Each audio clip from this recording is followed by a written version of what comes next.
The credit belongs to the man who was actually in the arena, whose face is marred by dust and sweat and blood, who strives valiantly, who errs, who comes short again and again.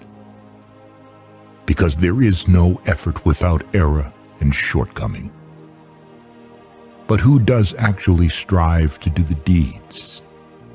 Who knows great enthusiasms, the great devotions, who spends himself in a worthy cause, who at the best knows in the end the triumph of high achievement, and who at the worst, if he fails, at least fails while daring greatly, so that his place shall never be with those cold and timid souls who neither know victory nor defeat.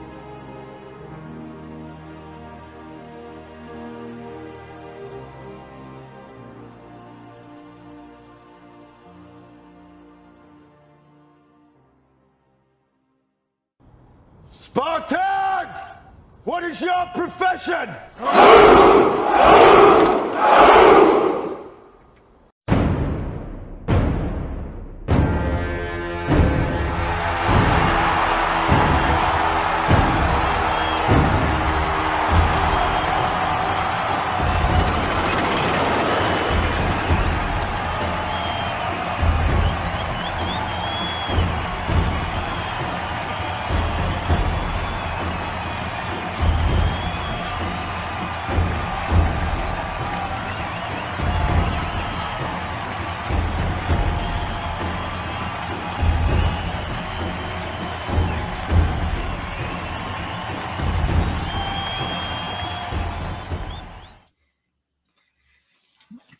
What's up? What's up? What's up? Excuse me, I'm eating on some pretzels. What's going on, everybody? Hope everybody's doing well. Everybody's doing good. This is Art of It More coming at you with another Saturday night hangout. Welcome to the Coliseum. Been a very interesting week. Last day of my vacation. I did a lot of rest, a lot of deep thinking, and watching a whole bunch of anime. Been an interesting week. Thought about some more plans of what I want to do on this channel, about how I want to take it. So I'm going to try to be implementing those plans next couple of weeks, and also too, I'm gonna get back on my grind on my book series because I've been kind of slacking on that. Well, I have been slacking on that content, so I need to get back into it. So rest assured that we will be getting some more deep dive in some of these books. All right, so before we go ahead and get this day started, or this night, however, I need to go ahead and shout out some cash apps, because Tuesday I did a live. Was it Tuesday or Monday? These are Tuesday, Monday. I did a live stream. Well, I think I did.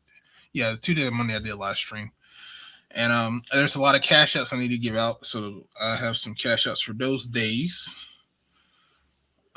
So let's go ahead and ask them. All right. Aquateki for Sunday. I appreciate you.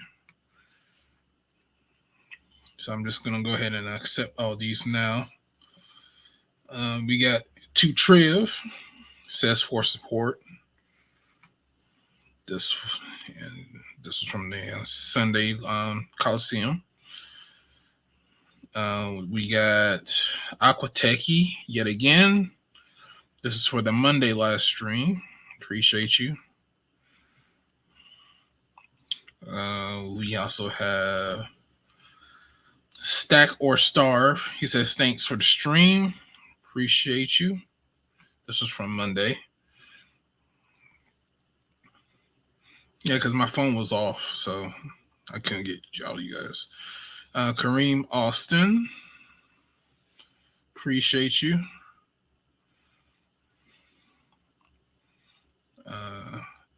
Shadow Observer. He says for the entry fee, appreciate you.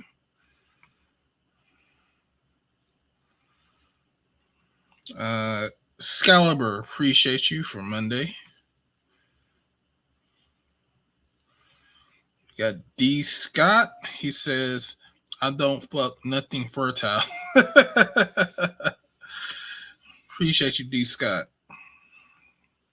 He sent that on Monday. We got 3000 GT Atlanta. He says, what it's an automatic, not a stick. MRZ. Appreciate you. And we got Mr. Z on Monday. Appreciate you. So those are all the ones from Sunday and Monday when I did my live stream. So appreciate everybody that had donated. Thank you for.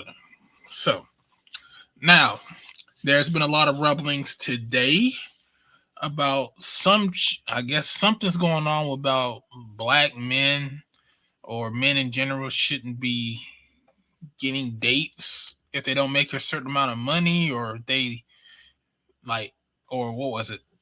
If they don't make a certain amount of money, then they need to shut up or something. I mean, I don't know. I didn't watch him because I was out of town. I had to go visit family. So everybody doing these streams today, I don't know what's going on. So when people come up here, please let me know what the heck is going on, because I didn't have no time to even watch anybody's stream because I've been busy all day. But that's what's been going on for this week. I don't know if any of you guys watched the video, but I put out a video about gas cars are actually going to go away by 2035, at least in California, and other companies are following suit. Other states are following suit with these emissions bills that they're running. So they're going to be switching out electric cars starting next year, because I know I've read one report where it said that the Dodge Challenger and Charger are going to go, I think, either hybrid or full electric. And you've been seeing a lot more of these commercials right now where they're pushing electric cars. So, like I said, we've been saying this for a minute. So if you guys want to talk about that, we can. Because that was actually very interesting to see that push. But overall, like I said, man, if you got time off, take it. If you have time off, take it. Because you need your rest. You need your relaxation. I feel real rested. I really don't want to go back to work, but I kind of do in a way. So I am looking forward to going back to work, but I do feel like, the time is short. You ever get that feeling when you come back from vacation, you feel like you didn't have enough time? That's how I kind of felt. Even though I'm real rested, I feel like I didn't have enough time. But like I said, I got one more vacation at the end of the year, I think in November. So we'll see how that goes. But I know y'all didn't come to hear me talk about stuff. This is the Coliseum as we all know it. If you guys want to talk about anything, we will be talking about anything and everything. The Saturday night hangouts are for you guys and you guys alone. I'm just going to sit back and get in what I can fit in. I'll do these just for you guys, as I've always said. I donate $1 for the Coliseum, and $1 goes a long way. But without further ado, I'm going to go ahead and drop this link because I'm pretty sure people got a lot to say. And this is the place where you can say it, as long as you're respectful. As long as you're respectful. And don't get on my nerves. There's the link. Hit the link, get on, and let's get this rumble. Oh, and also, there is a young brother in these YouTube streets named, I think, Free Will Defender. He said he wanted that smoking Street Fighter, because me and Charles had like a little fighting game little thing that we did. And Free Will says he wants that smoking Street Fighter. So Free Will, If you out there, get your ass on these sticks, boy. What is that, AB Media?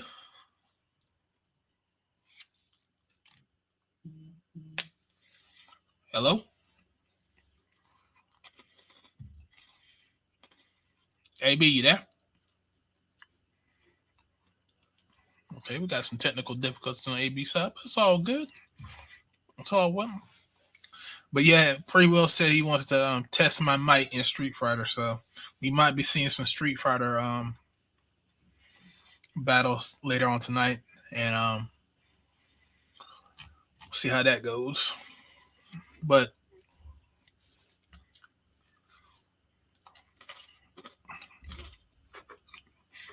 one thing that I do know what's going on is that this FD signifier dude, he needs to go ahead and get a fucking life. If you are academic and you're not actually engaging in with the entire manosphere, and you're trying to pick off the low hanging fruit that you think are low hanging fruit, he did not come here to learn anything. He did not come in here under good graces. Basically, all you doing is kind of what BGS said in that one video that I did actually listen to while I was on the way back over here in Raleigh, is that you are here just to play around. You are here just for games. And if you're just here just to play games and you're trying to be an academic, you're in the wrong fucking field, because we have dealt with far greater people than you. Yep. In this sector, at least I have, because I've been here almost 7 years. We have done battle with far greater people than you. And if you're gonna come to any of us, then guess what? You want to pull up some records. You just can't be saying stuff without pulling up the stats, because for what I understand about him, he knows who to talk to and who not to talk to. Mm-hmm. People in this space that got receipts on all that shit, and he's afraid to face us in the public, because he knows that he'll get his ass whooped in the intellectual debate. That's probably before the PhD show up. I know you can hear me now. What's up, AB Media? What's up, Jesse? I guess. But yeah, I fixed my mic. My mic whatnot. Okay. What's up, AB? Not much. As you can see, I was trying to work with another format, trying to do some more TikTok stuff. Yeah, ain't nothing wrong with that. Also, get you your views that you need. That's it. Yeah. Actually, I just uploaded something to TikTok. I responded to that. That therapist had made another video. Yeah, I seen she was making videos sending out her cash app because she needs money and some shit. Yeah, sending it to their fake crying. I'm like, really? Yeah. Okay, I think Mike is on now. You're good. Okay. What up, Jesse? What's up, fellas? Peace and blessings to you, sir? my brothers. You was on that stream? You was on that stream? I'm like, man, BGS stream. I was like, hold on. I got one question for you Negroes. Why every time y'all say my name, y'all say that shit so country? It's like, because even Gigi did that shit. He was like, all right, everybody. And he said everybody else name regular. When he got to my name, he was like, all right, Jesse. I'm like, well, I sound that country? No, I'm talking about Gigi. Oh. I mean, all y'all said kind of country, but my mother's family from Alabama, so I got an excuse. The only person that don't say it country is probably BGS. I don't think I say Edward. I don't think I say it that country. You just said country. Come on, Jesse. It's one of those names, though. You just gotta say country. You know you got a country ass name, Jesse. Hey, it is what it is, man. I just thought that shit was funny. It was like, all right, Roger, all right, BGS, all right, Jesse. I'm like, God damn. But I digress. So what's going on, fellas, man? How are y'all doing this fine I'm trying to do weekend? all right. Trying to set my game up on social media. Trying to go back to TikTok a little bit. Okay. Do some goofy stuff and some serious stuff. It depends. Yeah, I've been releasing content more consistently Mm-hmm. on my channel. Say I've been like a good 3 weeks strong, 3 to 4 weeks strong. I'm just trying to figure out what to kind of talk about. Mm-hmm. Talk about what you want to talk about. Yep. Because it's like I have stuff, so I don't know. That's the kind of the problem. I talked about this on the last Coliseum about being too radical. Like some stuff I be thinking about, like, oh, that'd be a good idea, but I'm like, I probably shouldn't go too hard, because I have my personal information and stuff like that on certain stuff, but there's other stuff that kind of suit. But I really want to talk about like kind of like business, finance, Do so. wealth creation, stuff like that. It's your channel. Yeah. Your channel, man. But we shall see. I'm just I'm experimenting right now. I'm experimenting. That's why I do tutorials on my channel. Because I can't do too much. Like the videos that got like over 1,000 views is all a controversial shit. I'm like, I can't just keep doing that type of shit. You know what I'm saying, on my channel. Yeah. Like this. I got a few 1K videos, but still. But we'll see. Check it out. I do have some red pill shit on there from like years ago. Like be red pill. Don't be red pill for American women, to be blue pill, just to be blue pill for foreign women. I got the matriarchy. Oh, yeah, that's a recipe for disaster. I got the matriarchy dissected. Nigga, that's my shit. I always say, don't be red pill. Don't be red pill for black women to be Edward. You know, I said that on your show, right? I've said that like in year 1 of my show. Hello. But what's up, PK? Hey, PK. Hey. Man, you stole my shit like Angry Man, Edward. No. Damn you. No, man. I don't be checking people shit. I be giving, because I would have gave you credit, but that is true. It's just a smaller thing with motherfuckers. They do it for different reasons. I think what it is with the blue pill shit is these niggas remember what it was a Chris Rock that said the saltine crackers, and you ain't ate in like 3 days, and how that cracker's good as hell, but it's still a cracker. That's how it is when it comes to feminine deprivation. Niggas are suffering from feminine deprivation syndrome, and they go overseas, and then they don't know what to do. Because just a chick act, like I said, if a woman apologizes, a nigga might cry. It's like when you throw a piece of trash on the piece of trash, you litter an Indian at the commercial Indian the tear. That's how I do. So a chick do something. Oh, I'm sorry, my bad. The nigga look in the camera and break the fourth wall, and the tears just start coming down, like from Denzel Washington. And that's sad that happens, because it lets you know how fucked up the situation is in America. I mean, it is, and that's why you consistently have it with frustrated. So yeah, that's actually I would have never thought of that angle. No, I wouldn't say never, but I definitely didn't think of that angle. So that's a good angle. Well, I mean, it's been an issue for a long time. Well, I mean, going overseas, because not a lot of dudes doing it. But well, no, I'm just saying, a few people say they cried going overseas. I like, man, I ain't get to that level. I mean, me neither. No. I did try to stay. I think some of these dudes cry because, I mean, like, you know, they like you said, feminine deprivation. So they go over there, they experience it, and they come back here and they're like, holy shit. You know, like, what the fuck is going on? Do that. But just gonna start dating out. I've been to a few countries overseas, and the closest thing I got to crying is I just had that depression on the flight back. When you be back, you be like, man, you start feeling that weight on your shoulders. Yeah, it's like, man, this sucks. But now I'm in a point where it's like, for a while, man. Let me see, probably about 2-3 months. Where I was like, man, I don't even want to smash no American chicks. These niggas be on these Man, I long just ass watched. flights. These niggas be on these long ass flights. You know, be listening to do I ever cross your I said this a mind? long time ago. No, I was like, man, Anytime. some of these dudes, man, just like if you don't have a lot of money, man, just take your ass down to Mexico. You'll see the difference just going there, bro. It's that simple. That's true. That's an easy Yeah, that's an easy one to it's go to. They it's have really some bad fine here, Mexican man. chicks too. I Go just ahead, Where did you AB. at? I just did a video on AB, where you at?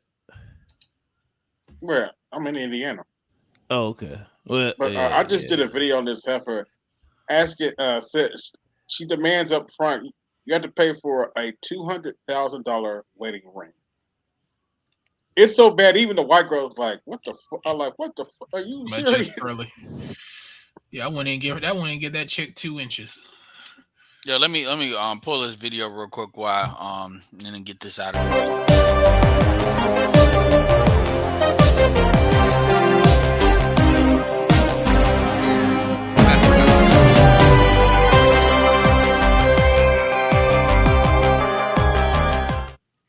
I like that. Video That's game good. coming That's soon. good. This I guy. like that. Actually, that's courtesy of Marty. Marty actually created that, but I added the music. I said, "Nigga, we got to put that Mandalorian. I got a special That's a cover nice of touch. Mandalorian for that shit."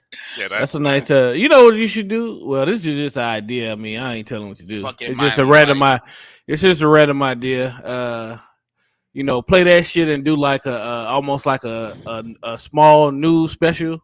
Like if you put that shit at the beginning and you have like a video of like a black woman, like one of them black men complaining about black men traveling overseas, and you just start roasting her ass for like a minute, like 60 seconds or 2 minutes or some shit.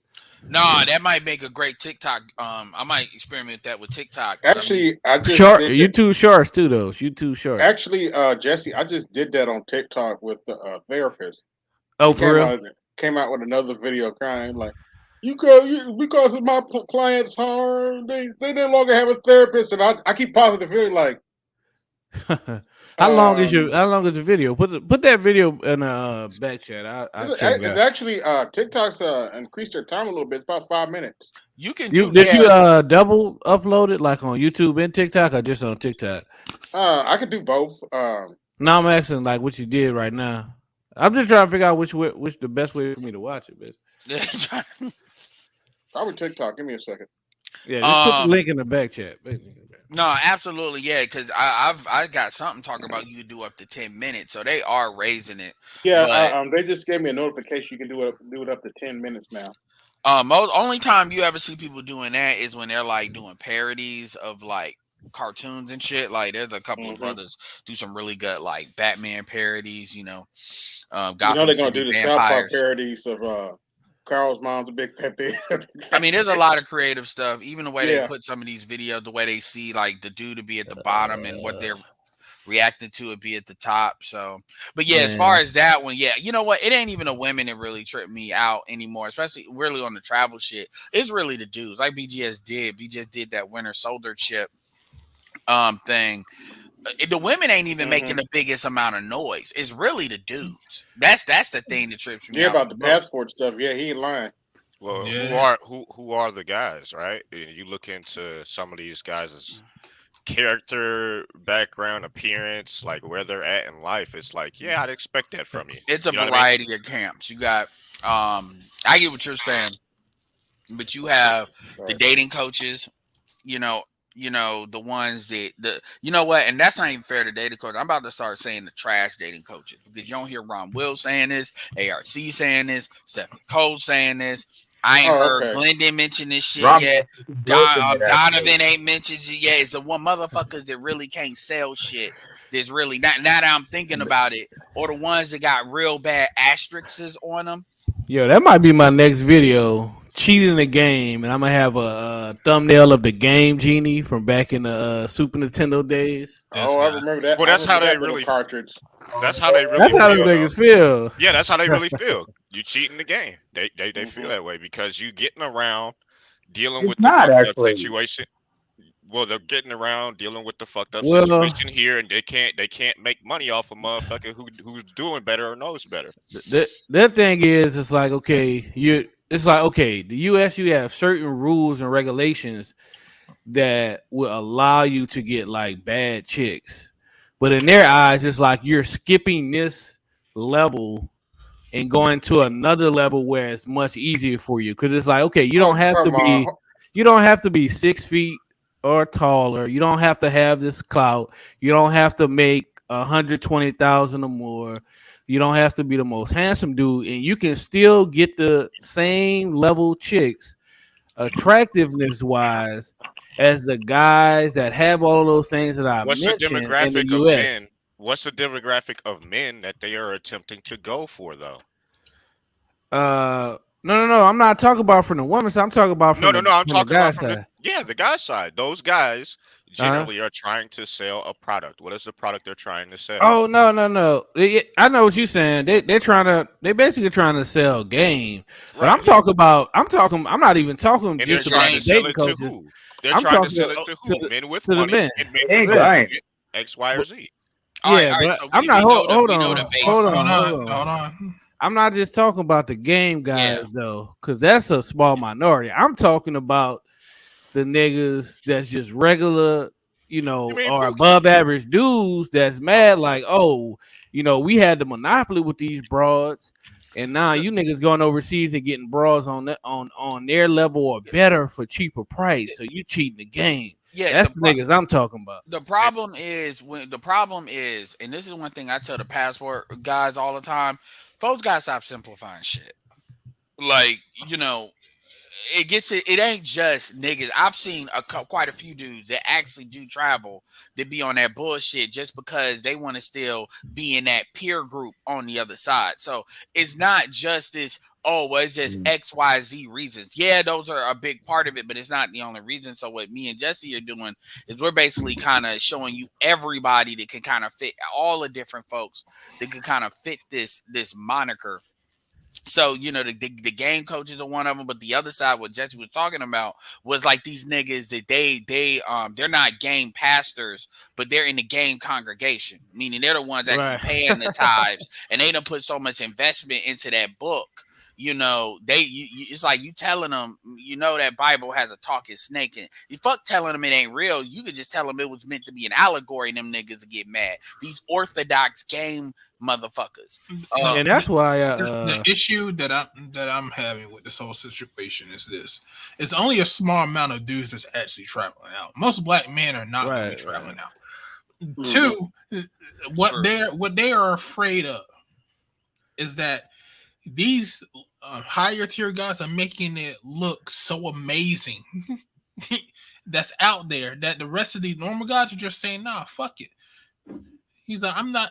If I have to go down somewhere else, if I have to date out, that's why most of these black women are fucking mad, because a lot of these guys are not going to be these 30-year-old simp motherfuckers that are going to be the second place men.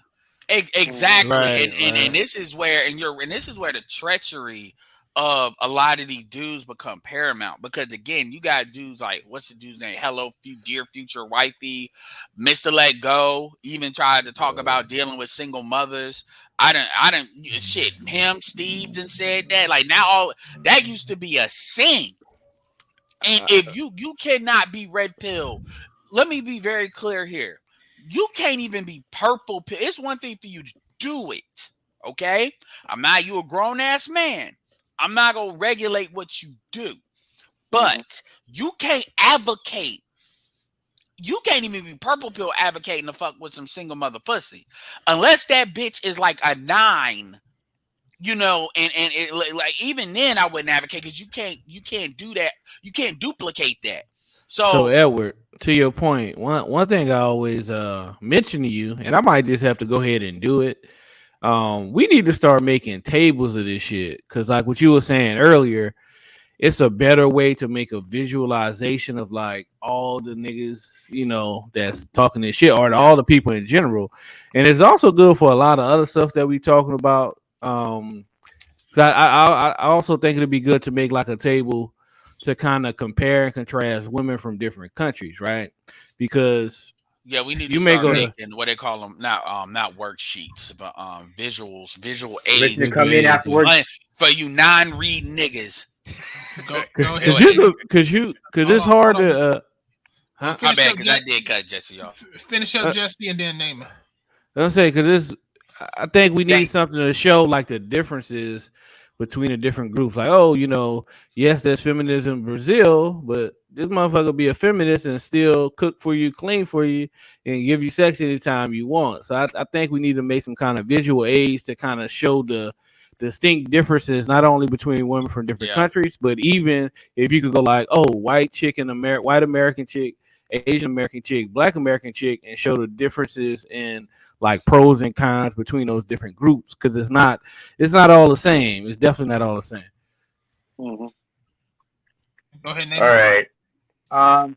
Thank you. Good evening, folks, and maybe I could give y'all a different perspective on this, given I'm the only non-ADOS up in here, and being on the other side of that shit.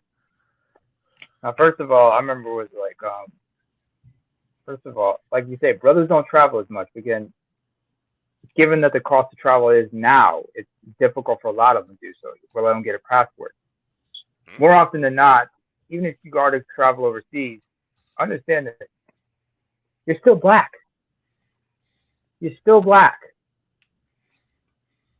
And as somebody who else is black and has dealt with certain shit on the other side, and they look at me differently because I'm not a Westerner, it's not easy to be in some of these places. Hell, even when you got, because like I said, you're still black, and you guys have to compete. And when you guys are over there, understand that they're going to treat you a different way than they would if you were white, because white dudes do travel to some of these places as well, if not even more frequently.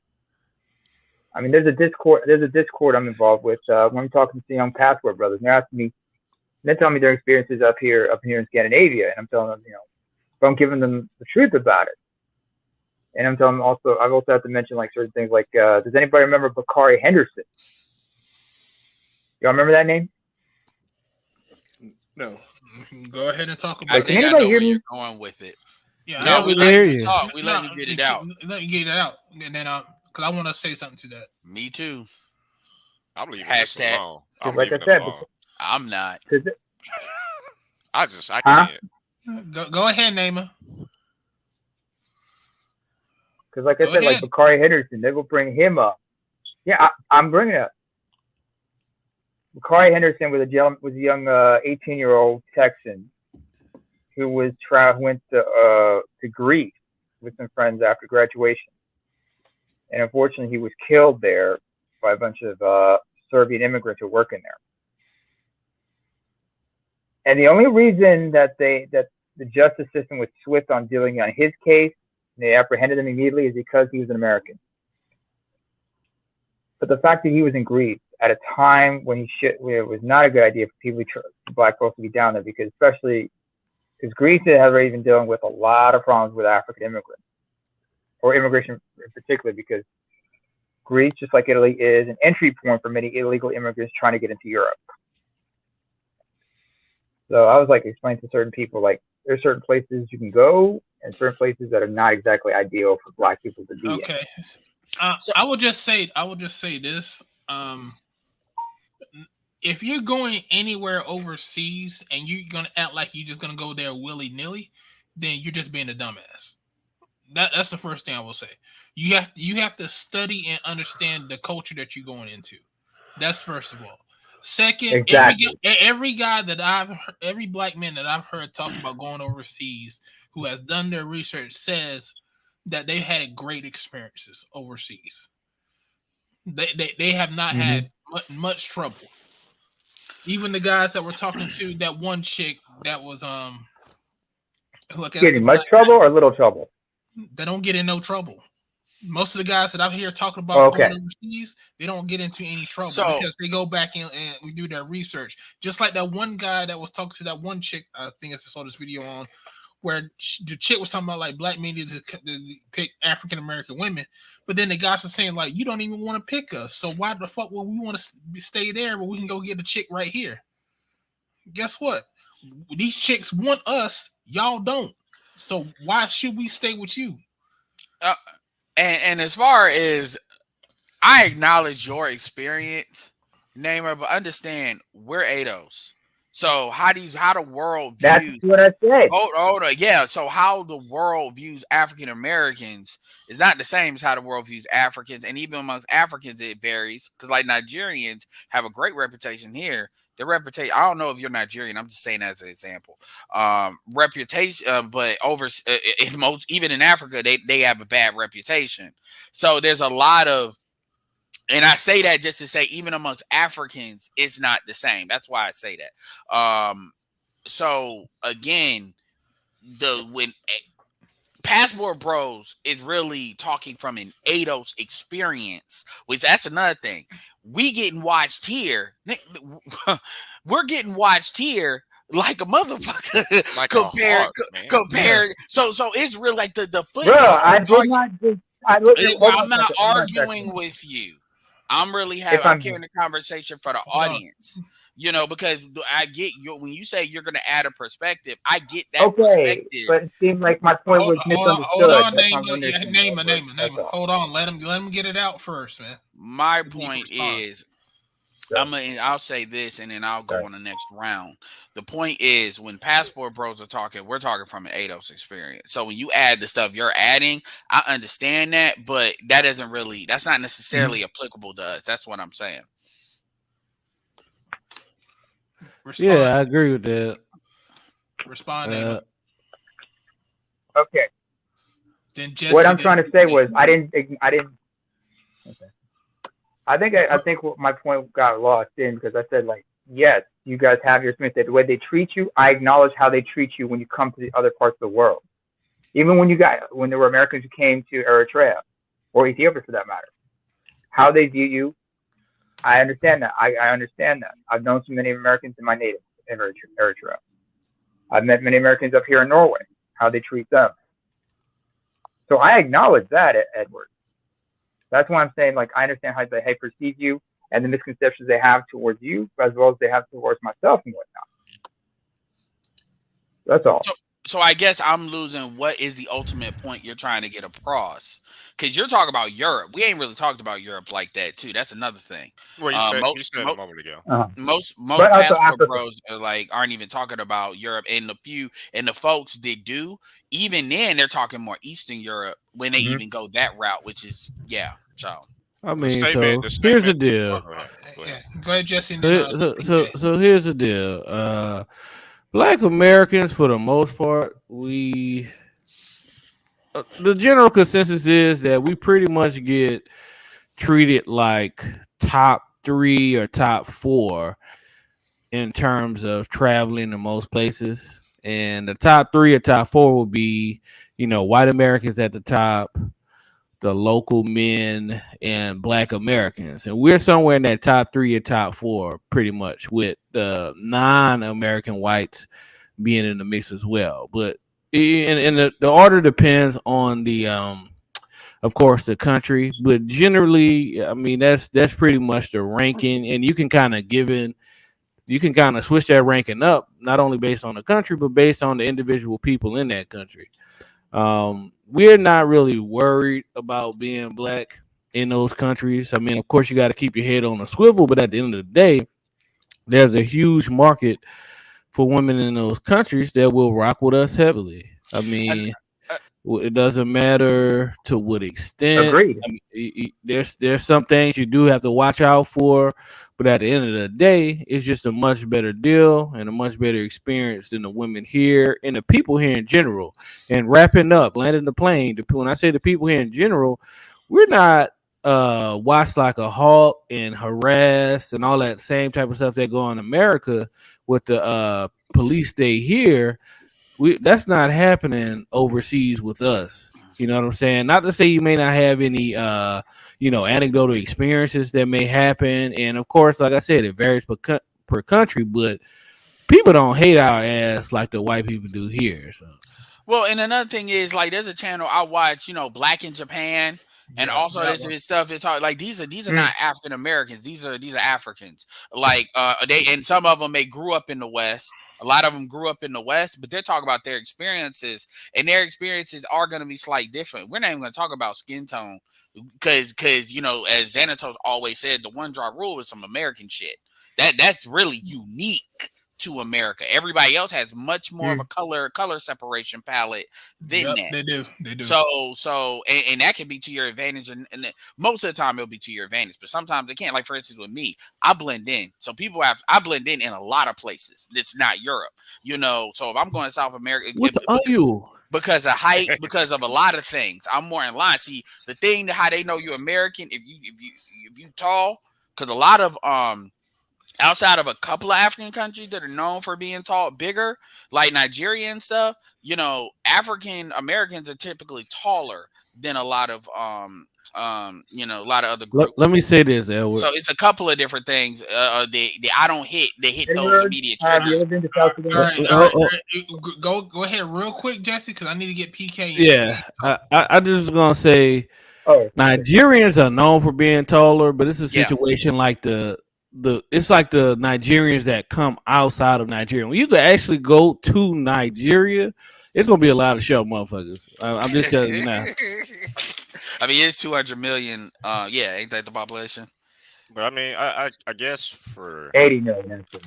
I guess for me, it kind of screams to me discouragement in a lot of different ways when people talk about, you know, their experiences of being black X, Y, or Z place, because ultimately I don't think that black Americans face the same issues in almost any country on the globe as opposed to living in America. That's like you're trying to compare apples to fucking tangerines, bro.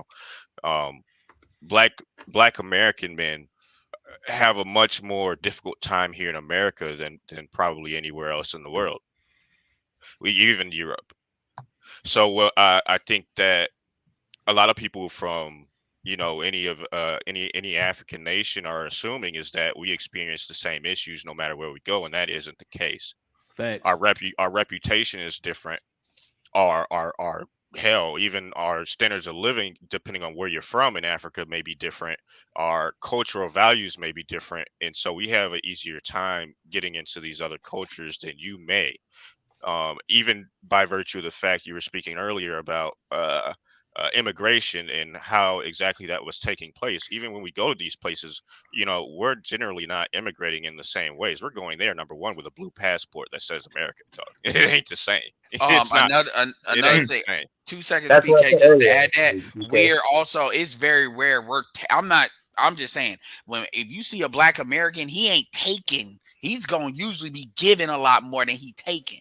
Ain't nobody going up there for a job, like, because then we keep our black ass here. Yep. Yeah. All right, go ahead, name up to respond, and then we're gonna go to get in Jesse, there. and then No, AB. I think PK lost. I think PK. I think that's where what you just said. That's what I said earlier. I think I got lost in translation somehow. Okay. Yeah, Edward. That's the point I was getting at. When you said what you said, that was the point I was trying to get. I was trying to get across, man. So small comment. I think what I said got lost in translation. Go ahead, Jesse. Say, quick comment, Edward. You'll be happy to know that in most African countries, it's a height limit for it's a height requirement for the military. So if you notice, if you ever go to African countries, you'll remember my voice telling you this. All the niggas in customs and the niggas with the machine guns gonna be tall ass niggas. Mm-hmm. I mean, I'm not gonna get drafted there. I know. I'm just. No, saying. what would save me from a draft here is I got Jesse, nigga.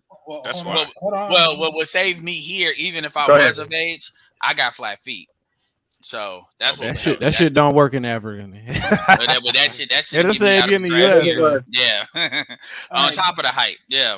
All right, no, AB, did you want to get in? If I can say something. Hold on. AB, did you go in? Did you want to say something about this? Not necessarily, but I will say I encourage brothers to date out because These heifers are pulling out rainbows. We just don't want to taste.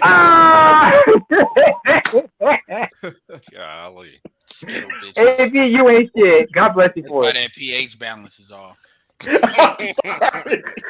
No, real talk. Somebody that was credible. They did say that that weed be fucking. No, they said that weed does be chemicals in that weed be fucking with their head. It goes down to there. I've been told that. Oh yeah. But I'm sorry. I looked at that picture. I was like, damn, that's a rainbow. I just don't want to taste. That's a good one. And I love it because I told you all a while ago I couldn't help it. Like, oh, I gotta share this. I told you all a while ago that the travel community, the black side, this kind of the side of the manosphere, because that's not the same as like the greater black travel community. It had the potential to rival or pass the black manosphere. It does, and that's not a bad thing. We want these things, SYSBM and stuff like that, to get bigger because it shows that overall stuff is getting bigger. We ain't hating like these other motherfuckers be hating, like these dating coaches. They claim R.P.L, and then because what they do is a lot of them will claim the R.P.L, and I'm not talking about the white boys, so other than to get the dudes in, and then they basically do the matriarchal Hotep hustle, because that's really what it is. It's all different flavors of the same. Hold that thought. Yeah, don't put it all out there. I got to get in on that.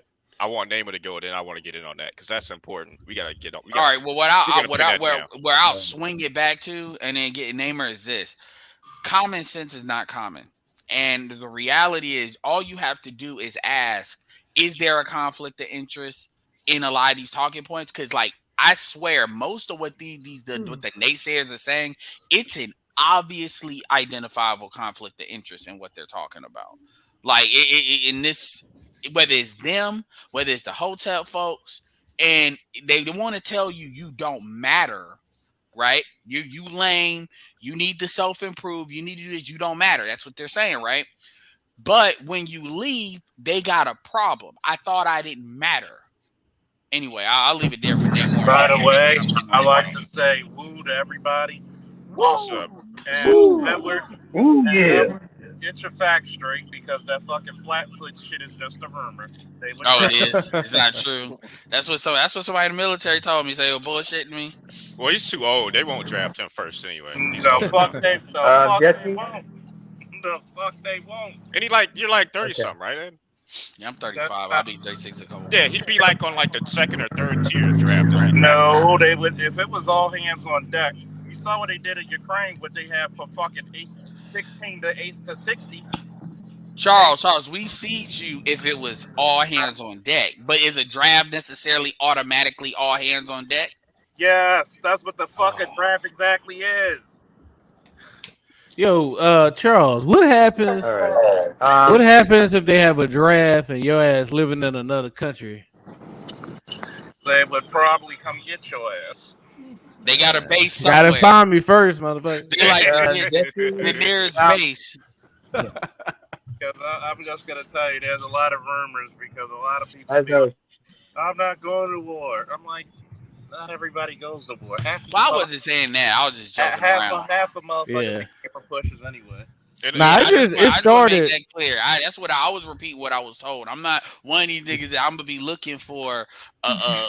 George Bush, George W. I'm not trying to. It's interesting. This all started. If there ever was to be a draft, I heard it would be seeded. It wouldn't be in the sense that we would just draft, all ages. But I mean, if that's the case, that's the case. That's what you're saying. So I'd take that at face value. I mean, I've talked to a lot of service people before, and I've never heard that. That's the first time I've heard it. Well, this all started, Charles, because I was telling Edward, pretty much, I noticed in Africa that there's a height requirement to be in the military. Because I asked my girls, like when I was coming in, I was noticing like everybody with the military uniform that have the AK and shit, even the custom agents, these motherfuckers be tall as hell, look like basketball players. And she was like, "Oh, that's a height requirement out here." Because she was like, "You got to think about it. Like, I hate to say it, but a lot of African countries do not have the most state-of-the-art military, so they're trying to use the intimidation. But they got short motherfuckers in their army. Well, I know Ghana in particular. I can't speak on the other countries. I mean, I've seen it in Nigeria too, but I don't know if they have. But I know Ghana for sure. I haven't seen those sharp motherfuckers, and I don't know what their height requirement is, but I know my both of my girls told me because one of them she was trying to get in the military, but they told her that she was too short. Yeah, what's it called? It just came from the frustrated premiere, so that's something that I wanted to put on the docket once we dig into this conflict of interest bullshit. Yeah, I know yeah. PK So Naima, go. I want to speak on that. Go ahead, Naima. Whew. You wanted to say something Okay, earlier. thank you. As I said, first of all, yeah, thank you, PK. Jesse, first of all, like we said about the high requirement, it doesn't apply in certain places, especially those of us where we have the draft. And I was drafted straight out of high school. And I was 6'1" when I went in. I was only 16 when I finished high school, but I went in, I was only 6 foot tall. And they had a hard time believing I was 16 because I was 6 foot tall. Well, So, you met the height requirement. And the shortest motherfucker among us was like 5'3". There was no height requirement. Oh, okay. Like every man's got every vital. The shortest dude among us was like 5'2", 5'3". Are you talking about the tallest one in my group was which country are you talking about? Are you talking about in your country, or are you talking about what Jesse where I'm went? from? Yeah, No, in my country. But Jesse, what height requirement are you talking about? What country are you talking about? Talk about Ghana. See, that's two different countries. In Ghana. Yeah, that's why I said that. Eritrea is hold on, let me just say this. That's why I specified, it depends on the country. Not only that, but also, man, your country is a warfaring ass country. Like y'all have been in way more wars. Y'all have been in way more wars than Ghana has. We're in a fucking war right now, man. Basically, so yeah, they got the point. Yeah, they got all hands on deck, motherfucker. They got to replacement. Yeah, men and women. It's like Israel. Well, shit. So you an exception? Yeah. So it's an exception. You making it like. I'm not trying to have this argument because I ain't in no military, so I'm not about to speak outside my lane. I'm just saying what I was told. If that's wrong, fuck it, it's wrong. You posted on somebody's stream, Naima. I remember you posted on somebody's stream showing the women that was in the army or the military in your country. Yeah, plenty of times on Charles's. I can post one right now if you want. Yeah, sure. I wouldn't mind seeing some beautiful Afro having Eritrean women with AK-47s. Why not? I'm sorry, I gotta do it again. Whatever y'all do not taste the rainbow. No. Hold on. So you talk about Eritrea? All right, go ahead. I'm sorry. I just had to ask. I don't want to see that rainbow. Yeah. No. Yeah. No, okay. Hold on, everybody. Hold on. Thanos that leave his infinity bitches outside. Anyway, I don't show that picture again, Art, but okay. Blow it up. That chick that got into it with Tariq back in the day, your D2 day, she's Etrian. I remember they ganged up on his ass. That nigga got mad. Because he got into it with so many chicks over the years. I mean, he been around for like 20-something years. So, I went into her background though. She got more good than bad. Like she really was pounding the payment for Trayvon Martin. Even when even before like a lot of people would it was popular for people to do so. She got more good than bad. But yeah, she did not like that. You're pimp. And that nigga got because he was backing up Kareem Gaines. That situation, and so he was like, "I'm protecting the sister," and then all the black women, and I think most of them were 980s too. So Tariq got things in his memory bank to remind him. Man, I wish somebody could find the video when that nigga Tariq roasted my ass. I was like 17 years old. This nigga roast any damn body. That's how you know Tariq has been around a long ass time, nigga. I'm in my 30s. This nigga roasted me at 17, man. Yeah, man. But that nigga anyway, so far as the whole game thing was concerned, man, And we said it a long time ago at this point. I remember saying it almost a year ago on Roger's panel, man. A lot of these game dudes, man, they never have been red pill. And I always took the stance that they never should have been allowed in the manosphere to begin with, to be fair. Yeah. But that's just my point of view. Different people, agreed to it. And that's how we got here. I don't think that these people ever should have been given a major voice to really talk about much of anything outside of their own individual lane, man. Well, Most of these guys are but purple are pill at they? best.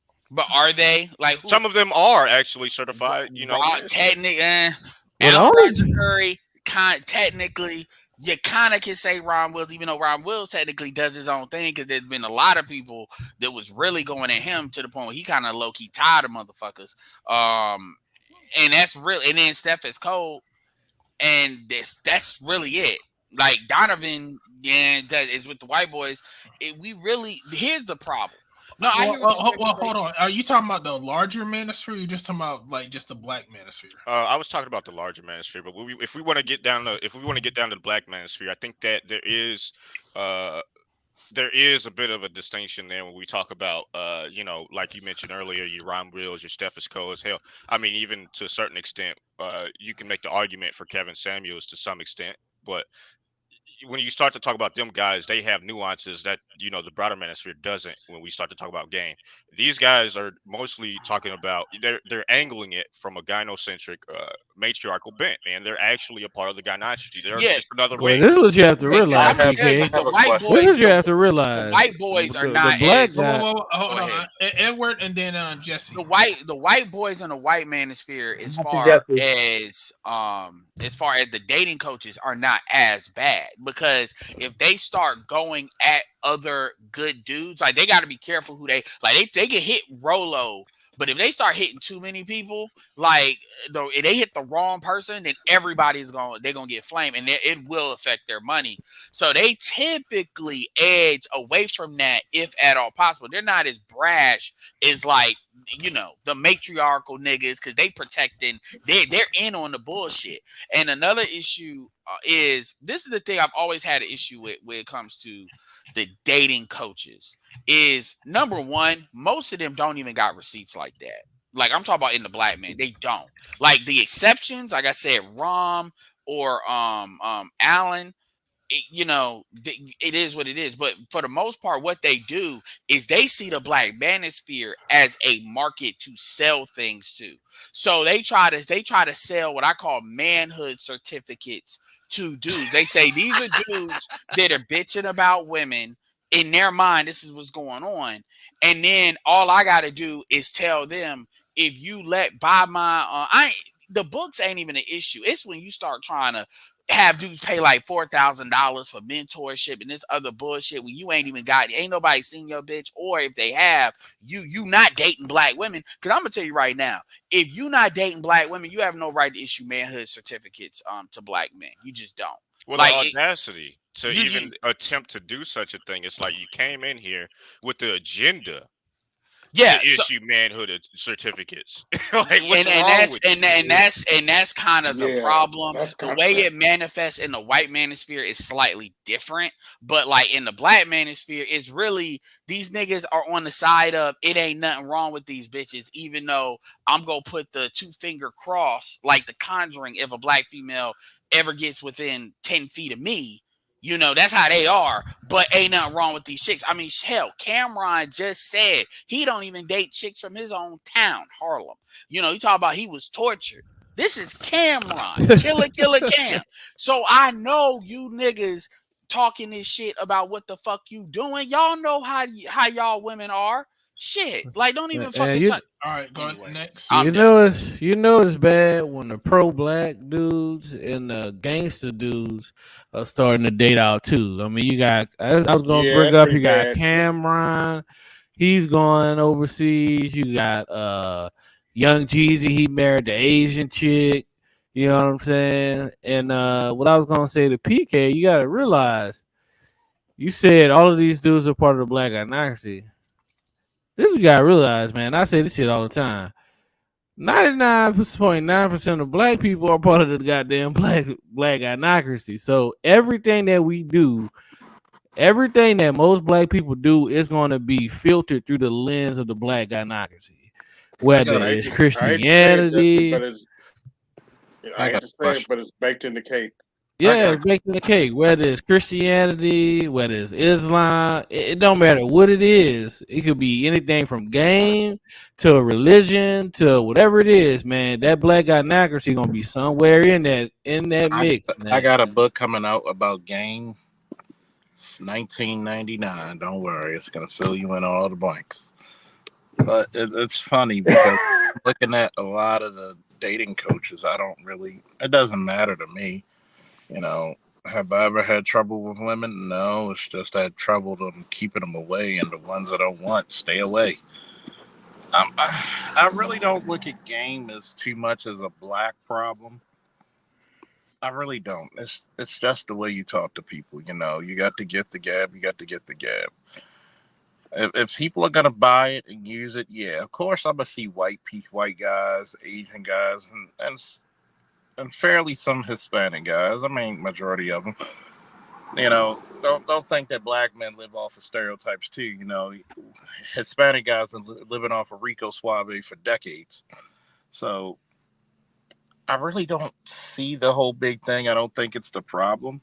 I mean, yeah, there's some gynocentric things in it. Like it's, I look at it like guys like Derek Jackson and shit, and you know the great value Derek Jackson and Mary Brown. I mean, they're trying to sell shit. Okay. Yeah, he has great value. He's like Dollar Tree. He's like fucking Dollar Tree or some shit. And the whole thing about the game is it's not one of the big. It's not one of the biggest issues. It's like when Brother Man told me on Prophet of Thoughts channel, "Oh, black women are our biggest issues." No, they're not. We can leave them. The fuck? Whoa. I said, first of all, you want to talk about an issue for black men? It's systemic racism, institutionalized racism. We haven't overcame that yet. No, our biggest issue is heart disease. I don't even say heart disease. I think it's like gas sometimes. You know, like Probably hypertension. fuck it. dealing I've with told many of young men this shit. When you're away from women, count how many accomplishments you create compared to when you live with a chick. Or And you guess check your what? stress level. That's why I mean, I'm gonna tell you the truth. I've told many of teenage men in high school and in college, look, till you reach 30, you don't have any girlfriends. You just have girls that are friendly and fun. Mm-hmm. The fuck do you need to worry about a chick for in a relationship? I don't get it because I look at my own life. This bitch putting requirements on me like I'm a 35-year-old fucking man at 18. Because you a boy. Because I you be bought from goddamn- Baltimore. Nigga, if you don't shut your two fucking phone pager having fucking payphone ass having, shut the fuck up. God You always damn, got to put stipulation Cleveland. on them. God damn. That's the only nigga who still got a pager and shit. And a cell phone with a battery on the outside. What the fuck? Hey man, I like them batteries on the outside. You All right, get who's upside next? here with it. Anybody Yeah, I else was want to gonna. get in? I was just gonna say real quick, PK, to Charles too. You know, the original game is Black Pill. The original game is Black Pill, and that shit started getting watered down because the original game comes from black pimps. You know what I'm saying? Because it was like a system of dealing with women to turn them into hoes. Real You close, know, huh? when you really research it, it's basically like chicks that like the dudes that was already hoes. You know, you look at a lot of these pimps, they had a hoe that was already selling her pussy. She liked the dude, and she wanted to give the money that she got from selling her vagina to the dude. That's how the dude start pimping. You know, guys like what's the brother name? Fillmore Slim, and the other whole bunch of other guys have that same origin story. So that's really the origins of the game is black pimps. And then, it kind of what I've always done, if I've applied pimp game to square women, which is, you kind of got to translate it because you can't do exactly the same shit, but a lot of it you can kind of translate and convert into dealing with square women. You know what I'm saying? Yeah, but most men can't be black pill. I mean, if you're talking about like you want like 80% of black men be black pill, that will fuck up the community. You can't have that and have a society. It isn't sustainable. Yeah. We go into that now. That's what we're going into. I mean, if you notice that. Nah, these guys are not black pill. No, but what I'm trying to say is you already see with the crap, with the not dating and not caring about women, not trying to impress women no more. They already see that. And that's why they're really fighting so hard on this bullshit now, trying to cancel anything you say negative about women because men ain't dating no more. That technically men ain't trying to be more successful no more. They're not trying to go for that upper echelon. But that's not. That has downfall. But think about it. You can't run a city.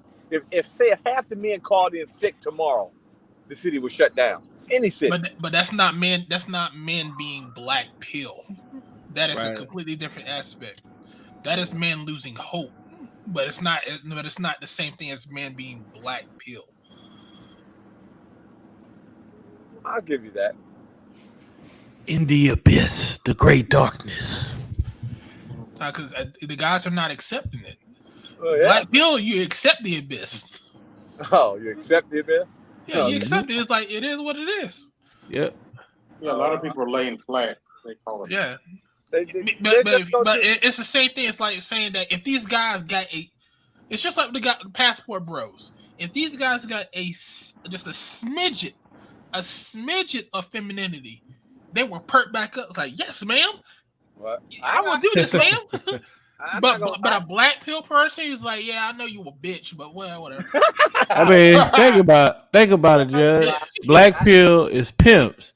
These dudes sit up here and say, okay, I know this bitch fucking 100 guys a night, but I'm gonna still love on the bitch. I'm gonna still have fun with the broad. I'm gonna still take her out. I'm gonna still have fun with her, treat her like a lady, as long as she bring that goddamn money back to me. Like that's some black pill shit to sit up here. You know this broad smashing a whole bunch of dudes, but you don't give a damn. As long as she bring that money back to you, you gonna still treat her good. As long as she listen to you and submit to you, you gonna treat her good. Like what did Patrice O'Neal say? You get a different perspective on your girl when you see her fucking another nigga. So is that what you're saying? I say I've never done that, but I don't know if I could, but I guess maybe I'm not black pill. That means you're not black pill. You can't. I mean, what did Patrice O'Neal say to his girl all the time? If you watching the Black Phillip show on YouTube, I never watched the show, so I don't know. His girl will threaten to leave, and he said, "Go, leave. I don't give a fuck." And he tells people on the show, "Go find another husband." I know. He tells on the show. He's like, she fucks other motherfuckers all the time. I don't give a fuck.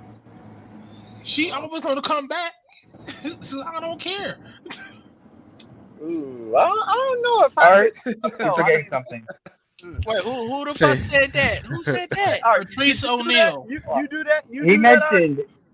Oh. All right, you do that? Do I do what? Like like your chick. I don't know, man. There's just something about she fucking other people, man. She might bring me home a disease. but that's the thing. He don't care. He doesn't care. About that, man. No, I'm not talking about me. I'm talking about what Patrice said. He says he does not give a fuck. She can go fuck another motherfucker who's got a bigger dick than him, but as long as she comes back home, he don't give a fuck. He said, go be a soldier. I guess do what you gotta do. Okay, well, I guess that's my problem. I could be the dude she fucking on the side, but I couldn't be the main dude. Excuse me, Art. I mean, because I ain't gonna lie, I did something like that the other day. I was on the side. I was fine with that. Hold on, Name. Hold on. I can't be the. I don't know if I. But that's part of the black pill. Part of the black pill is understanding that your chick's probably gonna step out anyway, even without you knowing. So why should you care about it? Okay. So, half of the guys that probably dated a chick as a chick that had already stepped out on them and don't even know it. Well, okay. the issue. You have to get me to that level. Hold on. I need Naima and then Edward. to get me to that level. Okay. Actually, first of all, Patrice said a bunch of things, but one thing he said was like, anytime he argued with his girl, she'd always bring up the name of another dude she fucked. So on Black Phillip, he once clowned her by saying, in an argument she mentioned she fucked Morgan Freeman. But what he actually said about, like, if my girl cheats on me, I mean, good. I'd shake that dude's hand and say, thank you for being the cunt that you are. Now I can go on to be whoever I want. If she wants to go with somebody else, let her go. I'll just move on and find somebody else. That's what he said. Because he said, like, it was like a human could use the concept of, I have a corporation and I got to have a human resource. She's just a secretary. She's replaceable. Yeah. And yeah. In fact, he even said this. He said, in fact, he also said, he mentioned this to one of the callers who called on the show. He said, understand this. They're not lovable. They're leavable. But he also said too that he did not care if his chick slept with somebody else, because they were having threesomes regardless. He didn't give a fuck. Yeah, and another thing too, because people see the problem with this conversation is that if people are not really versed in Patrice O'Neal, and Shaka was saying that in the chat, so I acknowledge that. But if you're not versed in Patrice O'Neal, or you're not really versed on this shit, like there's levels to it, dudes will read completely different things into that. Here's the reality. And I get what Judge was talking about. Commitment matters. Trust matters. Trust is like not a renewable resource when it comes to relationships. And the problem with, I agree kind of what everybody's saying to a certain extent, but the thing about it is the reason why dudes have a problem with it is because it's a difference between leasing a car and then you own a car. It's a difference between renting an apartment and you own an apartment. I just had to deal with somebody that wanted to basically I had to deal with a situation with somebody who was smoking in an apartment. And that's some down south shit. Yeah. Well, the issue is because of the the smoke seeping in the walls and shit like that. Yeah, so bullshit. they get fucking well. Anyway, we had to get an ozone machine and all this other bullshit in order to get that out. Anyway, the point is that renting something and when it's yours, people think differently of it. Yeah. And the difference is not, you're saying you own women. No, it's the contract. I may not own you, but I own that contract of the vows that I gave or the stuff that you expect me to do, because women don't operate that way for the most part. I'll say the quiet part out loud, because you didn't say it. I'll say it out loud. Yeah. If you have a woman you get married to, you own that bitch. Okay. Yeah, no, I understand. So my point is that's the issue, is the commitment. So if Patrice is saying, oh, the Black Pill thing is to, not care, but the same dudes that don't care are not going to be dumb enough to make that commitment. So you look at the relationship he had, that's probably a different type of relationship. That's not a relationship where, he's put all these years into her and all of that. There are certain things that were known. He was with her for years. And it's like Shaka News said. He has always told her, I'm with you, you with me. Don't fuck with me. He said, I'm here because I want to be. But as soon as you start fucking with me and start nagging my ass, I'm kicking your ass out. He even told her, when you are on your period, your ass don't need to be around my fucking house. So if you consider this for a moment, a lot of people don't ever take this into consideration. They don't think about it. They think about it as an afterthought, if at all. Why do you give titles to a woman that you're with? Why do you call her your girlfriend? Why do you call her your wife? Well, that's some shit the bitches be trying. Why do you call her your side chick if she your side chick? There's a reason for that. It's levels of ownership. That's what that's about. So the key thing that I pulled from what Patrice was saying is pretty much you need to put one of my favorite movies is Heat. Robert De Niro's character always says, don't ever put yourself in a situation where, especially with a female or anybody, that you can't leave if the heat is coming around the corner. And they put that shit to the test, and yeah, he owned up to that. The point is, it's easy. That's easier said than done. Dudes are not only the socialization that dudes have to deal with, it's also even when you come out of that, this is why motherfuckers start to get violent. because it takes a certain type of person to be able to do that, to really master that. So yeah, I'll leave it at that. I get what he's saying. He's saying don't put yourself in position to where you can't leave the situation emotionally and in other ways. But yeah. I just don't see. I mean, maybe I don't see how people do that. Like, you know, I've been that dude on the side because I was kicking it with a chick last night who I know the other dude that really in love with her and all that. He know me too, and I mean, he know I didn't mess with her, and we feel cool. Like I got his number, he got my number, and it's just I just couldn't be that main dude, and you fucking other. I mean, it bothers me too much. I could be the dude on the side because to me, I'm like, hey, I'm just having fun. But I mean, so let me put it this way, right? So let's say, what's his name? Patrice O'Neal. He said that, you know, if he sends this woman out, if she's getting slowed out by other dudes, it's no problem for him. Why? How? Why? Why? Have you ever considered it? No, consider it. I'm not saying why as in, I'm asking you why. Explain. Oh, you want to know the answer? Okay, because he still owns that bitch. She belongs to him. But I'm having no offense. I'm having the fun part. The only thing that's really good they can do. All right. He's not saying that she belongs to him. He says, because that's why he said, "I'm with you, you with me." If you're gonna be with me, then be nice. But at the same time, it's like she's nagging and all that shit. Don't fuck He said he's normally would want to kick a bitch out. The only reason why he stayed that long with Vaughn is because he started to love her, and that's what he hated about himself, because he started to love Vaughn. Because he's always said it's better to like a bitch than to love a bitch.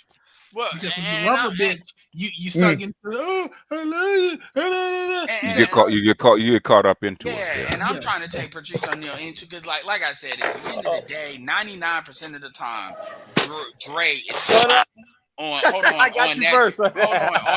that situation. You know, dudes do not have the maneuverability.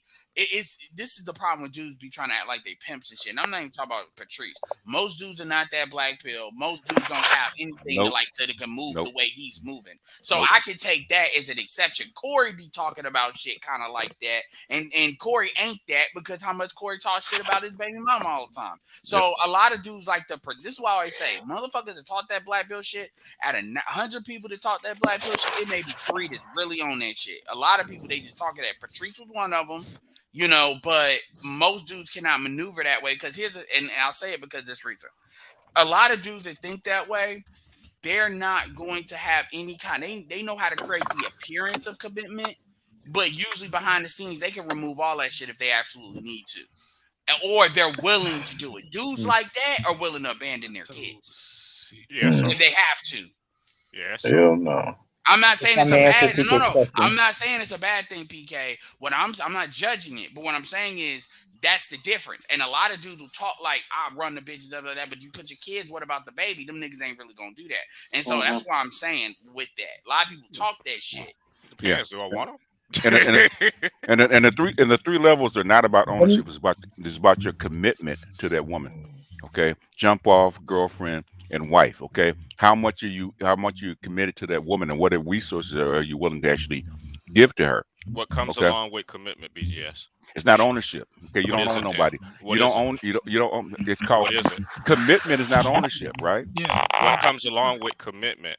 Ownership does not come along with commitment. So responsibility doesn't come along with commitment. You would like to own them, but the thing is, you don't own them. That's why. Okay, so if there's no resposibility, then there's no commitment. Which by de facto means no ownership. That's not what the believe. Go. No. Basically, she has it's shared responsibility, because shared commitment, because she has to be just as committed to you. It's called an exchange of values. That's what it is. That's why she moves up and down. Yeah, dignity. It's just bringing everybody down. Y'all hear that? It brings people down. Yeah. Shit. When women love themselves, how are we supposed to? How the fuck am I supposed to go on if I got a bitch that got dreams too? We can't do it. Ain't that a bitch? So, ladies, do you have hopes and dreams or what? Yeah, I got hopes and dreams. For him, yes. Very much so. All right, we're taking calls. I'm sorry. You came on a bad day, ladies, because I'm mad at my girl. I don't know why. She's gorgeous. You better watch it, because I know she's got a couple of men waiting for her. Who gives a fuck? Don't be coming in here saying that. Say that What the now. fuck you talking about? Say that now. I say that now. No, I'm not trying to ruin you. Don't like that MySpace bitch. Listen, let me tell you something. See, that's what I'm saying. See what the fuck I be telling you? This is when you don't have enough fucking women friends to put on them the dumb shit they say that I say you say, right? And you try to fight me all the time. Go hang out with some girls and hear the dumb shit they say, so you can now take some of that karate I taught you and fight a bitch instead of fighting with me. The shit she don't even know why the shit she said was silly. Who gives a fuck what you can give away? Who cares if you give away pussy? You understand what I'm saying? I understand she's trying to give away pussy. No, but what can she threaten me with? What is that? How is that a threat to me? Well, you love her, don't you? But what's that? I don't give a fuck about who she fucks to get revenge. I'm not saying fuck it. I'm just saying you want her in your She presence. don't want fuck. She want love. And you I want fuck. I give her that. Say that one more time. You give her love. And she gives you love. What's another I don't nigga give a fuck about love. What's another dude gonna give her? Fuck it. He ain't gonna give her love. Fuck. And then what when she's bored? When she starts going after him? She ain't gonna get love. What she gonna do? You got a boyfriend? I'm sitting there talking to her like, what, you got a boyfriend? I was recently dumped. You got rid of it? Why? Well, he didn't like the fact that I performed comedy, and I wasn't ladylike enough for him. And what's ladylike mean? I don't know. I guess sitting at home sucking his dick all the time. I don't know. So you couldn't do that and do comedy? I sucked his dick a lot, but apparently it wasn't enough. It wasn't enough? Why you couldn't do it? What do you say? Extra 3 times, maybe 4? I don't know. I don't know. You don't know, and you don't even care, do you? Did you care to find out? I did care. You know what's gonna happen? I was in love with this guy. You know what's gonna happen? The next guy is gonna same thing's gonna happen. Same thing. Oh, I hope not. I hope not. There you I hope I learned. Use that word. Use that word again. I hope. There you go. You know why I'm winning? I don't hope for that. You see the difference? He Okay. didn't give a fuck that she fucked someone else. Ladies and gentlemen, the legend, the myth. Hallowed be thy name, Patrice O'Neal. Didn't give a fuck because he already knew what she wanted. She wanted If I love. can speak on this. We'll go after the name. You got the light skin microphone working. I'm gonna say this real quick. I'm gonna say this real quick before somebody comes in. You want true game? Never give a bitch what she truly wants. All right. Never. Okay. Never ever. All right. What I wanted to say was, I remember on that show, Art. If you remember, on that very channel, there's a clip of Patrice on Mark Maron's episode, on Mark Maron's podcast. We talks about that. We expands on that whole I don't give a fuck if she cheats, if she sleeps with another dude. Because he said, and he asked her, what would happen if she cheats on me? He said, first of all, if she cheats on me, she would be demoted. She would be demoted to another position. I'd probably find somebody else to replace her. And I wouldn't necessarily bring her back in. I'd probably let her go, whatnot. And then he asked her, so what would happen if you were to cheat on her? He said, well, what the hell is she going to demote me to? I'd have to leave the relationship. But basically, he was not afraid to walk away eventually. In fact, besides the line by Robert De Niro in Heat in the restaurant scene, which is one of the best scenes ever, he also mentioned Kaiser Sose. He mentioned the analogy of Kaiser Sose from Usual Suspects, about how like when the Hungarians tried to blackmail him into giving up his business and kill one of his kids to show they meant business, but instead he ended up killing his whole family and said, I'd rather my family be dead than to have someone have power over me. That was also the point that Patrice was trying to make about that. Go ahead, Jesse. You can't. What he was saying is that her fucking someone else is non-consequential. He don't care. It doesn't matter. See, in the grand scheme of things, what matters is his happiness. Is she's gonna make me happy? Yep. And if she's not gonna make me happy, then I need to get rid of the bitch. Exactly. Pimp mentality, straight up black pill. But I was listening to y'all go on about this while I eat my breakfast. Edward. It's damn So, 12 o'clock at night, motherfucker. Yeah. You say it's what? It's 12 o'clock at night. You talking about No, what? No, it's 12 o'clock at night. Where you at, my brother? Say, it's morning time over here, but passport bros? Yeah, Edward, man, what you got to realize is it's very small percentage of men that could truly be black pill. You know, it's kind of, I would say it's even harder to be black pill than it is to be red pill, because it's just a certain mindset, man. It's a certain, you in sales, man. You remember guys used to say you have to reframe. You ever heard that in sales, Edward? Yes, you know how to tell if somebody can be black pill or not? It's a simple question. If you could know the day you die, what you want to know? Yeah. Sure. Hell yeah, give me that all day. But it cannot be changed. It is the day you're gonna die. Most dudes don't. That's one of the. I'm gonna tell you how it's black pill, right? This is how you most really dudes wouldn't want to know that. This is how you know you black pill. How easily can you detach from your emotions? That's another good one. Because I'm gonna tell you what, I had to do that several times in a fucking very long career. Like, it's so easy that women be like, "You don't even give a fuck about me," and I'll reply to them like, "You said something?" I'm like, it gets so bad that you can't be. A lot of these niggas be claiming I'm black pill. No, you're not, because you're afraid of your mother. You couldn't tell your mother the truth about herself. You can't be black pill. You can't tell your father. Can't be black pill. Listen, a lot of dudes want to be black pill. You cannot be black pill if you cannot detach from your emotions. Who's got the car in the background? That's Charles. That's usually PK. He's driving. No, not today. That's a good. What's up, by the way? Long time no see. That's a good point, Charles, because that I think that's a good distinction between black pill, because a lot of people they will make an exception in certain situations, right? Where it's like give you an example. I was on this Pan-African channel panel like a day or two ago, and they had this brother who's half Egyptian, half Sudanese, but he's heavily radicalized in Black American pro-Black ideology. And so I was like, okay, so I know all of the people that you listen to that you probably read. So would you say, in your opinion, that any black person that has a white spouse is a coon? He was like, yes. And so I was like, okay, well, what about Frederick Douglass?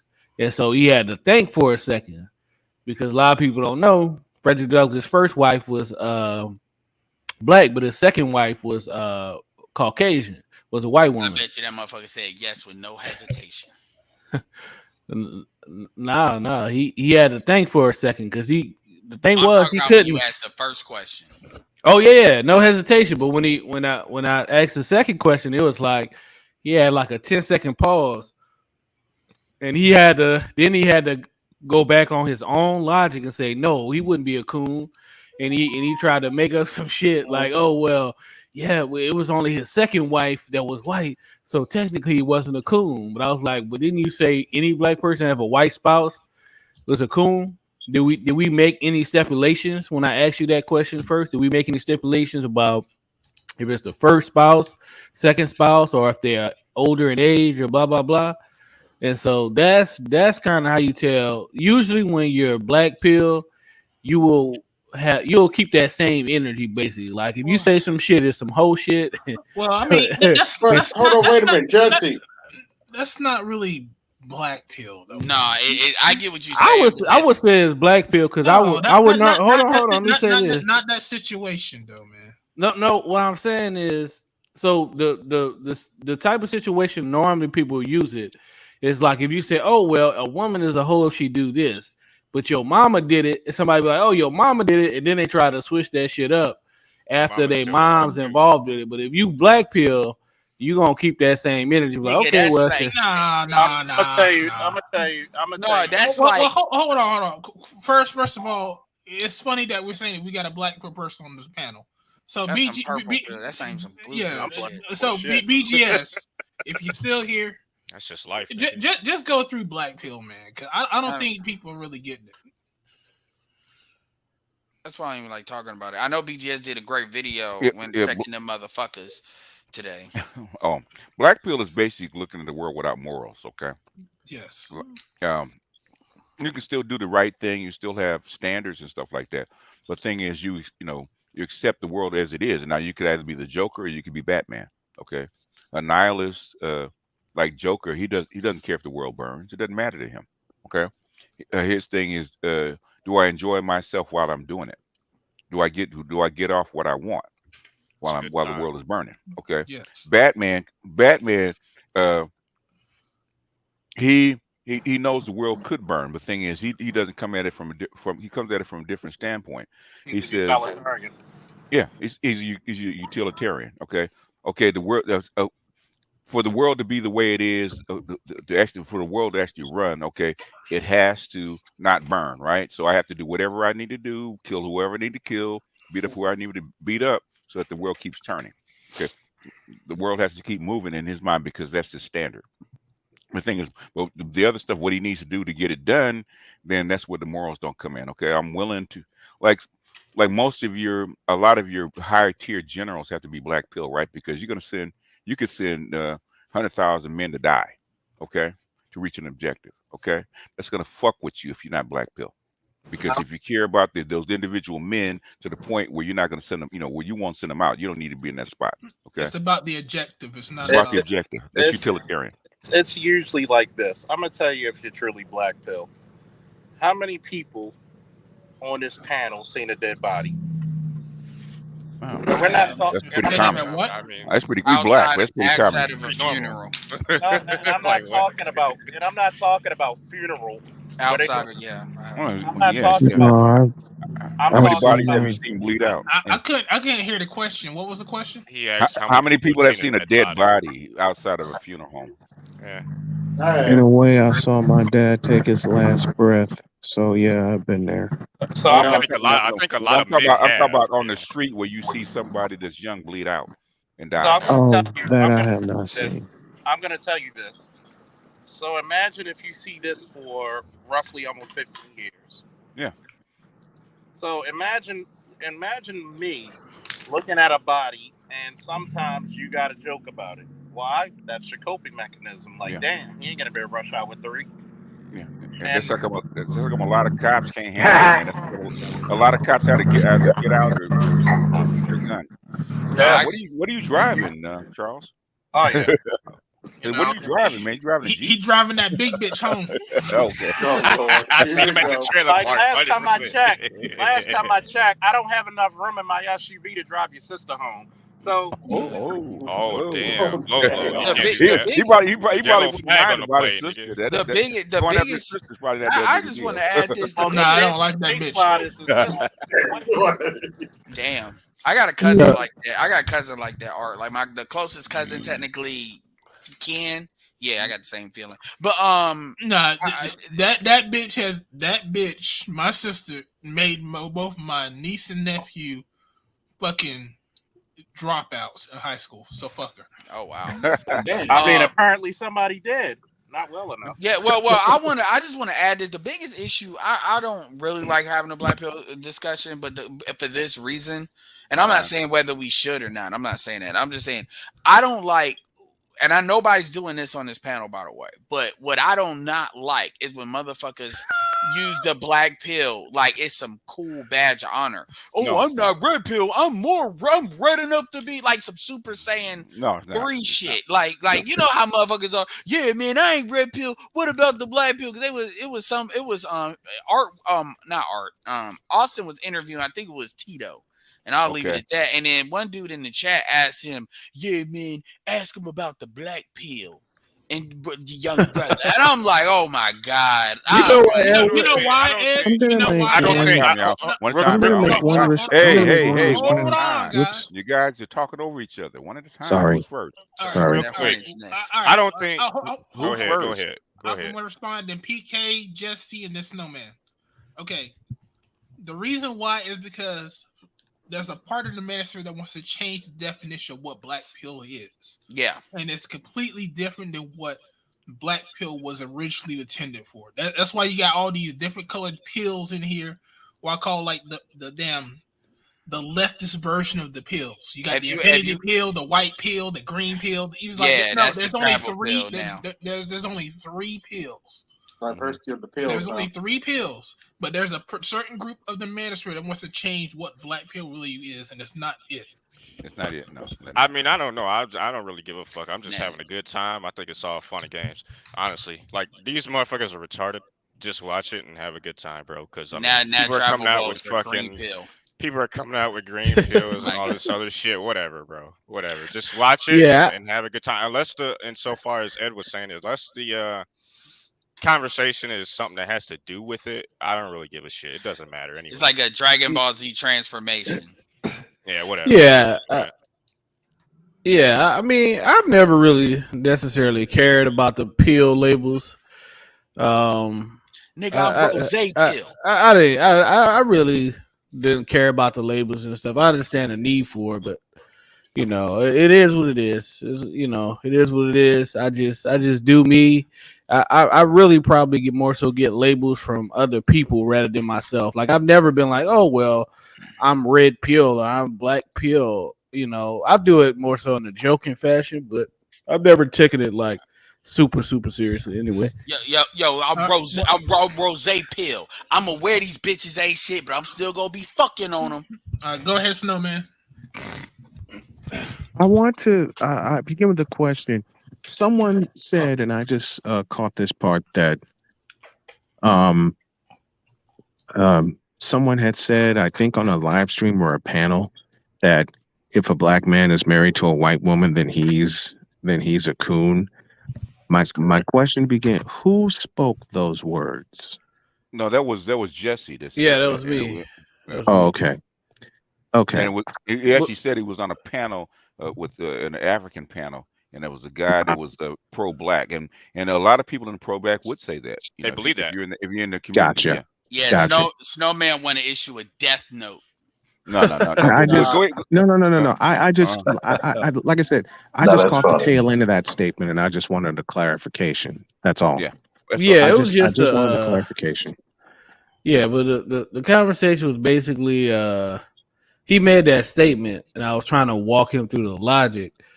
But when I brought out a certain figure name, Frederick Douglass, who's pretty heralded in the black pro-black community, he had to make an exception for that person, even though it didn't align with his original statement. I'm a descendant. Gotcha. Then I must be one of the biggest coons of the 21st century. Are you part of the conscious community? Am I a part of the conscious community? No. Yeah. Well, then it doesn't apply to you. I know. This nigga said, God, why did you even ask me that? I gotta go look at I just wanted to. It's almost like I wanted to joke around with that. Okay. I wanted to joke around with that, and I just wanted a clarification of who, where the statement. Snowman, hold on, Snowman. I'll say this: you weren't about being called a coon, but you weren't about being called a coon by somebody from the pro-black community. It's like a regular citizen being worried about called a snitch by some street niggas. Truth. Damn. Truth. Yeah, that's true. I am not worthy. I'm bowing like I bow to my kids when they make a statement like that. I am not worthy. I am not worthy. No, Snowman. Damn, what the fuck you doing, man? They're not worthy. BJS, do you want to respond to that? Respond to what? Oh, I thought you were trying to. No, I thought you were trying to get in. No, I was just saying, Snowman, you're not a real. I don't know where we are, so You're We're not all a over the real. place We right kind now. of We're all over the place. You're not a real coon until you got your non-black wife in an avatar. Like shout out Christian Hudson. The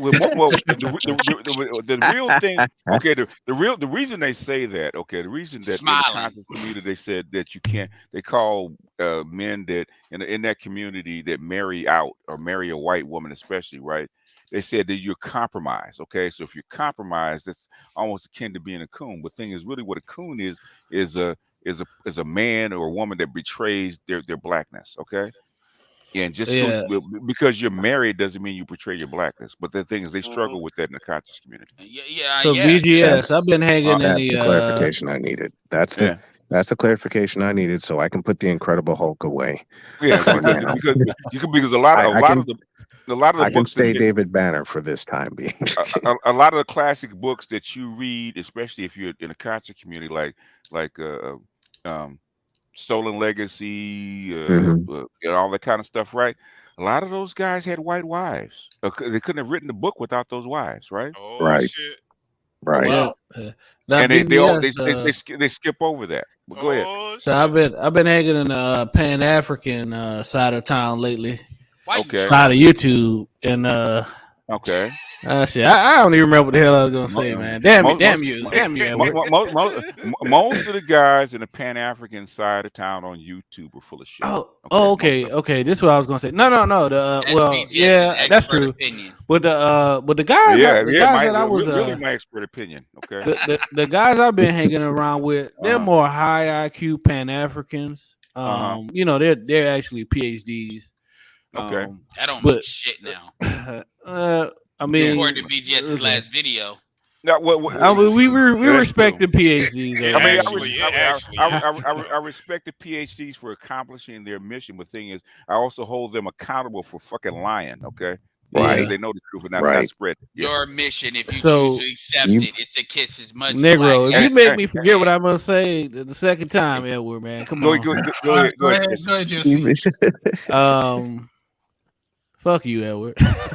You forget it. Well, the thing is, before I put that video out, I actually ran it by Dr. T. I said, Dr. T, listen to this and make sure that I'm not, going overboard. And he said you're telling the truth. Go ahead.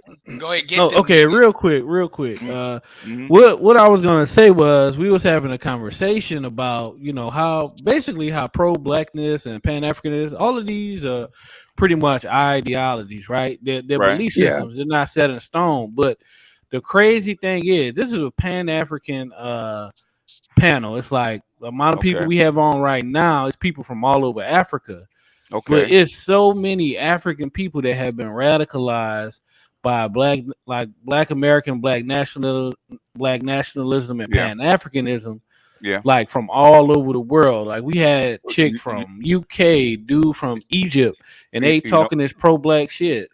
You know why? Because they got to unify because they have the West, the East and the West fighting over them right now. The Russians and the Chinese with the Asian BRICS, and then the West trying to influence them. So they have to depend on something outside of that paradigm. So that's probably why they've been radicalized. Because believe it or not, and they told me this man, God, when was this? Hell, back in 2003, because I was actually driving this guy. I think it's Lumumba, one of his grand nephews or something like that, right? I was driving him to his place, right? And they were saying that the only people, believe it or not, the only people they really trust, that are outside of the people on the continent is African Americans. Yeah, I had to check this chick from UK because she came on the panel talking about why do Black Americans why do y'all still use European surnames? I was like, first of all, I mean you should know the history of that since you know so much. But why do Africans have European first names? When I go to Nigeria, Ghana, you guys did not lose your culture and you weren't under slavery. So why did you guys choose to have European first names? And her ass just she just left one time. Yeah, leave the panel. Yeah, they just dropped down. And basically, the reason we still hold on to names because that's part of our identity. It's voluntary that you give that up, but we're still American, right? We still have an American identity. We can't. You can change your name all you want to. You're still gonna have it. Okay, that's how come I never Bitch, we changed my were name. bred. What's your excuse? And the last thing I said was, I was like, I'm gonna just say this last thing. First of all, the shit that you talking, I know where you got all that shit from. I read all the books. I've listened to all the lectures. Been doing this shit for over 12 years. Okay. You wouldn't even be thinking this shit if it wasn't for Black Americans. This is our shit that you on this panel regurgitating. And so that show goes all some the way goddamn respect. That goes all the way back to garbage. Hey, Jesse. Just like how hip hop wasn't created by Black Americans, everything's on the table now. Like, I swear to God, if the last 10, 12 years have taught me anything, it's that motherfuckers can choose to remix anything. Yo, they will. Continuity. But I'll say this: the brothers whose channel I was on. Hold on, Jesse. You've been going for a minute. God damn, man. Two seconds. He's exercising his light skin privilege. He's trying to give me this last question. Let me get to the last question. Last question, then PK. No, I'm just gonna say to Edward's comment, with respect to the host, is a Kenyan brother. He a PhD, like I think he's a chemical engineer. Like he actually created like a new form of material. But respecting him, this dude will 100% admit, like, yo, I didn't know none of this shit until I started watching Black Americans. You like, I just went through the whole YouTube rabbit hole and I started reading books. Yeah, and that's how I got pro-Black. So he created Negatonium. so he'll tell you straight up. And a lot of times when the other Africans, because like I say, it's a whole host of Africans from different countries, and a lot of times it's the Nigerians that be on that bullshit. So he had to check a Nigerian dude the other day, because one of the Black American dudes, he was talking about the invention. He was like, you niggas didn't invent shit. You niggas didn't invent shit. And he had to step in and be like, he was like, yo, he was like, they actually did invent this, and this, or whatever. But it's this older Nigerian dude. He's a Gen Xer, and he has trauma from that that African booty scratcher shit in the 80s. Oh, he has a specific disdain for Gen X Black Americans. He's like I like the younger guys. You guys are smart, but those niggas in the 80s, fuck those niggas. Yeah, we need to get them talking. It is what it is. It was what it is. You know. Go ahead, PK. Hold on. I'll just say this. You know how Jesse Black? He said 2 seconds. We was on colored people time. He's on light skin time. He's on that. He uses that buttermilk clock. I'll make one quick note before I get out of here. EG, I didn't get a chance to. Hold on, I need to get PK in because it's fine. I'll go in after Snowman because Snowman said he was about to leave. So I'll wait. You got to leave. Okay. Yeah, I'll make one quick note. Then I'm gonna fly on out of here. BGS, I didn't get to Genie Bus last night because Charles and I had a great conversation about being real. And if Charles, if you're available tomorrow night, we're gonna do it again on my channel. Did you see the stuff going around the Twitter about who's the greatest quarterback? Yes. Okay, we're gonna talk about that. Yeah. Hell yeah, we're gonna talk about that because I have one answer. If BGS, who's the answer? He wore 16, not 12. Okay, all right. I keep forgetting. Oh yeah, you're a Montana fan. and BGS, if you're not doing anything tomorrow, come into the conversation. Please do. I'll try, man. I'm spread pretty thin. BG, I understand. We understand. Yeah. 9 p.m. Charles, 9 p.m. tomorrow night. I'll fire it up and we're gonna get real. And yes, I'm gonna mix in some sports talk because I still gotta cut Genie Bus to shreds. I gotta cut LeBron to shreds too. But if I don't do it tomorrow, I will definitely do it Monday morning. Hour 1 during my Snowman's take, but I will. I got it on the grill. I got it on the menu. I gotta play catch up, but I know it's all screwed up because they really sold out, man, and basically cleaned out the whole cabinet to win that one championship. They mortgaged their future 3 separate times. Yes. Yeah. They mortgaged their future 3 separate times because of him. but I'll get into that either What- tomorrow or Monday. And Let me Decay, climb out of here and get some sleep. And she made a deal I with got the a lot devil. of work to do tomorrow before 9 p.m. So look at the 9 p.m. tomorrow on my channel. Y'all come check it out. It's going to be a fundraising chat as well, but it's going to be a fun one. Thank you guys so much. I love The y'all. thing is, one thing before you go, Snowman. Yes. LeBron has already made his $1 billion, man. He shouldn't even be there. I don't know why he's still here. He didn't come here to play basketball anyway. Came here to make his $1 billion like Kobe did, right? He's got his money. He came to Los Angeles.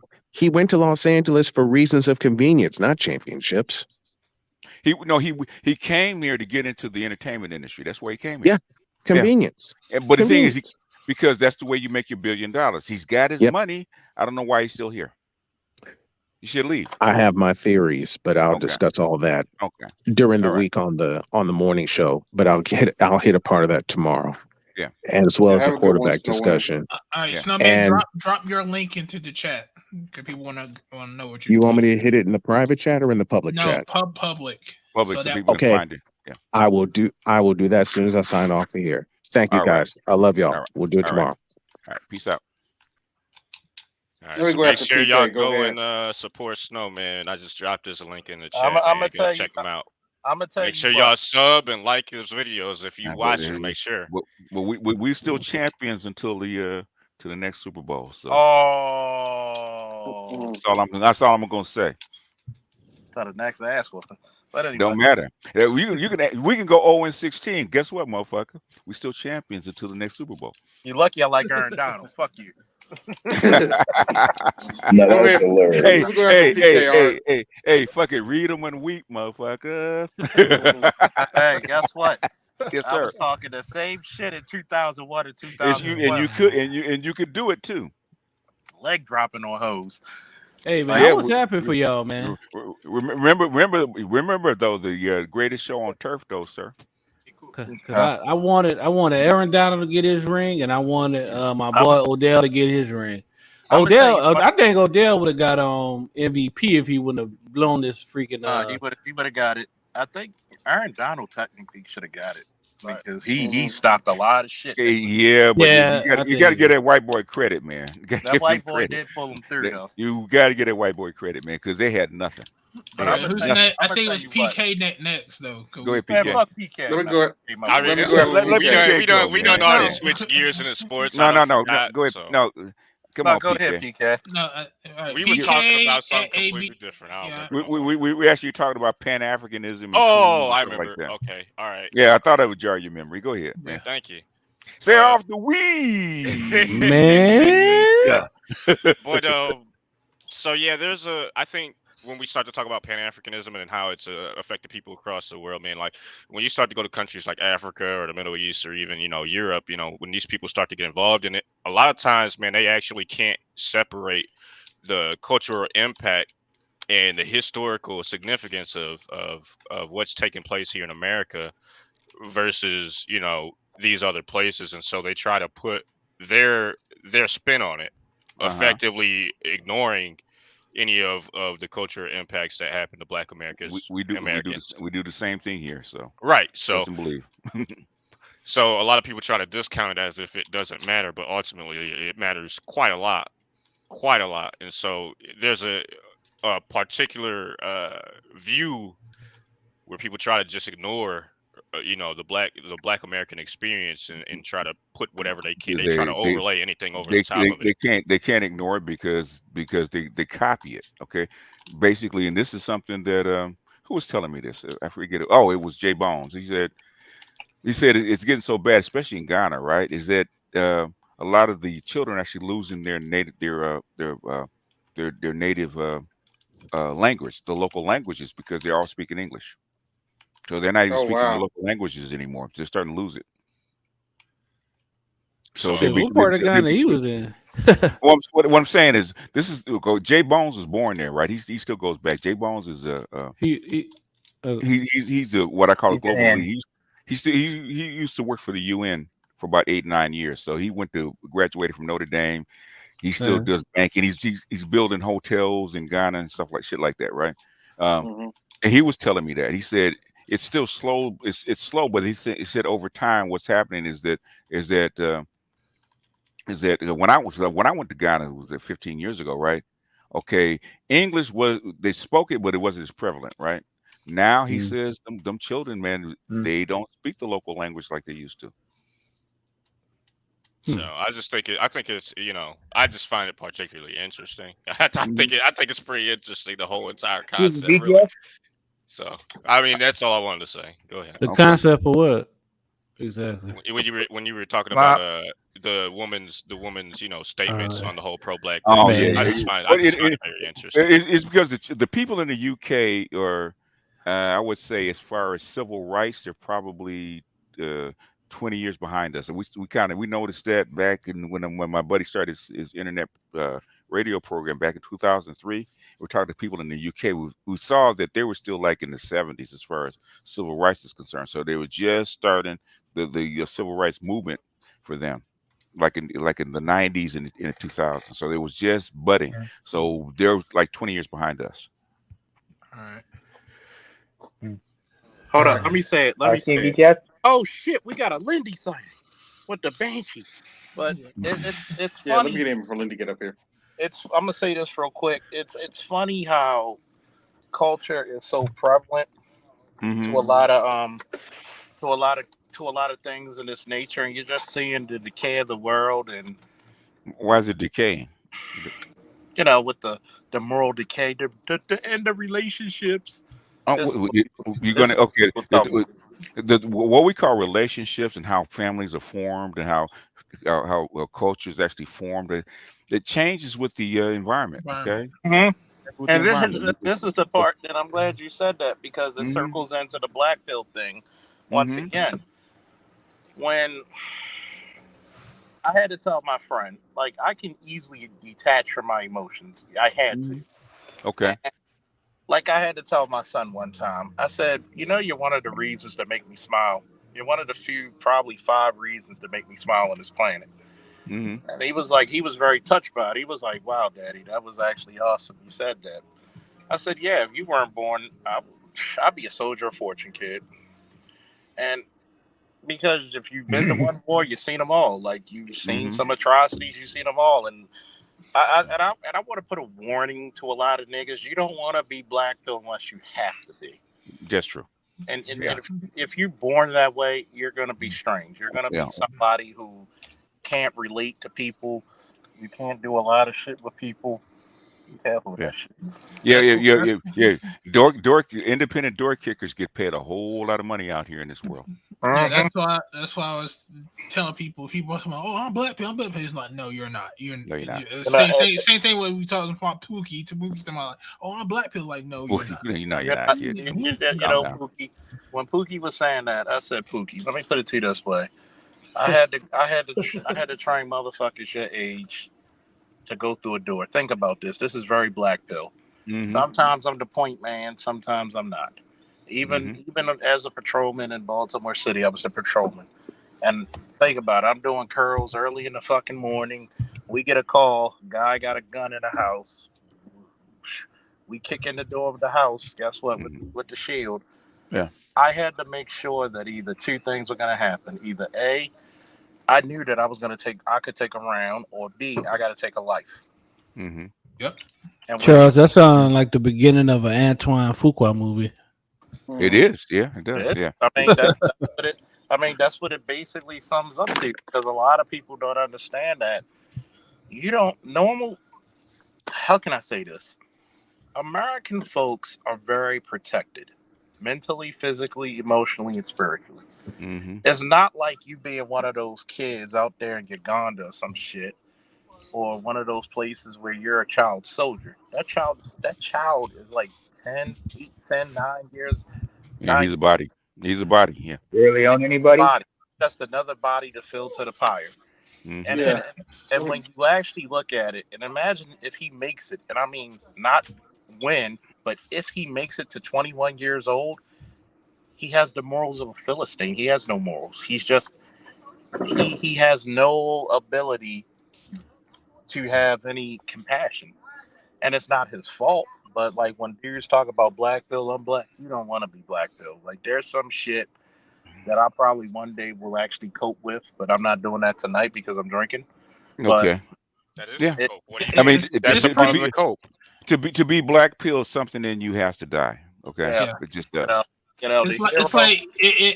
to be honest with you, it's kind of like this. It's like, would you hesitate to kill a child? I'm almost If you would hesitate to kill a child that is actually probably gonna do you harm, then you're probably not black pill. I was gonna shoot. We were gonna shoot. Like, I'll tell you, there's 2 incidences that I was about to shoot a child. Mm-hmm. If that child, because guess what, I was ready, and not saying that I wanted to do it, but guess what, it was the preservation of life. Like, you were about to kill us or somebody else, and It's you or me.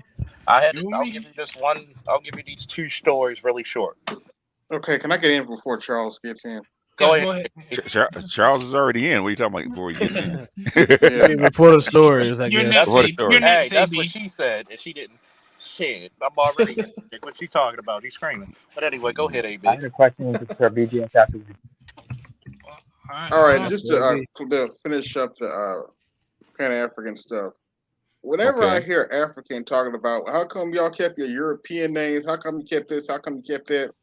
I always want to ask, how come y'all still wearing those wigs? The thing is, you should have told us. That's in the Commonwealth. Because we're American. You go to Kenya, Uganda, they all got the damn wigs. Well, yeah. Go ahead, Charles. You're in UK. How come you didn't give up your African name? Oh, facts. And that's a British thing. Oh, Charles, Sir Charles, Pager Sir Charles, Officer Charles. Hey, you got pretty secretaries to call my name, so stop. Mm-hmm. Yeah, he got one of the pandygrams. He had to answer real. I told you he would drop him that big bitch. I told you, look, just because your sister's the size of that shit, here the driver's seat. But anyway, listen. At least I'm not eating Taco Bell out of a fat woman's ass. Okay. Oh God! I just ate. Guess what? You don't have to eat Taco Bell to the fat bitch's ass. Oh shit! Get out the way! Get out the way! You move! That was it's like saying don't see an elephant. Don't see an elephant. Hey, he says he likes his fat bitches just like Baltimoreans love their seafood, fresh and full of obey. But anyway, the story. Okay, all right. Come on, guys. Hold it together. I just had breakfast. I'm gonna tell you these stories real quick so we can progress. You're right. You just had it. You know, people leave too. Hey, Charles had dinner. You had everything. It's a story, Charles. How you a big bitch got lopsided titties? Can we get to the stories, man? How you got lopsided vitamin D milk? I want the stories. Old Negro. Old Negro. Let him go. Let him go. Who gets the last joke? That's what I'm wondering.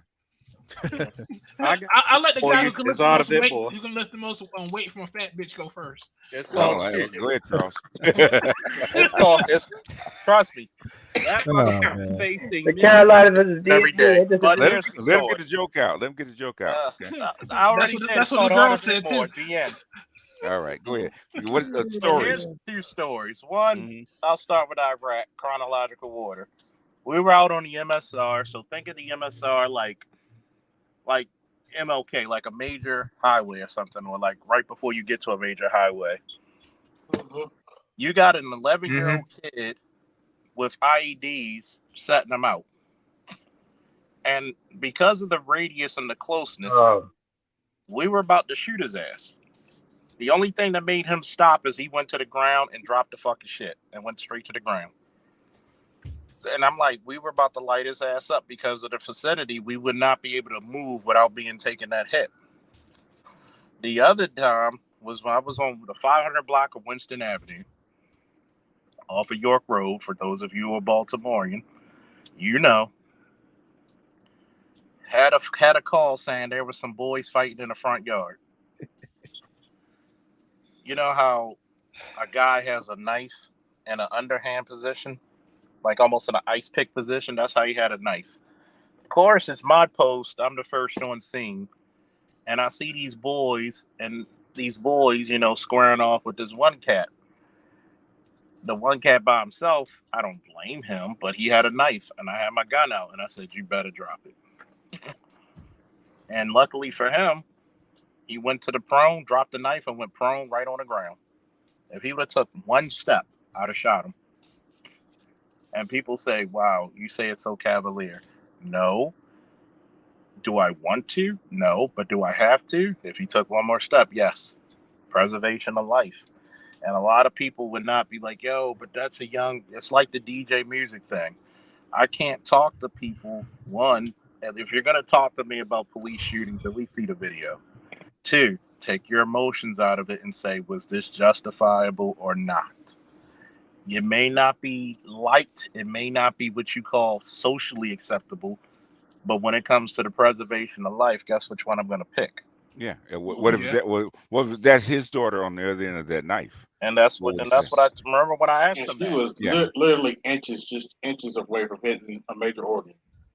So I must have stopped living with morals a long time ago, because this does not sound like a difficult decision to me. Like, yo, either I'm gonna die or he gonna die. Well, Jesse, I'm gonna choose me every time. Well, Jesse, you gotta think about it. You're a little bit different than the average black male, and average black person. Period. You're well traveled. Wait a minute. Are you trying to say he buttermilk? No, it's the fact that he's like me. He's a very worldly man. Yeah. Even that he's not even 40 yet. He reminds me of me. Like, you're not even 40 yet, and you probably seen more of the fucking place than people in your demographic. And it's kind of hard having conversations with people. That's why having conversations with people with dual masters or PhDs is often easy for me. Because of my experience, education, and training, it lets me sit there. That's why I can have conversations with Dr. Neal, Dr. Johnson, Gigi, Dr. Dunbar, Dr. Nicole, Doctor, don't call me Doctor, the Scientist Supreme, Nicole Ali. It's very easy because these are people that understood me when I was young. And they were like, oh, your mind isn't like young people, your mind. Of course not, because my parents wouldn't allow certain shit. Yeah, they allowed me to be a child, but they didn't allow me to be ignorant. Ignorance, even with me and my dad and my mom, we fuss. The one thing I'm proud of them and also thankful for them is that they didn't allow me to use ignorance as an excuse. You're going to learn one way or another. Yeah, I always joke with my conscious community. People be like, yo, I'm an ancient nigga, because, conscious community, they believe in the reincarnation and stuff like that. And so I always felt like I was an old soul. I always thought I was an old soul because I don't know. I just always thought about stuff differently. Yeah. And I've always just, I felt, not to say that my parents were, I'm not going to say my parents were immature or whatever, but I always kind of felt like I was the parent and they were more so the kids, Well, like it's just certain. I already knew I was old because I like brand muffins. You were old coming out the womb. You were old. When you came out the womb, you came out with a fucking newspaper and a printed back. Plus, I always say this too. I always got along. Well, maybe that's normal. Maybe that's not even atypical. But I always kind of jive more with older like folks. My grandparents. Yeah. Like I thought their way of doing things were better than my parents' way of doing things. Yeah. And you got to remember this too. And I'm gonna ask this to BGS, Art, and you, Jesse. Who's majority of the people that follow me? What type of background do they usually have on my channel? Usually military. Law enforcement. And think about it. I've been doing this for like 2 years. I've been rocking with BGS for almost 7. Hell, damn near almost 8 with the snowman. Hell, he brought me on to the live streaming joint and showed me how the ins and outs. You got to think about it. This is almost a decade in. If I was somebody fake and phony, I would have been exposed a long time ago. Like I tell people, I've earned my ability to smoke a cigar once in a while and sit on the water with a drink. There's shit that I have in my mind where I'm like, you know what? Thank God that shit didn't go another way. And that's the plight of black men. Half the time in the coliseum, you're riding around in your squad car.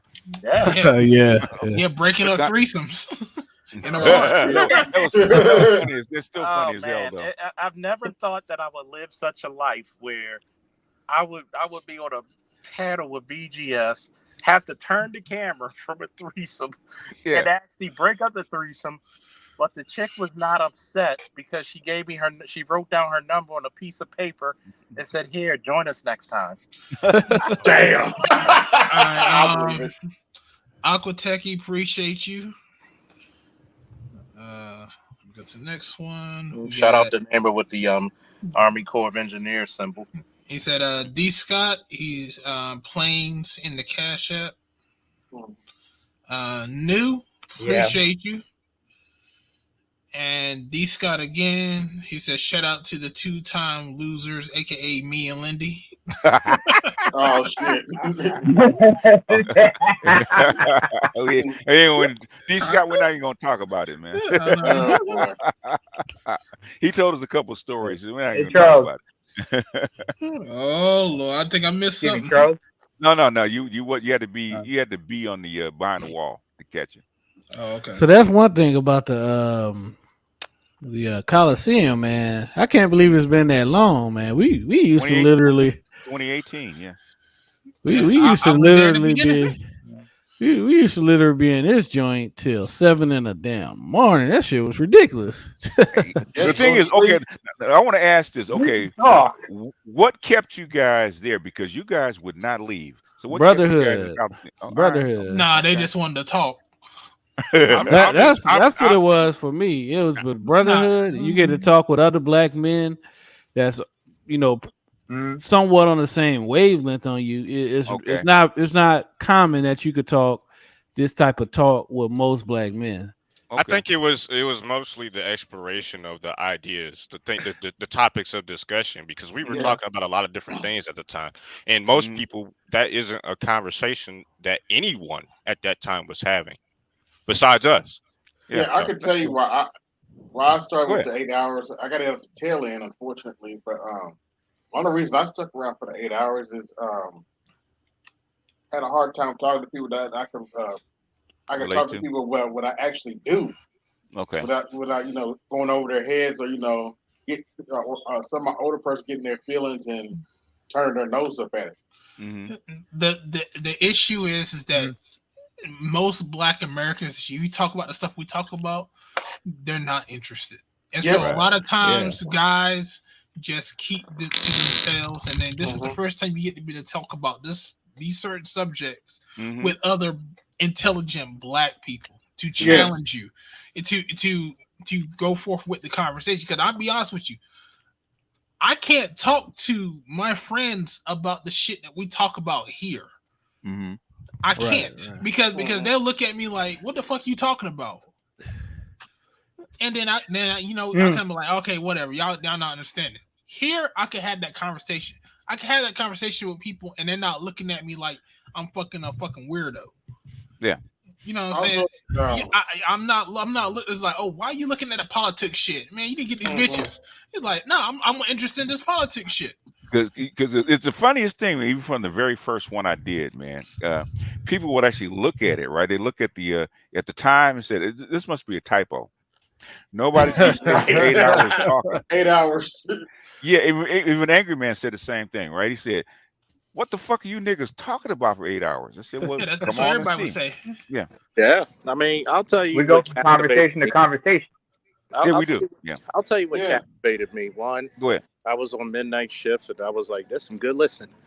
Yeah, I was working late back then. And forever. Two, you kind of like, I do agree with Jesse with the Brotherhood, because it was one of the few places where men can talk like men and not have to curtain tail their fucking language or their content. Right. Three, the high level of intellectualism that you're allowed to have and be. Mm-hmm. Because we all know in the Black community, the dumber you are, the more appreciated you are. Yep.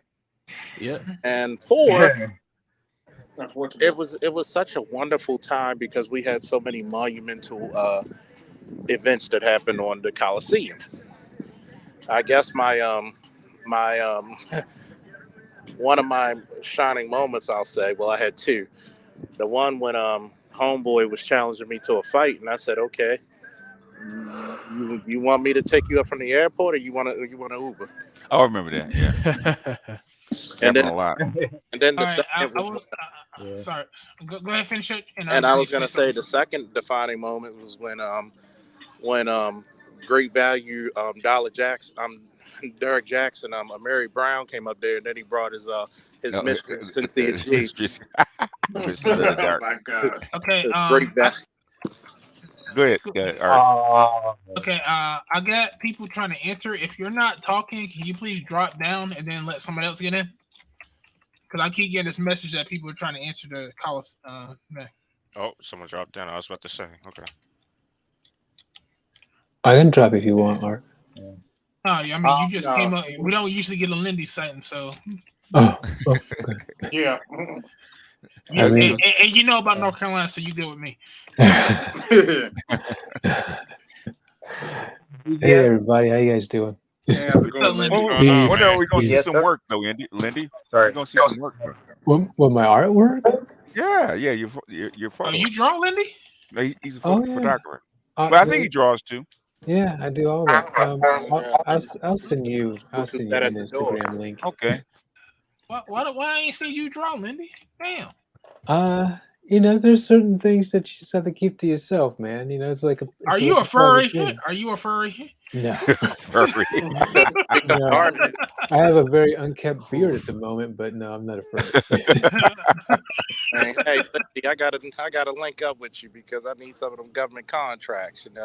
We got to keep somehow we got to get paid to keep Art Bidmore's big bitch fetish out. I mean, he does work for like a bread company or something, so I'm pretty sure she get all the free carbs she needs. He is the brioche bandit. Damn. Listen. Don't confuse me with Charles Faulkner's fetish of bitches eating lard, okay? I mean, Charles is probably picking up big bitches good power. Don't confuse me with his elaborate collection of videos and save videos of chicks with dicks. That's his. Damn. He said he likes his women with a little something extra. Charles the only person I know that likes the thick version of Anna Nicole Smith, okay? Ooh. Nigga, you like Pinky after she turned into Big Toe. Ooh. Damn. Ooh.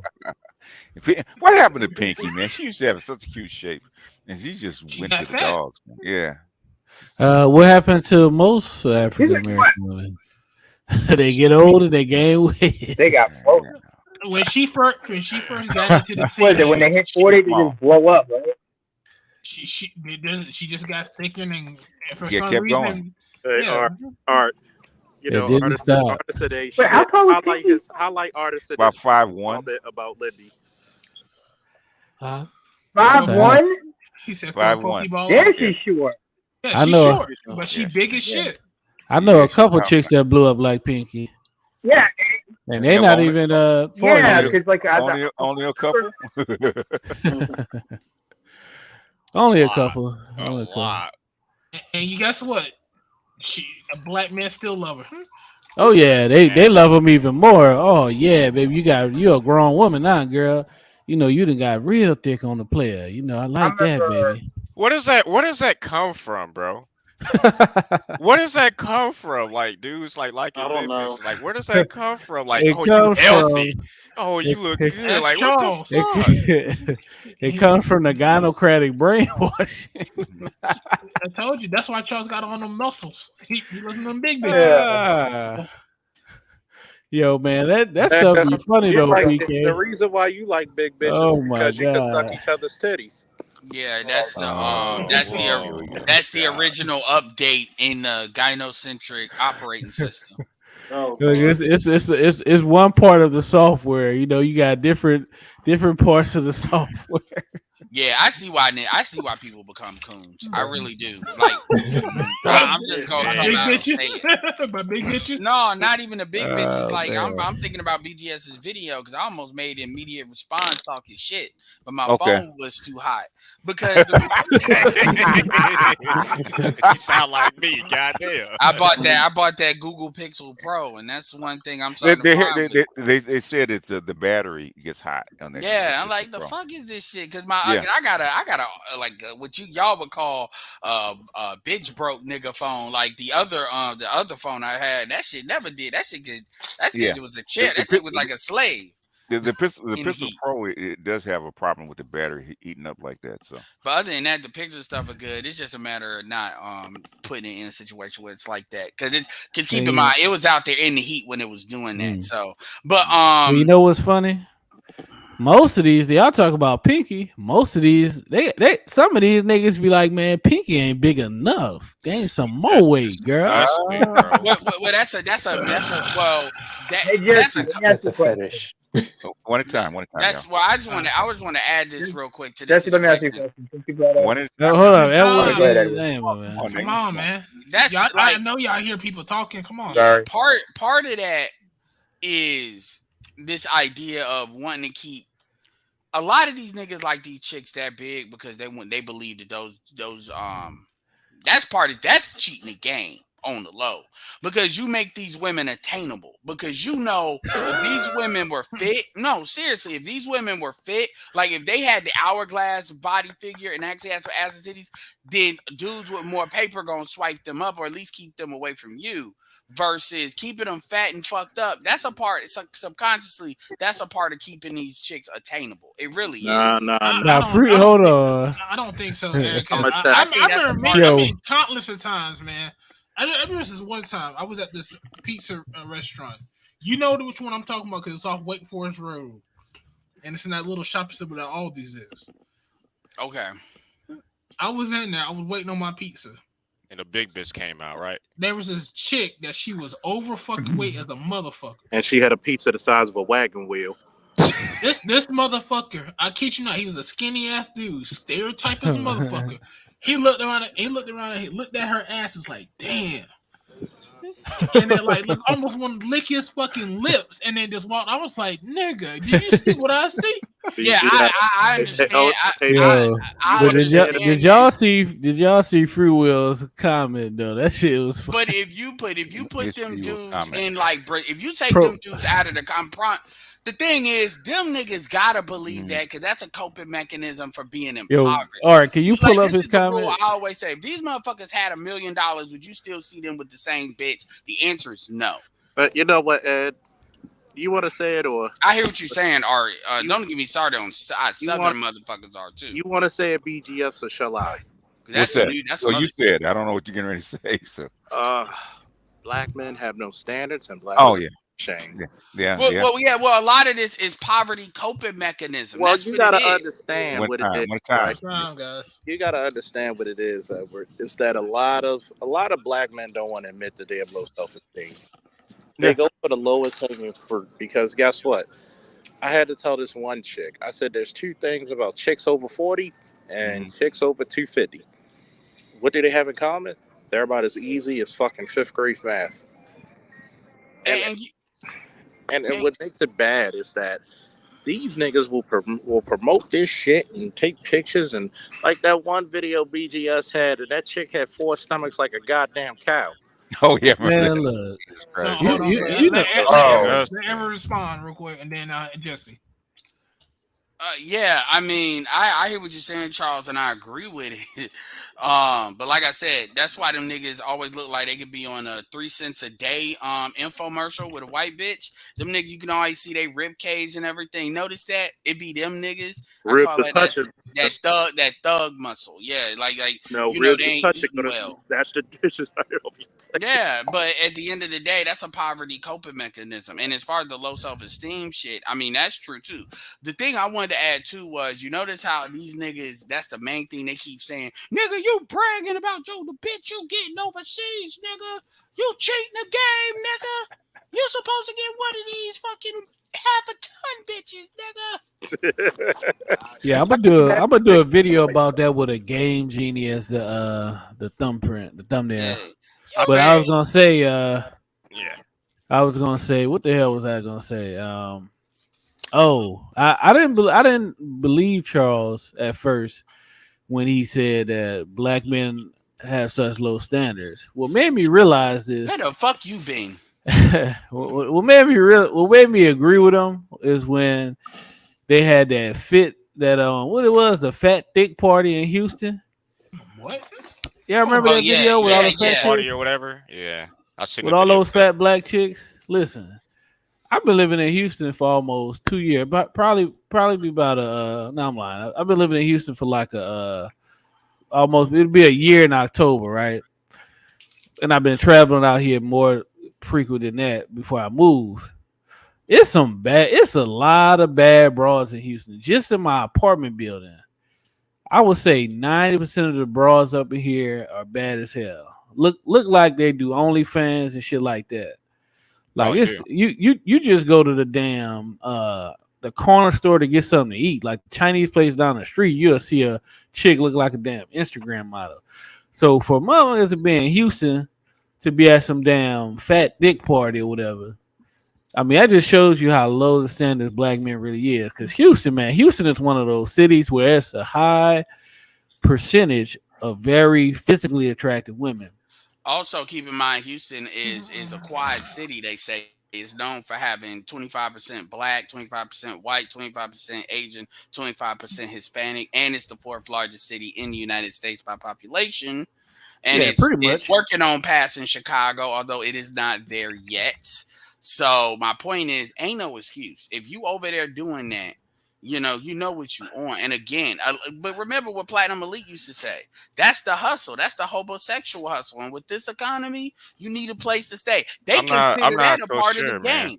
I'm not so unless sure, you only like black women, though. I'm starting to think that some of these standards are being adopted a lot younger, because I was talking about this to someone else a while ago, man. I was talking to some younger guys, man. They were all game for fat bitches. You know, they were around the 18 to 23 mark, and they were game. I'm like, bro, like, where did you get this from? Why you like fat bitches so much? Like, what's going on here?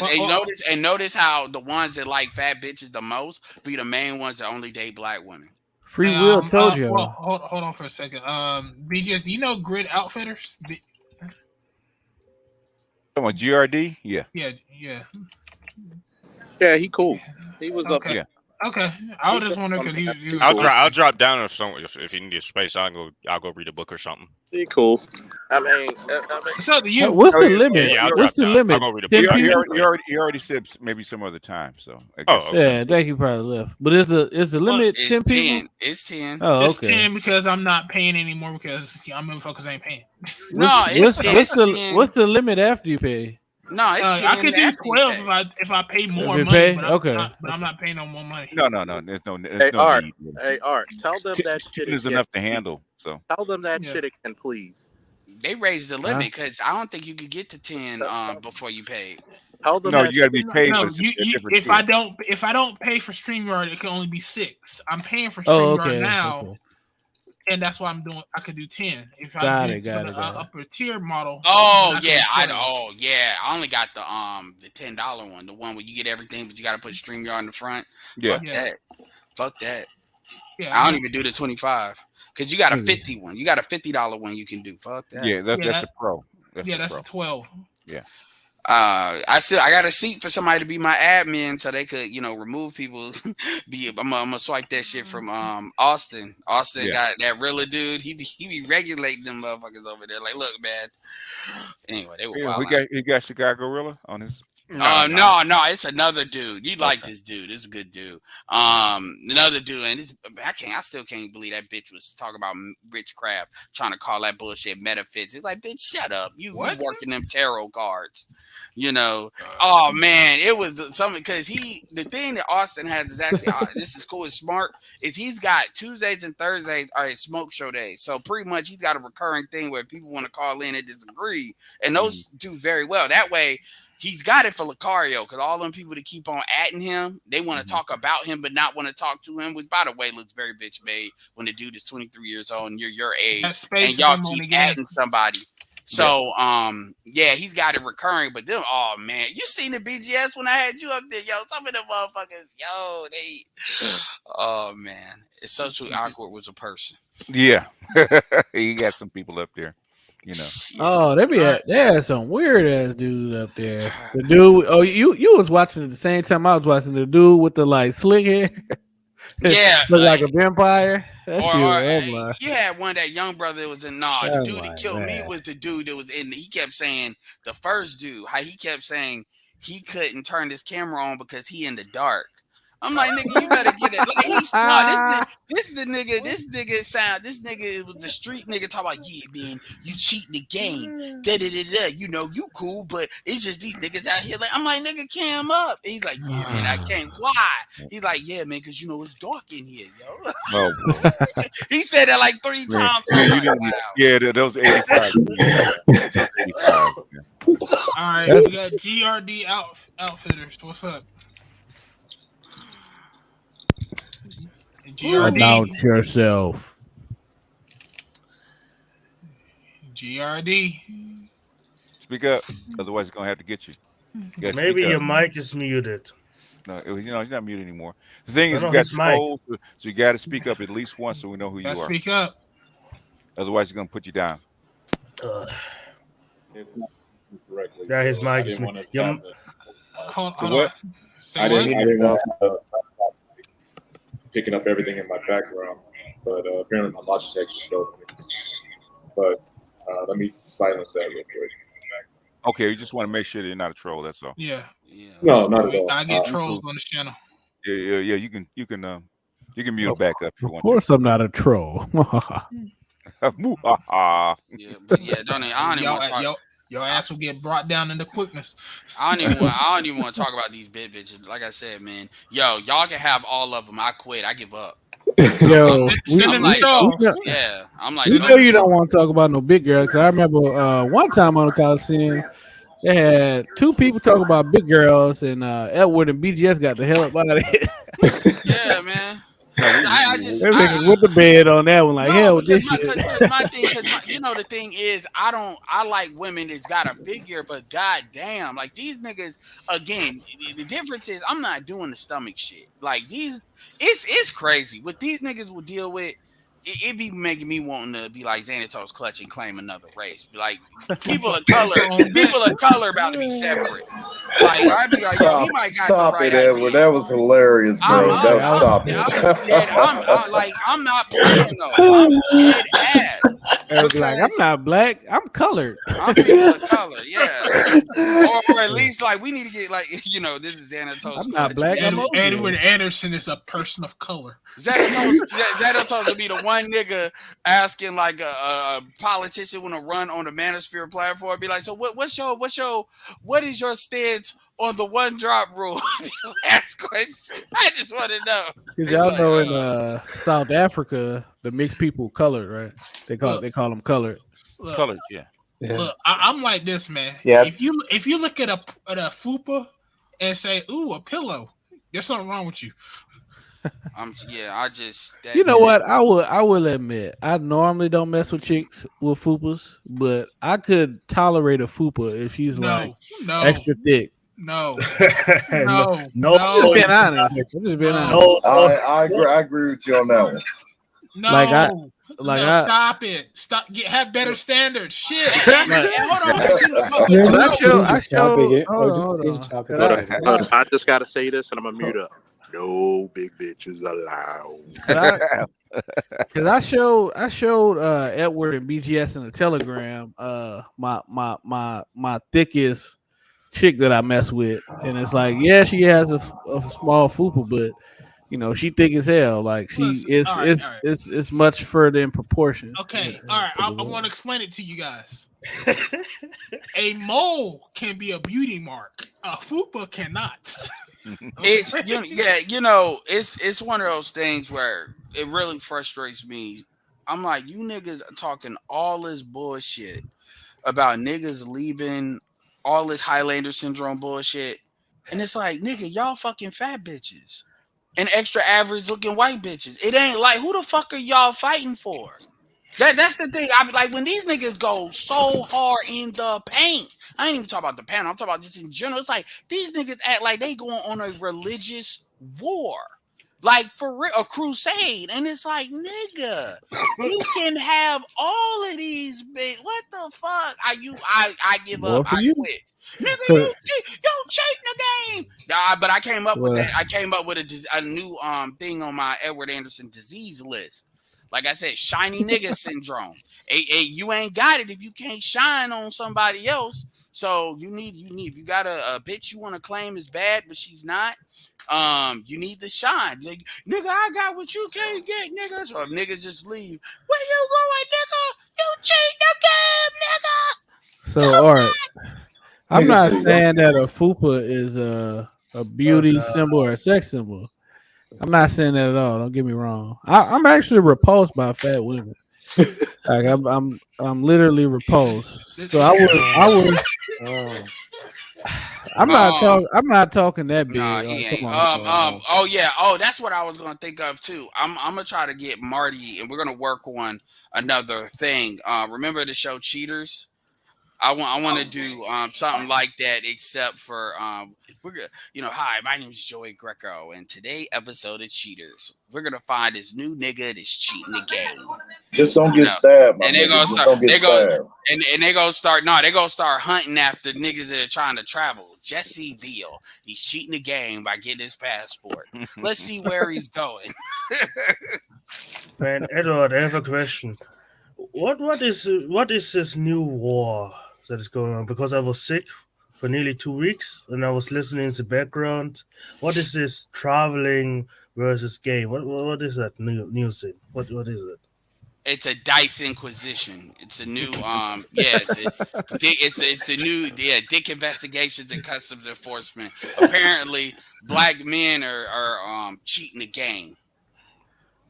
We're cheating the game because you're supposed to validate your man. The rite of passage in Ado's culture is to tolerate the African American bitch. And if you choose not to do that because you got better things to do for whatever reason, that's considered cheating the game, and therefore your manhood is not legit. It's kind of like, you trying to be Anakin Skywalker on the council but not be called master. You're not a man. Let me break it down for you, Snake Man. So basically in the US, right, to get the creme de la creme of broads, like the top, maybe say 20% of the chicks, you have to have certain things typically. Like you got to have, a lot of money. You got to have a high status. You have to have, probably some physical body game stuff going to get these top chicks, right? These guys that are able to get the top chicks, they're pissed off because we're getting chicks on that level or better without having the requirements that you need in the US, and we're getting them at a fraction of the price. So instead of having to have over $100,000 a year, instead of having to be 6'5", instead of having to have, a six-pack and all this other stuff, we can go to other countries and we could get that same chick and even better than what they're getting without having any of those things. And it's going to cost us a fraction of a cost to get those chicks. Yeah, and the truth is, man, a lot of these chicks, look, let's keep it all the way 100. Most black women are not going to, if you had a contest of who got the best baby daddy of different races and shit, black women, it ain't like black women gonna be able to show up to that shit like they about to win. So it's really this idea of these black women really having these all, like, even if you take out productivity, let's take out money, take money out. it still ain't the type of shit where these chicks will be showing up like that, for real. So But it kills me. Like even in that way, I hear what you're saying, Jesse. I'm not disagreeing with anything you're saying, Jesse. But that's a myth. Like that's a way for these chicks to have these high ass standards. But the reality of the situation, like BGS showed, these hoes are tricking for green cards, man. Do you know what's funny? Let me just say this real quick. Do a 5-year bid and you can get this green card. I'm talking about the top chicks like the IG models and the model, the video model girls and I'm not talking about the pretender chicks because we know there's pretender chicks who be like, oh, I date high value men, but they may only had like one higher value man in like 10 years and they blew that. I'm talking about the chicks that actually date NBA players, the chicks that actually date rappers, the chick that actually date drug dealers and all of this type of stuff. That's what niggas really are mad at us because we're getting better or on par or better chicks than those chicks without having those requirements, without having to go through those hoops. No, you're absolutely right. But even that's a myth too, because a lot of them chicks are just getting passed the fuck around by the same niggas, and then at the end, like for instance, some of them chicks will be like, Nick Cannon's baby daddy or baby mama. Or so that's perfect example. Look at all Nick Cannon baby mamas. I'm lying, some bad chicks, but they are. But most of them chicks aren't able to access them dudes because it's not enough of them. I'm not disagreeing with what it is. Are they wives? Well, that's not what we talking about. That's not the argument. Yeah, this is offset. The thing that I'm trying to argue is not necessarily say, Jesse, you're wrong. Anything you're saying, I'm trying to add on that all that shit's what I'm trying to communicate to Snake Man too is that shit's a myth. That's what niggas be fantasizing about. Like by that, it's this idea of being this rapper or athlete or a nigga that's like basically a fucking niggified fantasy, which is why a lot of black men don't focus on other things that black men should. As far as this is why when women talk about I have infrastructure, it's like, bitch, who the fuck are you fucking that is going to create that? That's the thing I want to add. Like if you look at your pussy history, your whole facts. Do you have any of them niggas that would actually be involved with doing some shit like that? What's the name of the scientist dude? That's the thing I was saying about this. The reason why these guys are getting pushed back is not because they're finding wives. In our community, there's not that many fucking wives. I mean, you talking about what Nick Cannon's doing. He's not finding a wife. He's just impregnating a whole bunch of women. And that's none of those women are going to be wives to him. He's basically doing what the gynocracy tells him. I'm going to impregnate a whole bunch of women, and that's it. Any of those chicks can go to the fucking courthouse and put him on some child support if he does not follow what they say. Sounds like you're calling it a more commercially acceptable future. So here's the thing. I hear what y'all saying, but these dudes don't give a damn about you getting no wives. They don't care about us getting no wives. I'm telling you, what their problem is that you're getting attractive women, whether it's getting wives or just having sex with them. If you go to Mexico and you get a wife that's a 5 or 6, they don't give a damn about that. Their dick envy comes from that you're getting chicks that's way above average, whether you just having sex with them or you're marrying them. And they feel like you don't deserve it because you didn't, get your body game up. You didn't get to 100,000 a year. Well, this is the myth of white womanhood. This is basically the nigga version of it's crazy because all this shit. This is why I always come down to, hey, my nigga, you feel. I've asked dudes this. What the fuck are you gonna do about it? Like this, I've asked people. I've asked people because I say, nigga, you really want to fight up? Because I really want to know how far these niggas really want to go. Because all that running your mouth about shit, because these will be some of the same niggas that'll say, oh, nigga, you ain't gonna do nothing. Okay, somebody's doing something. So what the fuck you gonna do? Because it sound like to me, y'all just bitching about something y'all can't control. Because here's the thing. Any dude that would fall for the you lame if you do this shit, so therefore they don't, they were already in your camp in the first place, which is why they were able to be influenced by that. So that's You maybe would agree with this, Edward, because you short like me, right? And you light skinned. All my life, I've dealt with niggas hating on me because I be with a bad chick, right? Because I'm short primarily, or yeah, that's not with supposed to light happen. skin. And so it's really the same thing. Yes. That it's really the same concept, just kind of a little bit different.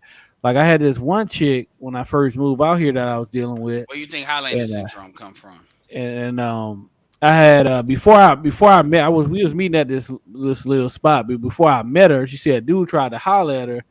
And because I had asked her, I seen the dude, he had looked our way and he had shaked our head. So I asked her maybe like the next day or something like, yo, you know the dude, the such and such? Yeah, he came over, looked at her, kind of shake his head, and she started laughing. And she was like, yeah, she was like, before you came, he tried to holler at me. And she was like, you know, she's taken. And he was like, oh, I bet you probably like some old light skinned ass nigga, huh? I bet that's your type, and kind of walked away.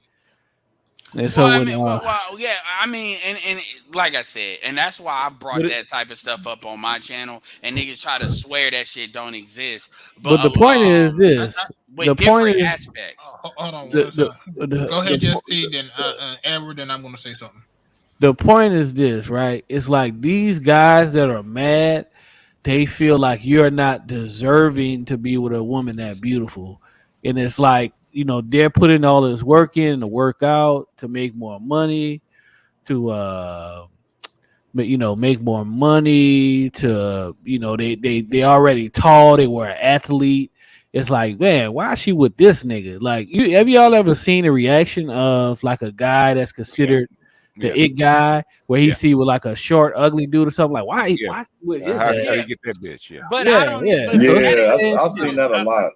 But for that, I can understand the logic, even though that's stupid too. I can kind of understand the logic. Let's be clear here. It's very few of these niggas that fit the category you talking about of they work hard, they live way. No.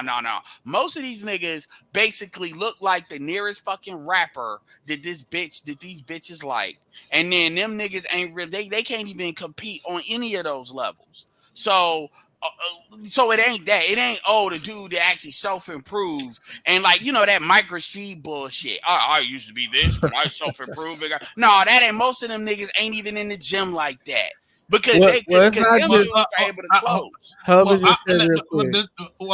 on, because the most time when I see these where these guys are going overseas, most of the time these guys are just looking for a wife. That's what they're looking for. They're looking for female companionship. It depends. For the most part. It depends. I'm gonna be honest with you. And for I'm just saying, for every time that I look at these channels, that's what they're looking for. They're looking for the female feminine companionship. Yeah, companionship, but not necessarily a wife, though. But they're not getting from here. Yeah, and that's why they're going overseas, and that's why these other guys are mad for the simple fact the matter is that why don't they go overseas too? But even these men are going overseas to doing it, and what, like you said, be just with the winter soldier chip. Mm-hmm. The females are complaining to these guys, and so they're going back forth and saying, "How come you guys can't get with these other chicks?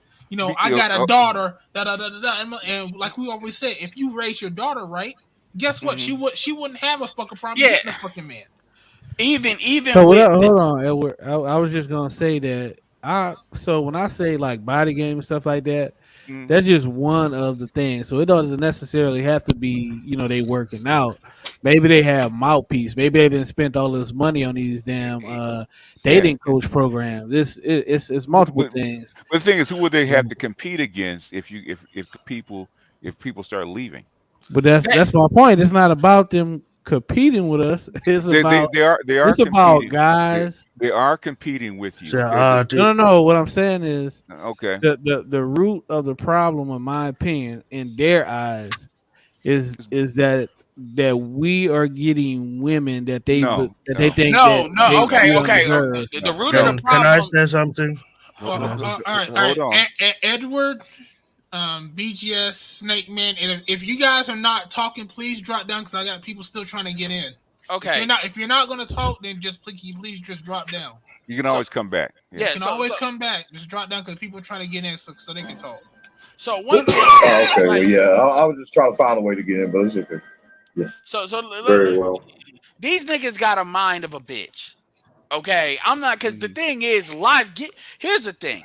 There is a certain standard that has to be met with an argument in order to, like, fucking flat earthers, even though I think that shit's bat shit, they still have some kind of quote unquote standard that they're trying to meet, where they try to logically put their bullshit through to where you can break it down. These niggas are like jealous females. And all the shit you describing, Jesse, that is how a bitch thinks. There is like what BGS said about the competing shit. There is zero logic to what they're talking about. Cause my nigga, and this is why I say it in a way. I say, nigga, you are less. You got dudes that are gay that y'all don't be in your brain. Oh, I can't believe the society is going this way. Y'all be like, oh, what another man does in his bed is his business. So if you can accept that and make no mistake you do, because you know you will be punished if you don't, which is why y'all talk about manhood and shit. Fuck that, because y'all do what y'all allowed to do. When you come over here and you put this kind of energy into what another dude is doing that has nothing to do with you, and I would actually argue low-key helps you, because you can't demonstrate how it bothers you. Well, And this is then how when it you hold bothers on, me. then you add in the fact, Shorten it up, Edward. that women ain't nobody said nothing about traveling when women were doing it. Again, any nigga that feels some type of way, that's a bitch to me. I'm just gonna say it just like that. That is a bitch program. What do black men base their manhood on? A woman's womb. A woman's womb, right? So basically, the type of women you can get, means that's how they gauge their manhood, right? That's how they gauge their manhood. You can start a timer if you want. It won't be that long, Art. It's okay. I mean, with BGS is exempt from the timer, but I get what you're saying, BGS. But hold on. Nobody is exempt from the timer. Yeah, I know. Just let me know when I can get in. Can I finish? Well, hold on, guys. Let Before y'all interject, can I finish? BGS finish up, and then Edward, you're next. Jesse, and then who's the new guy? Cameron. What about me? Snake Man.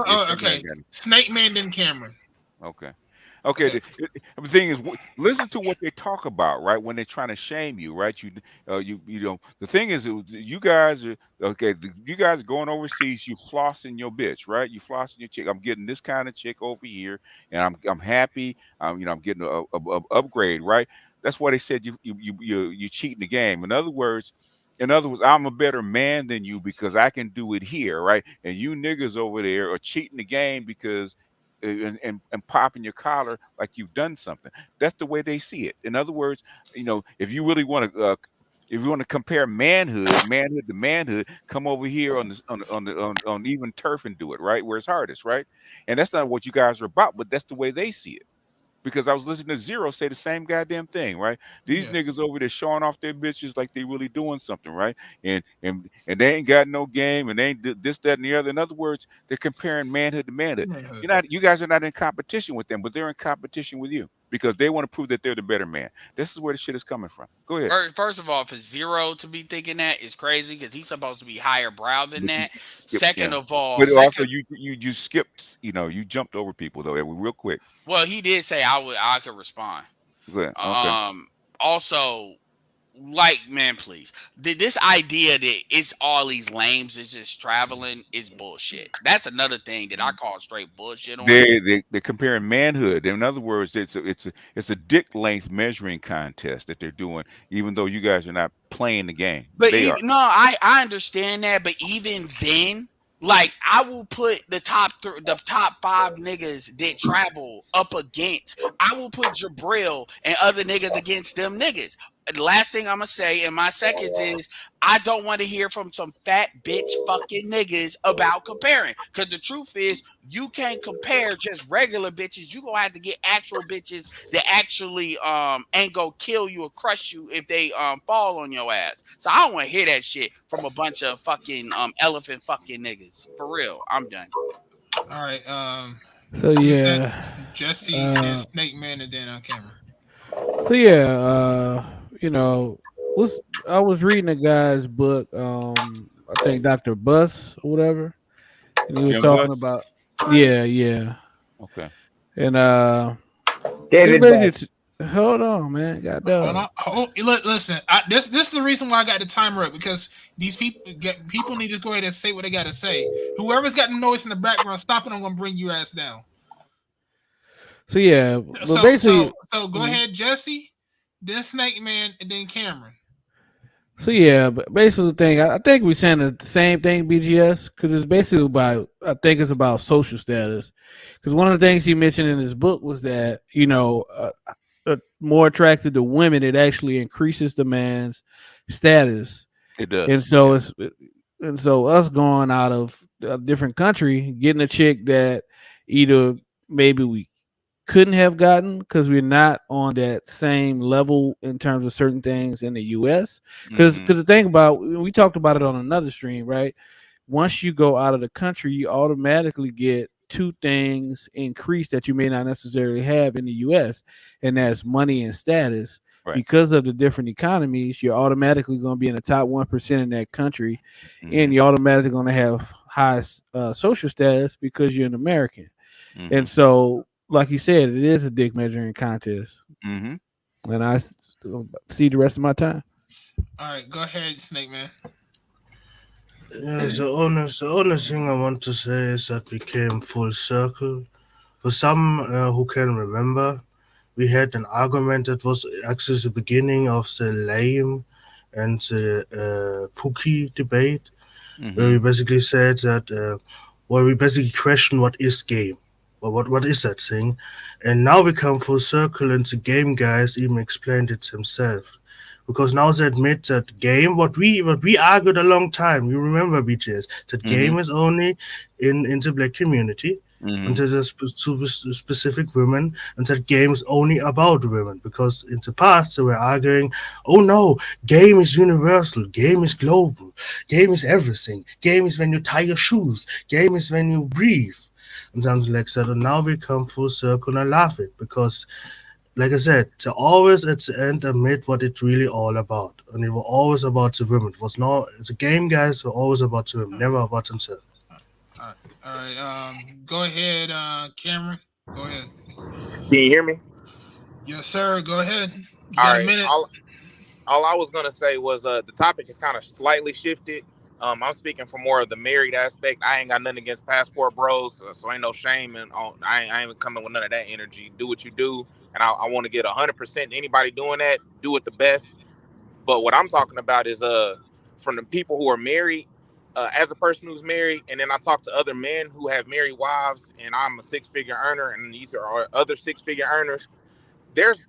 I think this weight thing is more of a mental illness more than anything, and I'm looking up and I'm trying to figure it out, but it's just more or less like when I'm talking to these women, and I tend to be like the Jesus of the situation. I sacrifice myself, I die on the cross of this argument, where it's more or less like you are not going to hurt yourself losing 40 or 50 pounds for your man, and if you don't want to look at it for your man, you're losing it for yourself. And using myself as an example, when I'm going through a depressive You got state 5 or I'm having seconds. issues, go ahead. What you say? You got 5 seconds. Wrapping it up, I feel like having this extra weight is a mental illness, and since I got to wrap it up, I'm gonna end it at that. Okay. All right, who's next? Can I interject real quick? Go ahead, Lundy. And once again, sorry, Art, that was me, Newly in the background. The whole passport thing, I think you guys, Snake Man really just summed it up really well. Is that you're taking away your attention from the women who have this, what is it called? Not, I can't. What the word is it? But they expect that your attention belongs to them. Oh yeah. Yeah. So that's what Entitlement. Yeah, entitlement. Thank you. You have a group of women who ostensibly don't want you, but feel entitled to your attention and resources, and they're upset that you're taking your attention and resources somewhere else. That's all. It's because that for the longest of time, when a man hits 30 or 35, a lot of those women, I'm gonna put a timer on myself. A lot of those women were expecting the lesser men to still be there after they have their choices. The men that have made something about themselves are now leaving, and that's why these women are upset. It's just like, and when it comes to far as the man talking to these guys, it is a dick measuring contest. The simple fact is, guys are pretty much saying, "Hey, you guys can't compete over here, so you taking the easy way out." Well, guess what? They don't have to compete here if the women don't want them. If they already know the women don't want them. I already said that social media has been the destruction of these women because they tell you what they really think about you. And now that you know, guess what? You're choosing a different option. And that's what these people don't like. You have the ability to choose. Yeah, I wanted to jump in. Let me get in line after him. I want to jump in. Go ahead. All right, who's first? Edward. All right, we're going to Edward and then Cameron. Another thing that I don't like about these conversations is had in such fucking bad faith. Like, I didn't hear what Zero said, so I'm not. I do know he posted that Star Wars thing, which I found funny. But if Zero said that, I'm very disappointed in him, and I'll leave it at that. The thing is, number one, in the black manosphere, we are not tough to talk about fucking non-black women. So this idea that dudes are, this is why I hate when people say American women. You're talking about African American women. Because as far we're not talking to, so dudes are not, well, I can't even get a white chick or a Latin chick here, and then I'm going overseas. That's a mischaracterization of what's going on. You got, shout out to Christian Hutchinson. You got plenty of dudes that all your SYSBM dudes for the most part have wives here with non-black women, and they were trying to talk shit about the SYSBM guys. So that's just bullshit, yo. Anyway, all right, go ahead, Cameron. So I can only speak on ADOS women and Asian chicks because that's kind of what my repertoire was. But like I said, speaking from this married point of view, SYSBM has actually made my life easier, and a lot of guys around me in this space easier. They don't speak up and they don't really show their face, but like, look, we look at our women and point at y'all guys, be like, look at what this is what happens when y'all don't act right, and it's a lot of self-correcting going on. I ain't saying it's where it needs to be. I ain't saying at the end all be all. But the vibe is getting out there. So I always root for y'all to push y'all message just because it allows the environment to self-correct. So that, and I was talking about the whole mental illness thing earlier, that, ain't nothing gonna hurt if you lose 30, 40 pounds. If you like somebody was talking about loving on the fupa, like there's no reason to love on the fupa. That's unless you have a medical condition, which is very rare. I ain't trying to hear it. So I'm gonna wrap up. I see my timer. Yeah, it's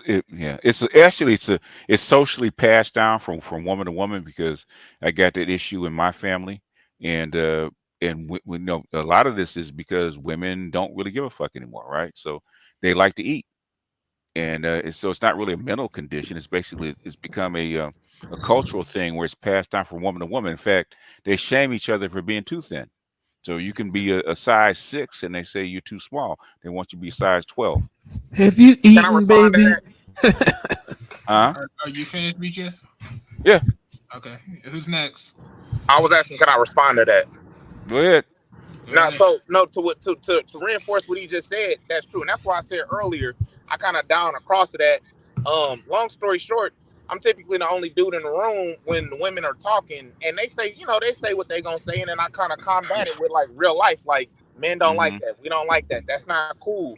Or I even look at the younger women in my family, a 12-year-old or a 13-year-old, like, don't do that. They're leading you in the wrong direction. I got 36 seconds. I'm gonna tell a quick story. My wife walked in the room, told my niece something that she didn't even live her own life by. And I looked at her and I looked at my niece and I said, my wife doesn't even do that. She just gave you the worst instructions ever. Don't do that. And I looked at my wife and you know how you catch a woman in a gotcha mode? And she was like, yeah, I don't do that. And I was like, so why would you tell her to do what you don't even do to get the results that you don't get? And she didn't even have a way to explain it. So I had to reprogram my niece like, hey, honey, don't do that. That's horrible advice. Now, unless you want to live a certain way, that's different. I'm gonna stop at that point. I'll tell you this because I have a mentor, a female mentor that's been around in this, in the pro black space for like 50 years, right? And she says that black women don't listen to black men. Okay, you live in a gynocracy. They don't listen to you. Okay, if they did, they would lose weight. They don't give a fuck about what you want because they don't believe that what comes out of your mouth is the truth. Yeah, and I want to jump in here. Go ahead. Go ahead. Who hasn't spoken though? Someone who hasn't Yeah, gotten in that wants to get in. And again, these are the people, and these dudes go so hard in the paint, knowing that. Like, that's what I'm saying. And it's like so BGS, you said it in your video how like that chick doesn't have a chance. The cameras talk about the fat chick because you got dudes that are gassing that up too. And again, this is why I made that statement about I see why people become coons. Because if you don't really know how to deal with that shit will create a certain hatred for your own people, because it's like there's no fucking way you are this unless you're. This is why niggas talk about motherfuckers' IQ is low. A lot of times, not all the time, but a lot of times, because they're like, hey, there's no way you can't fucking know this, and then you just gonna still do this shit even after we've talked about it anyway. A lot of this just social programming because a lot of men are, women say, oh, she's not big, she's just healthy, or that was the whole husky movement was like they were trying to say like, oh, you're not fat, you just husky. It's the same thing. You're just socialized to accept it. And black men have been socialized to accept bigger women within our community for the longest of time. And it's just gotten bigger and bigger and bigger and bigger. There's nothing wrong with a curvaceous woman, but there is something extremely wrong if you accept a woman that is at least 25+% of body fat. I'm sorry. Your woman should not be 25+ body fat. And if you are accepting women like that, you have to do some deep dive understanding about why you're doing it. Why are you accepting a woman that is 25% body fat or more? That is disgusting. Let me hop in when I can. We got dudes arguing over 200-pound plus chicks. I'm done. Okay. I just wanted to say that for me the argument is actually over, because we now actually arguing semantics. Because the problem is, if the only argument that the quote-unquote game crowd has is, oh, when you lame here, you lame over there. The problem is, you are not over there. Let the people over there, let the men, let the women over there say to you if they are lame. But when you listen most of the arguments, they don't argue that. There's nothing coming from these people, so everything must be okay. It sounds more like that you wished that over there same rules would be like with you, but they are not, and that is the problem. Once again, I'm telling you it once again, they are mad about the fact that some men finally going out and experienced how the rest of the world works, and they're mad about it because they know that they're in the minority. I agree with a lot of y'all. Can I speak, or did somebody else go in next? No, you're good. Go ahead, and if y'all on the panel, y'all gotta speak up, man. All right. What I was gonna get at is like so everybody has made a good point, and I'm just here to reinforce it. I think that not as a community, but like on an individual basis, I feel like you always get shit tested when a woman's weight, and that's kind of something I've been dealing with, and I think I've been handling it well, so I'm not trying to give advice, but it's more, long story short, my wife kind of pointed out, like, this is what I feel like an ideal body weight is. And she pointed out an overweight woman, and I was like, absolutely not. If you come home like that, I'll love you, I'll stay married to you, but I'm going to have a side bitch. And I just, like, let it be known, like, I use the Patrice O'Neal line, so, like, I'm not making this up off the top of my head. Like, say the truth early and quickly, and then they kind of self-regulate. And then, like, when other women try to tell them shit that is not true, just you got to go to battle then, and that's if you're going in the married lane. I can't speak to a lot of y'all. Hey, Cameron, I just want to ask you this: the next time, or just do this with your wife, just out of the blue, ask her to point to you, other than you, what a healthy male body weight is. The same. I've already done that. I've already done that. Okay, so what happened? It was a nigga who had a 6-pack. Yeah. Like, and I got 6-pack shadow. I ain't got what he got, but I was just like, okay. and she pointed at the overweight chick, and I was like, that's not fair. Like, are you serious? No, it's because their cultural standards is being passed down. What did I just say? Okay, it's not a all culture. test. It's not a shit test that's been passed down. Yes, I look at this shit every day and try to convince my daughter to lose weight because you have 10 women on the other side trying to tell her she's too small. Okay. No, and I understand that, BGS. My thing is something is going to give. So some dudes just say, cool, that's what they own. I'm about to date out. And this is why these women, when they talk about colorism and features, I'm like, bitch, shut the fuck up. Is you bitches are fat and you got an attitude. If you know, that's the mood too. Or dudes go get something black somewhere else, like what Art Newstall did. Or niggas just go, if they can't handle it, they go full coon. And that's kind of part of what I think our space does is before you get to the point of going full coon, we let you know, look, there are these options. There are dudes that took these options, Passport Bros, SYSBM, and then you don't have that big of an issue as what you call it said. I just leave America alone or leave the black community alone without hating the black community because you feel trapped. The women are trying to socialize their men from little boys to accept that body type. Okay. Yeah. That's what makes it evil. Yes. It is what it is, right? I'm black pilled. I don't see evil, right? It is what it is, right? That's what they're trying to do. No, he's right. I'm battling this every day. Like, I ain't cutting him off. I'm agreeing with him. Like, as a person who's active in his son's life, and I deal with a bunch of women in the school system, I'm gonna wrap it up. Everybody be trying to tell my son to accept less than, and like I was saying earlier, what I'm bringing to the table is I'm a part of the group of like I'm married, I've already drank the Kool-Aid. All right, cool. If y'all not drinking the Kool-Aid, I ain't telling y'all to drink the Kool-Aid. But as a Kool-Aid drinking nigga, I kind of sit back and spit my Kool-Aid out, and I tell people like, hey, we ain't fucking with this no more. We got options. We look if I ain't going left, I ain't going left, and then I teach. Here, I realized that I was doing good when other boys, young men, like I'm talking about 10, 11, 12. Would look at me and be like, "Oh my God, like we can say that we have options," and I'm like, "Absolutely, I'm not. This isn't nice." Or you know, my wife is free. Go ahead.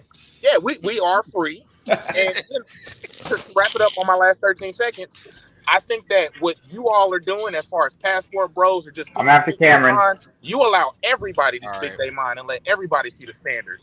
I'm after Give us free. Give us free. Well, hold on. All right. Who's in the rotation? I think the Namer said he wanted after Cameron. All right. And me after Namer, Jesse. Namer, Jesse, and then Namer. All right. Go ahead. Go ahead, Namer. I'm getting a delay on my end, so I'm not sure how much time I got left. So let me know if well, consider this. You know, a lot of black women, when trying to shame y'all, they're trying to. Shall I start now? Yes. Okay.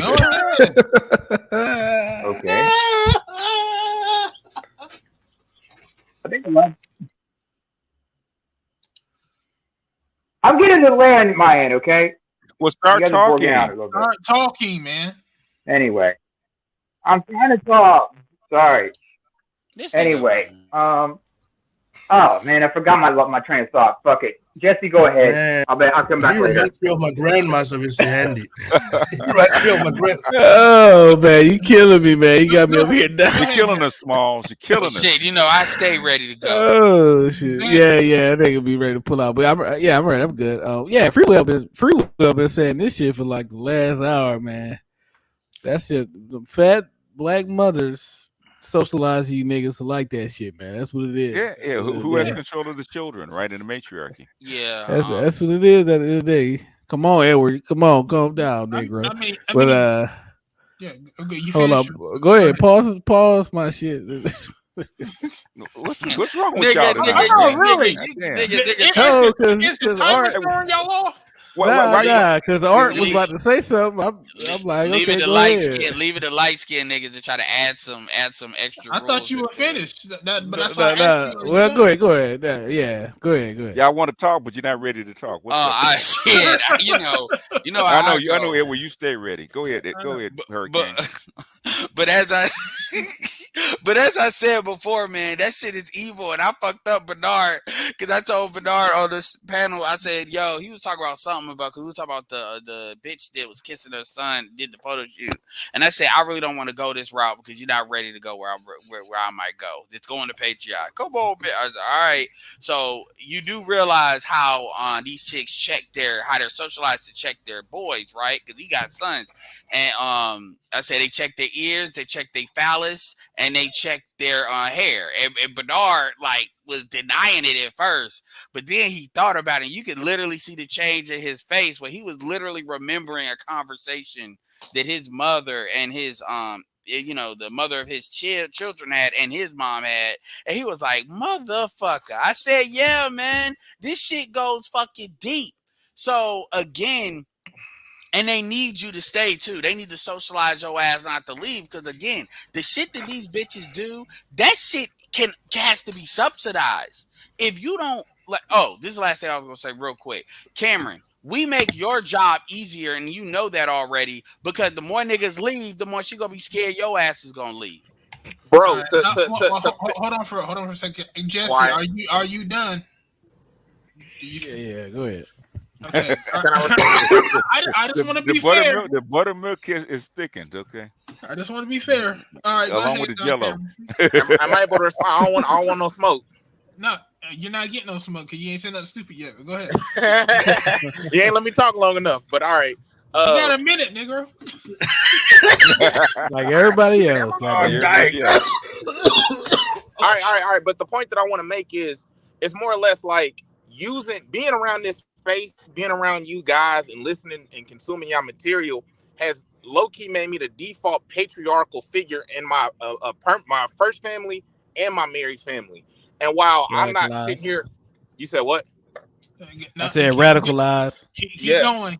So the point is, while I'm not changing the gynocracy, I'm not about to sit here and say like I got the answers. I can say that on a macro level, like hitting them with the logic that I hit them with.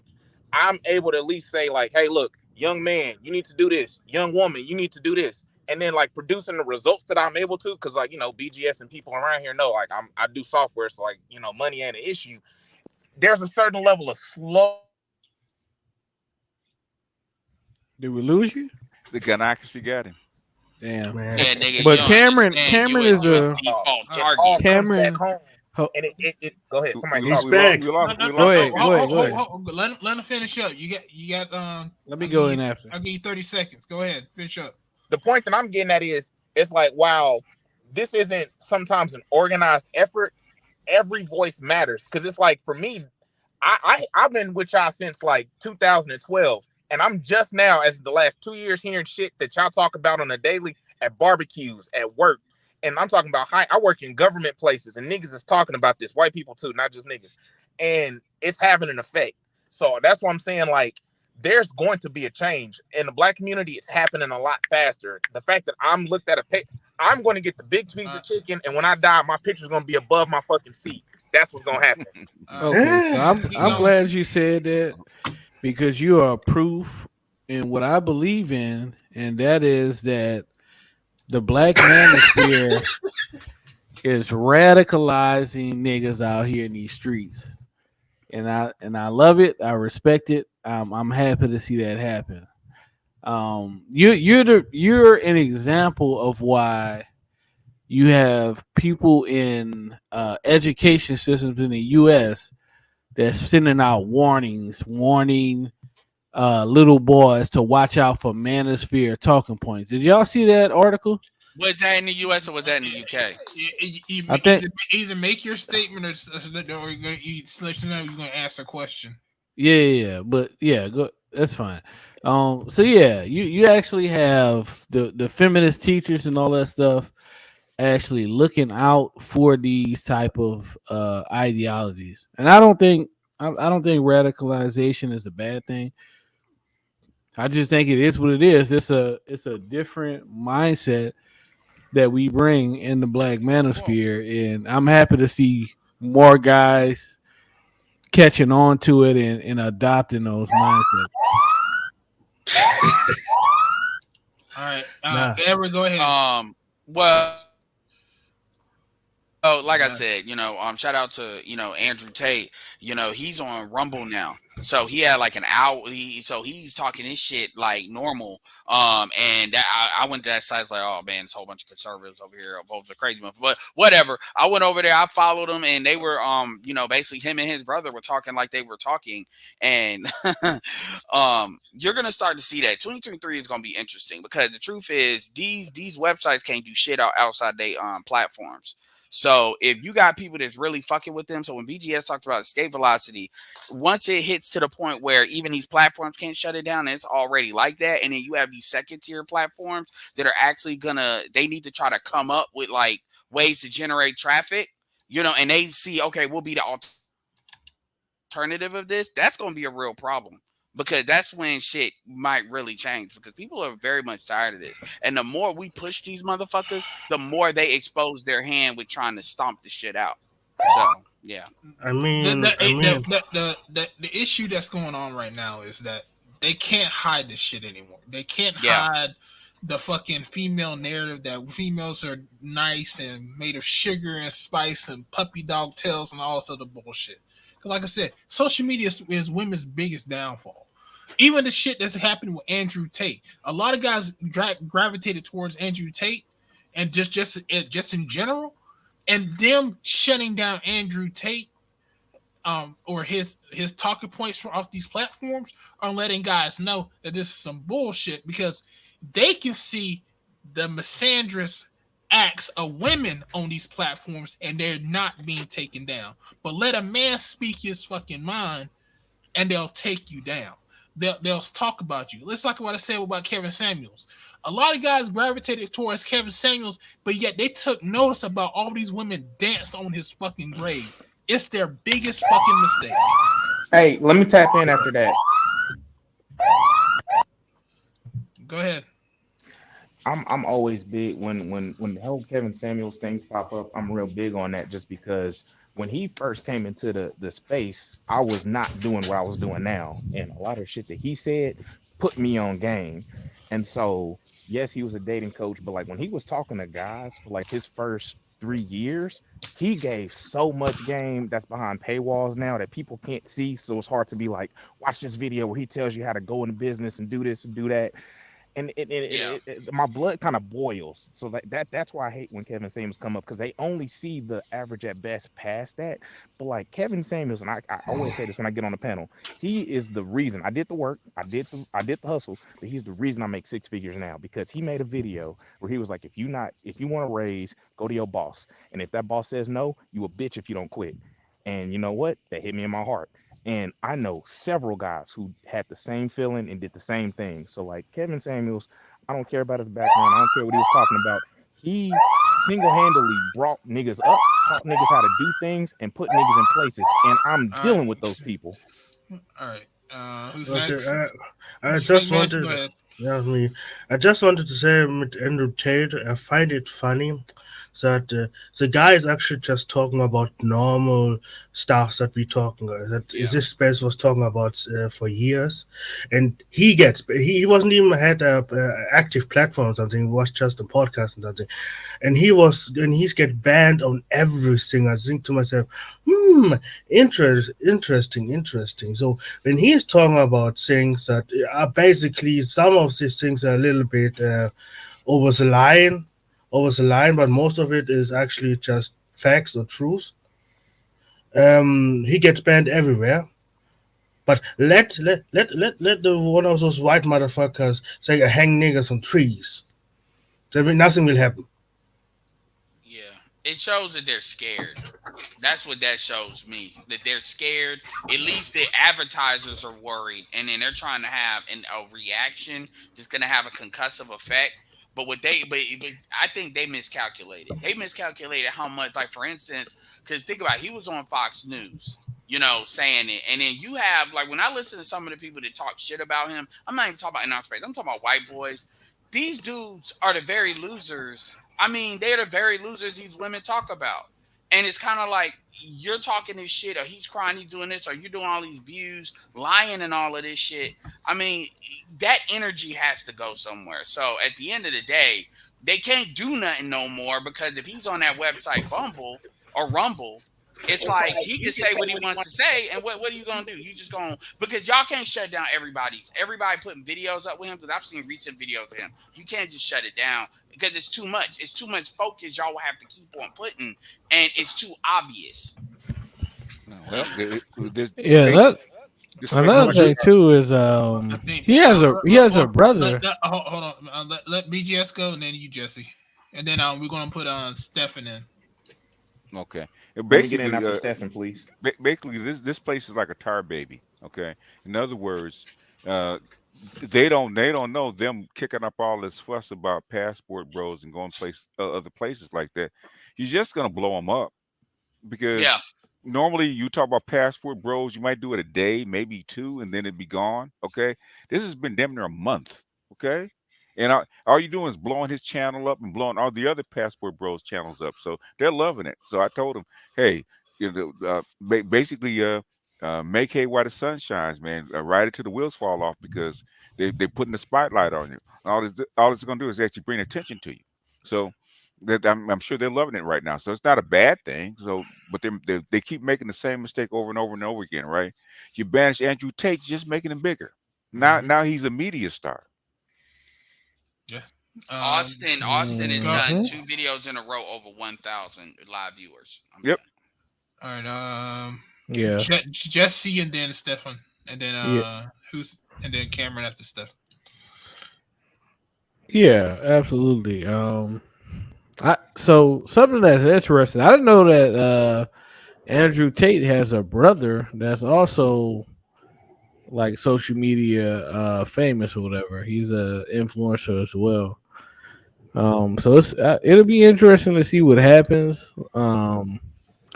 I think that it is kind of difficult to have your social media platforms taken away because that does bring in more people. But I understand they do have a email list as well as far as their programs that they're running and stuff like that.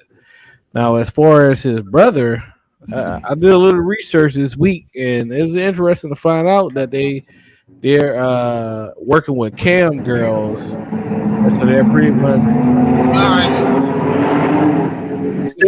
Stefan, shut down your. I muted him. Go ahead, Jesse. You got. I'll give you 20 seconds. Go ahead. Yeah, so I was doing research on him, and Andrew Tate, he has a brother, Tristan, or goes by Talisman Tate, and they've been running like cam girls, so they've been recruiting cam girls to make money and stuff. So they basically some mulatto pimps out in these streets, some digital pimps. Shout out to them.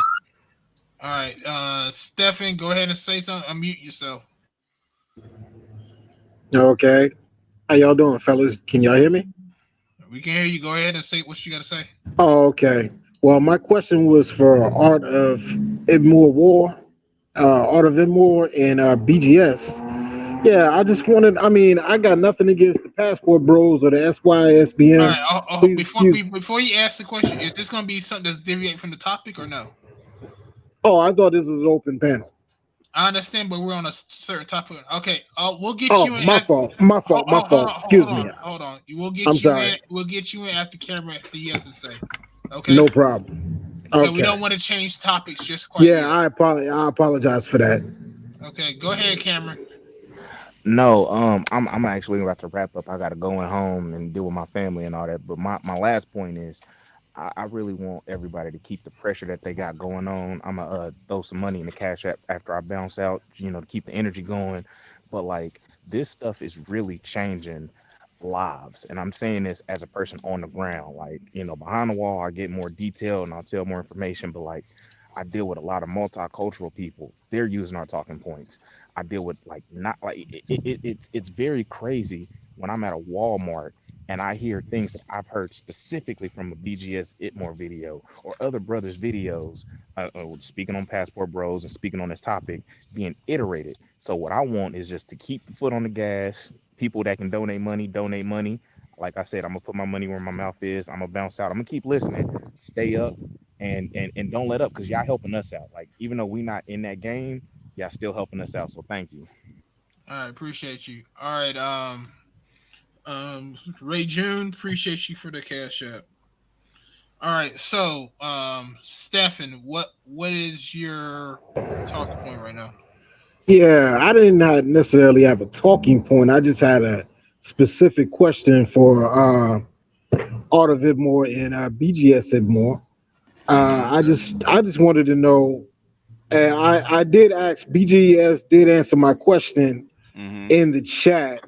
You know, saying that Idmore doesn't need to be promoted. But my question would be why? Because I feel like as black men, that should be the most important tenet in the or specific part of the manosphere more important than SYSBM and Passport Bros. Not taking anything away from Passport Bros or SYSBM or even MGTOW, but I think that we as black men need to be promoting it more. I mean, the most, Well, we in don't. my opinion. It's never been promoted because if the people that really need to be called Ibmore, because Ibmore is basically used to be MGTOW, so that's really the Yeah. basis of it. So it's red pill guys that are black that couldn't find a space in the white red pill space, so we came over Correct. here. But Ibmore doesn't need to be promoted because um, if you really need it, you'll find it. So we don't need Yeah. to kind of broadcast it. So everybody that has Ibmore in it, they're either they've been knowing about it for a very long time and they find it, so they see our names and they ask us what it's about, and then they basically sign up. It doesn't really need to be promoted. Yeah, and I'm Yeah. Igmore as well. But go ahead, Art, because I Yeah. I came kind of from the MGTOW side because I remember MGTOW 101. He was one of my favorite MGTOW channels I used to listen to, Hmm. which he doesn't make content anymore because I guess he's traveling and doing his own thing. So and then I found, like I said, I found BGS through Obsidian. Hmm. Believe it or not, I think it was BGS, Obsidian, I think Alan Roger Curry, and I think Uh huh. somebody else, and they Hmm. were talking about females, and that's how I find these guys. If you're in this space and if you're in this ecosystem, you're going to find each other. It just depends on who you're going to gravitate to after you find everybody within the space. Yeah. There's still people that I still listen to this day. That's from the MGTOW side and from the Idmore side. Yeah. So Yeah. SYSBM used to be very, very small, so they had to promote themselves. yeah, yeah, shout out to Knights Templar as well, because he went fully on Patreon, Black Ram as well. He's traveling, and Knights Templar believes in traveling as well. The thing about the Igmores believe in advocacy more, and the Igmore, like this, the Igmores motherfuckers didn't want to get. It's not about getting promoted, but these little battles that people are having is just something that folks are not going to have. Also, a lot of the dudes that would deal with the tenets of Igmore, they would try to twist those tenets to turn it into like a Hmm. pro-black thing. I don't believe that most dudes could be Igmore I without think it should switching it be. out to being pro-black. What you think it should be and what we've observed are two completely different things. Most dudes that would be Igmore, they're gonna flip and be full pro-black. I mean, you see what BGS is dealing with the Uh conscious huh. community, which is why he came over in the first place. It's a lot of dudes that they just can't resonate with it as much as they would need to. Because Yeah, most of those fools are not. They're not really pro-black. I mean, to be pro-black, in my opinion, means to be a black nationalist. Most of them are not black nationalists. And most Igmores are not black nationalists either. either. And the only real difference between Igmore and SYSBM is in the tenets is really the tenet in Igmore. Yeah, yeah. If you're by the highway, Stefan, Yeah, yeah. I'm sorry. Yeah, I'm yeah. trying to get a little bit of cardio in after I got off of work. Is the tenet is well, go ahead and mute yourself if Sorry you're about not that. talking. yeah, it's the tenet that says that because Igmores believe you can fuck other races of women. You just only you only can have a child with a black woman. And that can be a black woman from another country. So the SYSBM, they're family oriented. That's that MGTOW part. The SYSBM is not MGTOW. And so that runs up against them being more family oriented and then them wanting to have kids outside of the purview of race. That's where it really splits. Other than that, you know, you can still be a passport bro and be Igmore. That's why Black Ram be Yeah, doing it as interrupt. So that's why you keep saying what needs to be promoted. The only thing is, it would be having kids with Black women. That's the only aspect of it that's currently not being promoted. And really, dudes that want to do that are going to do that. Okay. Okay, I can accept that. I understand that. Oh, and by the way, can I say this real quick? Edward, I really appreciate your work. I did not know all this when I found your channel and I subscribed to you. I didn't know that you were connected to BGS. But I really appreciate what you do. I think that you drop a lot of gems. I appreciate Yeah. that. Good night, y'all. Well, he left. No, I understand where he was coming from. It's just like, honestly, a lot of ignorance ain't really trying to have them back and forth. What all the people I've known, they ain't having that. BGS is the one that's willing to have that bullshit. Dude, engage with y'all niggas at that nigga shit more than anybody else. Yeah, that's true. Yeah. I mean, my only thing is just I want guys just to know the fucking truth. Then you just make an informed decision. If you want to marry a chick that's from another race, just go. Black man, life is fucking short. You only have a certain amount of time to do what you need to do. Go forth and be happy. Mm-hmm. That's it. I don't care if you with a fucking white woman, Black woman, Asian, whatever. Just go forth and be happy. I don't care if you want to just be alone for the rest of your fucking life. Just go forth and be happy, because you only have a certain amount of time to be happy in this world before you get 6 feet under. Yeah. What I don't like is people using the community to say, fuck your happiness. That bitch comes first. Because I'm like, yo, you don't give a fuck about the community. Because if I look at, if you're saying that Black, BG, as you said this when you talked about, making better winter soldiers. These niggas don't give a fuck. None of these niggas give a fuck about the community when it comes down to it. Black democracy. Can I get next? Yeah, go ahead. Go ahead, Charles. You get down. I'm like this. He got a second win from that fat bitch. I mean, here we go. I mean, hilarious. Your bitches so fat they got license. Here we go. I mean, them bitches dancing like Moore's Day in the Times out there. I mean, for every nigga that's gonna be a winter soldier, there's a nigga like me who's like Cap, who's pulling them down from the helicopter, giving them two fucking tickets to the gun show. See, you gotta understand this. I said it, you said it, BGS said it. Kevin was the nice one. Okay? Mm-hmm. I want somebody to Google Matthew 10, verse 34. I'm not the nice guy. I come with a sword. I'm not giving peace to earth. When bitches get mad with me, I'm like, look, when Kevin was here on this earth doing his mission, he told you the nice way. I'm the nigga, like it was the old saying that a colonel said. And we were there basically being his executive protection, his bodyguards. And he told the village chief, he was like, look, right now, we're the nice guys trying to make peace. He's like, if I said these fuck it. Wrap it up, Charles. Fuck that shit. Wrap it up. Nigga, you ain't wrap it up. That's why you burning. But anyway,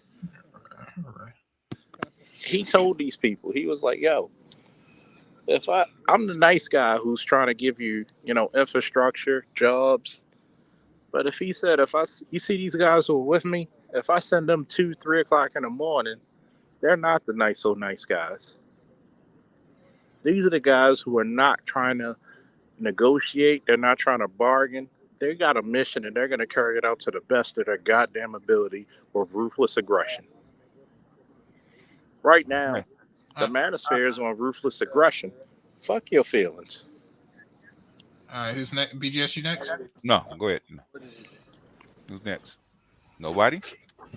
Nobody wants to get in. I'm shocked. Oh my goodness. Oh my great. What happened? I'm gonna take another minute. Fuck y'all. Well, take another minute. Take another minute then. And the point that I'm making about this is, if y'all think Andrew Tate is scary, Yeah. imagine if a Valdez get mainstream. Imagine if a fucking Green Gorilla or Dr. T gets mainstream. It will be a tsunami. They talk about a red wave. Guess what? It will be a black one. That is going to be so heavy that there's going to be a penance that these bitches cannot pay. And then what happens is these chicks get mad. It's like my ex when she talks about her son who's in a relationship with a white girl for 3 years. And she was like, well, his father, when we were married, told him not to date black women.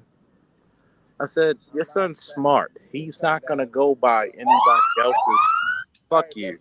He's not going to go by. Hey, come on, officer. Come on. Officer. I'm going to end it off with this one.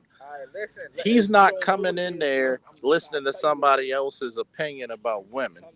I said, here's the question I'm going to ask you. Why don't black women bring a better product? And I'm done. They can't bring a better product, and that's the problem. Okay, and that's the first thing I said about black women coming back to the table. I said this back almost 4 years ago, right? They come back to the table. Number one, what are you going to ask for? Okay. Second, will you accept what they have to offer? And three, I don't think they can actually compete. They don't know. They've never been taught. They've been taught that black men serve, right? And so they basically what they're saying, I'm going to be a better master.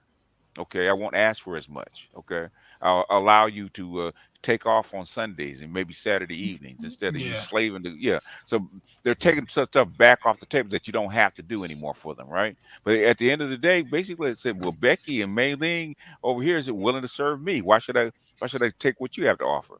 Well, we're the ones that for you. We're actually your women. Well, I guess not. So you should be the best woman for us. How come you're not? And that's when they get stunted. They don't know how to compete. They say, well, why should we compete? The problem is like you said, they don't know how to compete. They don't know how to relate to men. They don't. A lot of these chicks. Let me put myself on the timer. Sorry. A lot of these chicks in general don't even know what a man is, and that's the main fucking problem. Because they never had to learn you. Men have always had to learn women, how to get women. And it's just like what Patrice O'Neal said. I know how to get you. I know how to be romantic, but how can you romance me? And women can't answer that question because they never had to do that. They never had to understand who we are as a core person, what we are as our core, who we are internally, and they don't want to know, and that's the issue. That's why they always say, like, oh, you need to open up more and you need to cry in movies and da. When you do that shit, their pussy turns to a fucking Sahara desert because they don't want that shit. They're repeating what feminists have told the white feminists have told them they should ask for, right? Because that's what white feminists want out of their men. We're not the same, right? Black women are way more emotionally intelligent than any other man on the planet, right? So I don't know what this chick is talking about. We'll talk about open your mouths and relate to us. We everything that we do is based on pleasing you, right? From sex to work to how we think about ourselves to what we think about manhood. That's what we're going through right now.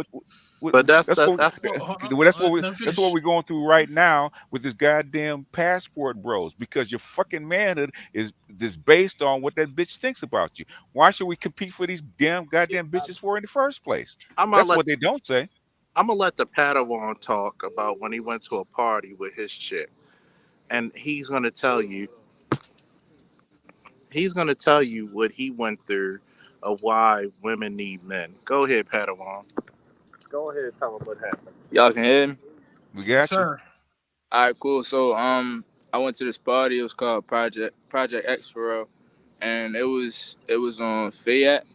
Yeah, just tell him what happened. And so they started shooting at the party, and the girl that I was with, she froze up.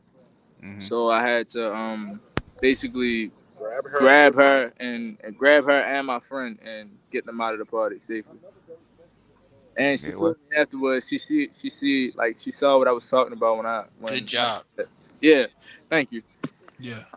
She basically said that she understands the meaning of men, basically.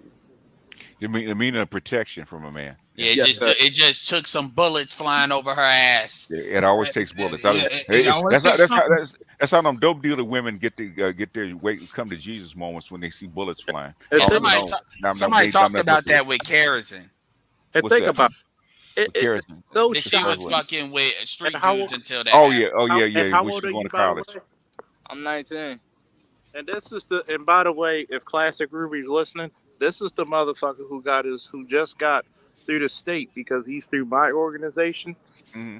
He got his private detective, his special police, and his permit to carry a firearm at Yeah. 19. So yes, for people who donated to my cause, this is the results of what you got. Yeah, he's gonna get So recruited. If he's trained by you, he's gonna get recruited, man, before he's 20, before he's 21. I exactly. think, yeah, he's So probably already getting recruitment calls. he's getting looks. Hmm. And it's funny, and we're not done yet with the training.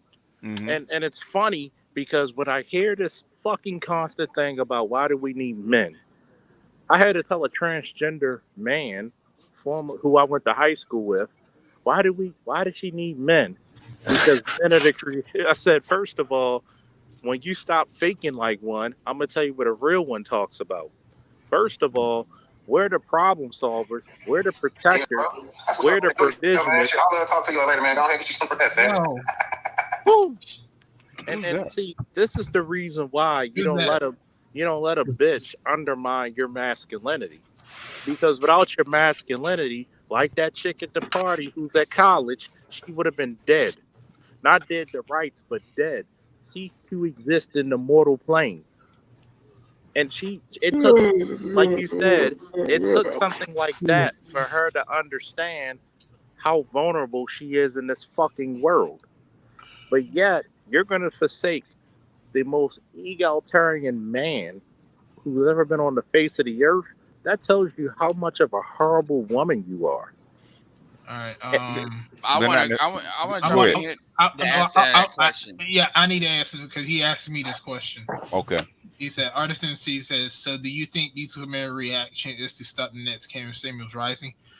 Which reaction to what? Well, I guess the reaction. I To guess the Andrew reaction Tate? to Andrew Tate or to anybody that's kind of like Cameron Samuels light. Yeah, it is. Yeah, because they need to stop the wave. That's what they're trying to do. But the thing about it is that they can't stop it because the shaming language does not work on men anymore. You cannot shame these men into doing what you want them to do anymore because they don't really give a fuck anymore.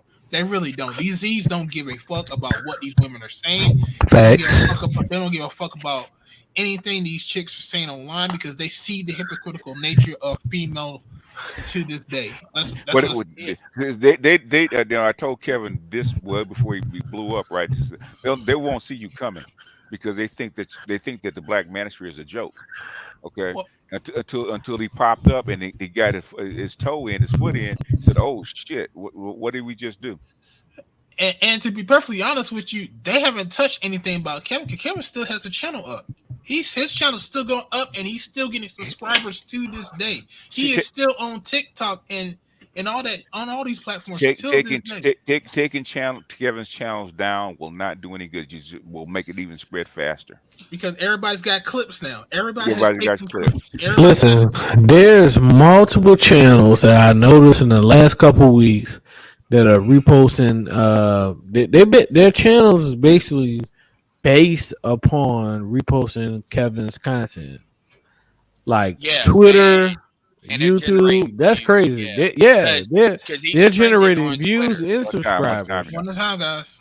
They're generating views and subscribers. That was Your next pretty startling to me.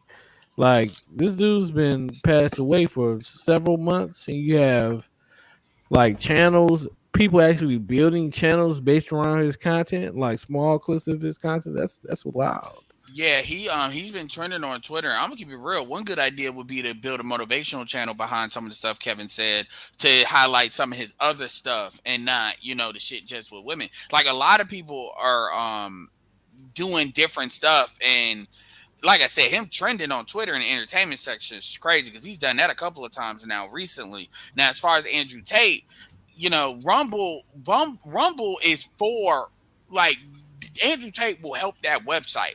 Rumble legitimizes why they need to exist. Like, and so they're gonna be incentivized to push him because a lot of conservatives and stuff like that is on there. He's he's young, you know, he's that young, kind of like what you would look at a super. I don't want to compare him to Obama, but like a superstar kind of look to where, you know, white dudes and dudes, you know, it's yeah. So the point is that. And then you got conservatives that want to push their own agenda when it comes to the left. So again, this stuff is starting to get outside of their control. And the more they have to push against this stuff, the more they reveal their hand. It's kind of like the Sith revealing they existed before they're ready to enact Order 66. All right, hilarious. Cameron, he says, much love, keep this energy. Appreciate you. And Frederick Holiday, appreciate you. Go ahead. Yo, Edward. Yo, so I did a video and somebody was like, yo, Jesse, your mic is not allowed in this video. That shit was funny as hell. I guess it was some of your people. I get not enough buttermilk in the mic that time. No. It was a different mic that I used. So I have I have like the large mic. I don't know exactly what it's called, but I also have the lapel mic. So the lapel mic, it's not connected to the computer / software, so it's not going to be as loud.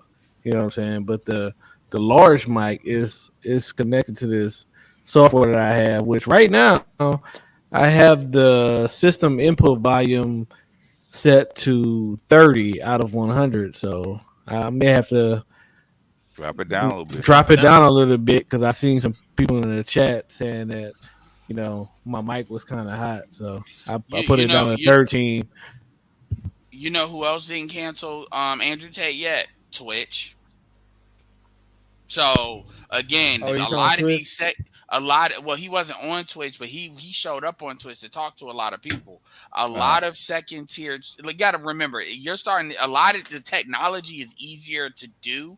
Or even if you're not trying to do an algorithm, because that's really where the actual intellectual property is with these companies, the proprietary shit. If you're just trying to do, like, let's say like be the next world star hip hop in a way, make a website that's worth 50, 100 million or something like that, you just got to be able to bring enough traffic to justify that. And there's going to be advertisers to find you a ways to monetize that, because there just is, even if it's sneakily so. So again, and they're trying to compete with these other companies. And there's nothing. Google isn't like removing anything Andrew Tate from search. Like, they ain't done, you know. It's so again, the more they push people away, the more they're taking it outside of their control.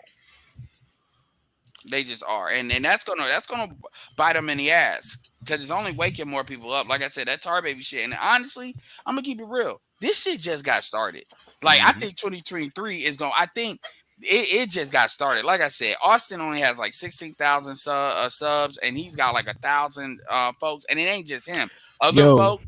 I just watched a stream of a dude talking to another like passport dude, and his wife was right there. It's Colombian wife, whiter than a white chick. So I'm like, yo, y'all gonna get this shit shut down, yo. But the crazy thing is, he got to that level in less than like it was like less than 45 days. He went viral because he started on TikTok. He went viral on TikTok, and he just started his YouTube like in the last 45 days. Yeah. Also, it's not as much hatred. You gotta, and this is why I said the passport community can rival the black manosphere, because you know what the passport community hasn't demonstrated? All this fucking crab in the barrel bullshit. And you attacking them actually reinforces them and forces, like, first. Oh, that's another thing I wanted to circle back to. Damn, that dude left. Frustrated premiered, and he said he saw it. I wish he could have been in the chat and talk about what his experience was. Well, if you look on the, I think it was his Austin's last stream. He had like 3 white guys on the stream with him. So yeah, he had an older white dude, and that dude was. Yeah, he was talking about the Bruja shit they be doing, like the Yeah. witchcraft. Yeah, he Yeah. was. I believe. I said, yo, you need to get that dude in the pay. If you have a Patreon, make sure you work with that motherfucker. Because he said, get him away from the public shit. So if he say some crazy shit, they ain't gonna blow back on you. But you know, he got a lot of information to give, and that's another thing. Cuba Dave, y'all, man, it's a website called Club Ombre. It's y'all have no Yeah, I heard idea. from him. Yeah. Yeah, it's all the way 2001. So y'all have no idea. But see, this shit was so different. The shit they're talking about that's a completely different. That's like Yeah. Zion, like 3 Zions ago. Yeah. He's gonna make a lot of money because he's gonna have, if once he gets the white expats or the white passport guys, travelers onto his website, he's gonna blow up real fast. Oh yeah, I mean, look, hold Hold on. Edward and Jesse. He had an Asian dude. It was an Asian guy that found a Brazilian wife that he had a couple of videos ago that he interviewed. This was a young Asian dude. It was like his age. Go ahead, Jesse. Yeah, he's gonna be good, man. He's doing all the right things. Like he's interviewing and doing interviews with a lot of popular content creators. So he's gonna keep growing. Like he's doing interviews with a lot of people. He's pretty much on the press tour if he was an actor or something like that, right? While it's hot, Yeah. So he's capitalizing on his viral moment. Shout out to him though. I actually had a chance to chop it up with him for a little bit on what's his name? I think No Reservation Stream or something like that. And the dude is helping him. The dude is helping him. You guys, the marketers, y'all should help him market his shit, man. You guys don't need our help. Yeah. Well, I mean, it does help because it's like, I mean, from a digital marketing perspective, it does help. He's working off of luck right now. He's just following luck right now. But I think he needs to turn that into some kind of cash. He will, but what it is, the thing with him is, and I think he does realize this, is there's a need that he may not have knew how much he tapped into it, but it's a lot of dudes that don't want to deal with the back and forth bullshit, and they have an incentive. Again, they don't have the hater gene like that, so they have an incentive to kind of push him as an example, not only to younger black men what's possible, but also killing a lot of these bullshit ass arguments. There's a reason these dating coaches ain't meeting him head on. Yeah. Because real talk, he might be able to outpull they ass just off of pre-qualification. And they can't risk that. He's drawing from a bigger pool, right? Because the dating coaches normally can only draw from their segment, right? Thing is, he can draw from all of the travelers around the world. So. Not to mention that he said he wanted to have some of them white dudes on there as well with them smoke shows. So you know them niggas ain't gonna talk shit about them white boys because they scared. I need to get names. Who are we talking about? I need Austin Holiday. Yeah, Holiday. Go ahead. Name. Okay. Thank you. I just want to piggyback around to earlier what PJ said about black women and they don't know about their men and everything. I remember there was a video that Ron Wills put out 4 years ago. I still listen to that to this very day. It's called The Denial of a Black Man's Humanity. I think a lot of people should check it out. In fact, Art of Edmore, when you put up that episode of Black Phillip, can you put that back up for a minute? Because there's a bit in there, if possible, where Patrice is arguing with Yamika Saunders, and she says something, and he puts her on the spot and dares her to explain what the male perspective is. If you could play that, please. If you can find it. If I can find it. It's on episode 6, on that very episode you're talking to, because Yamika was arguing with him about. I know what episode it is. I just gotta find it. Right. But you being real specific on a video that I don't have up right now. Nah. Oh, sorry. Excuse me. In the meantime, I want to say very shortly, the funny thing is, even when we compare Green Gorilla or also men who are quote unquote more brutal, or the Generation C, all these men are still very liberal. To my perspective, so this black women should actually be very happy, because I can tell you right now, most men I know, with a skin color as dark as obsidian. They don't argue with Silverman. That is a rarity. Obsidian is a lot more of a teddy bear than he puts on. Let's put it that way. I've heard him. No, I mean as dark as obsidian. I talked about the skin color, not Oh, obsidian. For me, the skin color. Oh, okay. yeah, Okay. for me, obsidian is like Ant-Man of the manosphere. Okay. Well, Sometimes he's big, sometimes he's small. That's hilarious. Damn. The thing is that I said this to Sister George, who's actually Oh on man. MGTOW Universe's channel, right? And we're going back and forth about passport bros and stuff like that. And she was saying that that the women are all the same and this and that and stuff. And I said, and that black women aren't any different. I said, the problem is you guys don't see yourself, right? You think that you're not mean and you're not spiteful and you're not all of this kind of stuff because it's normal to you. I said the biggest problem with black women, they don't see themselves. They see themselves as absolutely normal. Okay. Yeah, they do. Yeah, well, my argument is if that's true, this is exactly what I tell Danielle. Then why anybody worry about it? Because if that's true, then they'll just come back. My thing, just like how I said, as far as the dating coaches, why don't you go over there and buy some of their stuff? Don't sit there and just listen to what they got to say. If they got products and services, they can actually help you elevate your shit. Go put some money on their shit. Like they actually stand on it. Actually, my question is, all these dudes that want to push this bullshit, who would you put your reputation on? Because I proved how I was when it came to Glenn and Cameron. When the shit got hot, I stood my ground. When shit got hot with Donovan, I stood my ground. You know, when AARC cussed me out because he got mad at some shit I said back in the day, guess what? I still promoted Mode 1. I put my reputation on the people. Ron Wills, ARC, Steph Cole. I don't consider Kevin Samuels his dating coach. Donovan Sharp and who else did I say? Glenn and Cameron.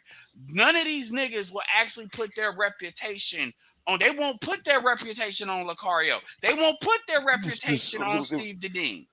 So, in other words, if Lucario and Steve Dedeen are that good at dating coaches, how come their fans and the people that they've helped over this many years are not coming out to defend them? Yeah. You got more niggas that'll put their reputation on Fresh and Fit from a dating coach perspective. Yeah. In other words, if you helped all these people, because even though Kevin's not a dating coach, you have tons of people that give testimonials to what Kevin's done for them. Yeah. Yeah. The proof is in the pudding. Proof is in the pudding. So thing is, if dating coaches are that successful and their game is that good and they've coached guys to actually accept that game, where your testimonials at? I mean, Lucario, like, I'm not trying to pick on Lucario in general, but Lucario is at 61,000 subs. I mean, we already know. You can have as many subs as you want.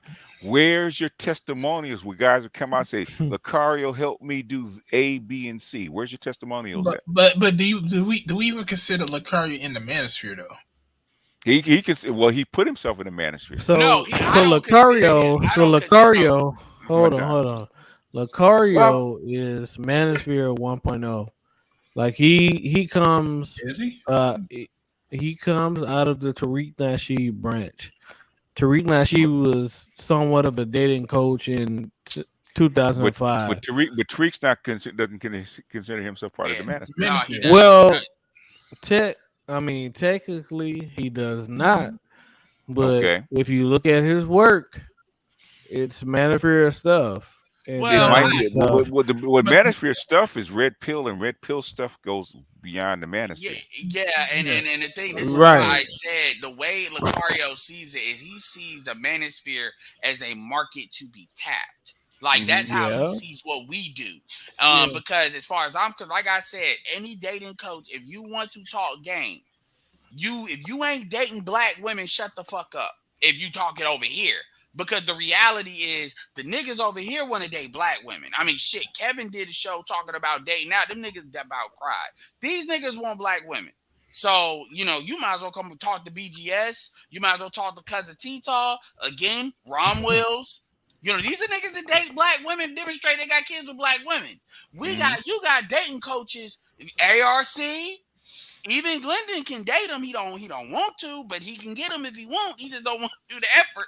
But he can get him to this day at 60 years old. So my point is, you got motherfuckers that they don't date black women.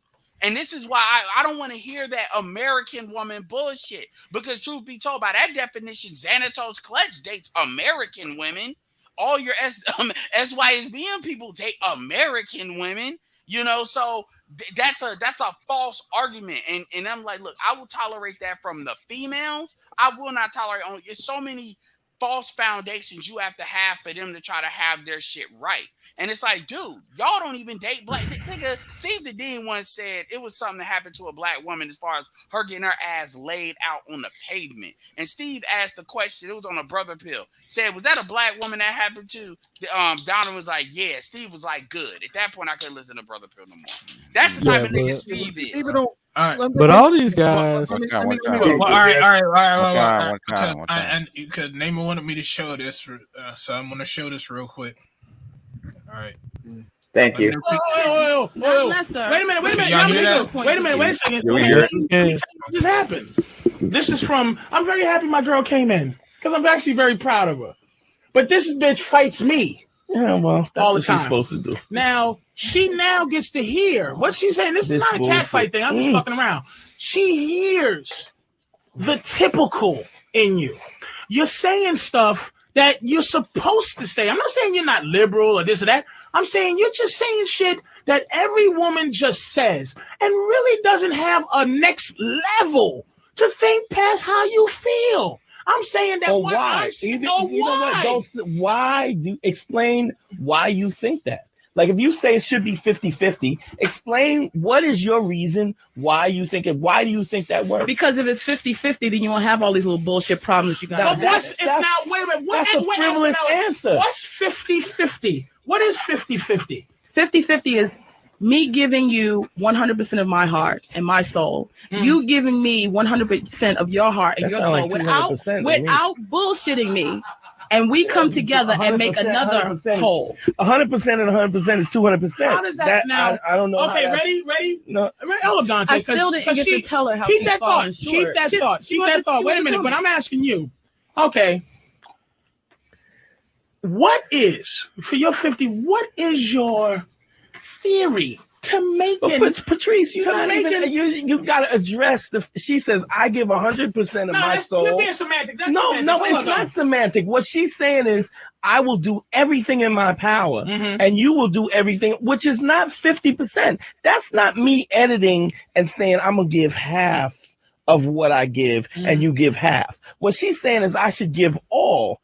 And there's no semantics to it. But here's what she's doing. Here's what she's doing. Okay. Real simply. Okay. She's describing everything she describes, including what she just said. Now you understand what you're getting ready. What you're getting ready to say is understanding that you understand what a woman is. I understand what she's saying from a woman's perspective. Go ahead. But that's all she has is a woman's perspective, and that is where you're falling short because their perspective is not our perspective, and it never will be. So in order for you to learn and grow and be in a healthy relationship, you have to put yourself in their shoes. The girl with let's have a romantic line. Music after this. Wait. She give us some theme because she's listening. The reason the girl with I want to have a romantic time with Dante came in all her shit and she fell short is because she never once considered what he thought. That's the first thing asked. I said. That's what I said to him. She never asked. When he said he wanted her to come in leopard and all this other shit. Fine. I said she should have. We understand you. So put that. Said to you, what do you want? I want this. But you wouldn't do that. As a woman, you wouldn't do that. Put on yourself with what you're saying right now. I understand that the male perspective. But what I'm saying is, no, I totally do. What I'm saying. Okay, wait. Time out. Ready? Stop the presses. Turn off everybody's mic. Wait. Let me stop. Whoa. Ready? Tell us what the male perspective is. What I'm saying is no, not what you're saying. Say what the male perspective is. No, because she said to me, I don't understand what she the male. Turn the mic off again. This is what I'm saying. This is what the fuck I'm saying. Say it. What is the male perspective? They won't do it. She's smart enough to argue the shit, but she's not trying to find the honesty to it. She wants to be the boss. That's what 50-50 is. But just say what the fuck my perspective is, and if I don't have it, give me a perspective to have. Give me something to make me have your perspective. All right, give her a shit, man. I'm sorry to turn that off. What is the All right. I believe the male perspective is this. You want someone to love you, to be there to support you and all the whole Look how she started. And wait, let me tell you how she started. Wait a minute. Keep your thought. I mean, I just have to go each level. Okay, all right. She started with, she doesn't even have a belief system. She's working this out in her head. She said, I said my belief. You're I have a belief system. But that's not a belief system. You see, you're being slick. First of all, she's working it out while she's talking. She's thinking about it. I feel like everybody's trying to cut me. No, and I can't go, all right, well, say it. Say what you got to say. I'll turn my mic. My mic is off. Go ahead, baby. Go ahead. I believe a man wants someone that's going to support him. A female that's going to support him and be there and be the woman to, like you are, female with him. Perspective. No. I'm just saying. No, I don't think it's female perspective. Let's finish. Like you're there for him. Okay, supporting him, taking his shit and whatever he does, and he takes your shit. That's the type of relationship I'm talking about. He can call you a bitch, a cunt, and you're not gonna fucking jump on his ass. Stop the presses. Don't let me have to turn your mic off. I'm saying this, right? Hold up. Stop the presses. All right. You think she came in with that shit? You think she like saying you think she like me saying bitch, hoe, shit like that? You think she liked it coming in? See that? Well, do you think she liked it coming in? I think she liked you enough to tolerate it. Fuck that. And that's what I'm saying. When the 100%. Wait, did you leave? You loved your boyfriend, didn't you? I loved him with all my heart. But what I'm saying is, but see, this is how it equals out. This is how the 200% equals out. When her 100% comes with his 100%, and they come together and merge, they make another 100%. They come together. That's still 200%. Right, that's not 200%. That's 100%. Hold on. That's 300%. You got your 100, my 100, and the 100 together. That's 300. And here's son, here's what, and I like the way you're leaning back and you're holding back. She's editing herself. She's nice and frustrated. I ain't afraid of you. Be as mad as you want. Now look, here's the thing. Here's what she's doing. Let me get this.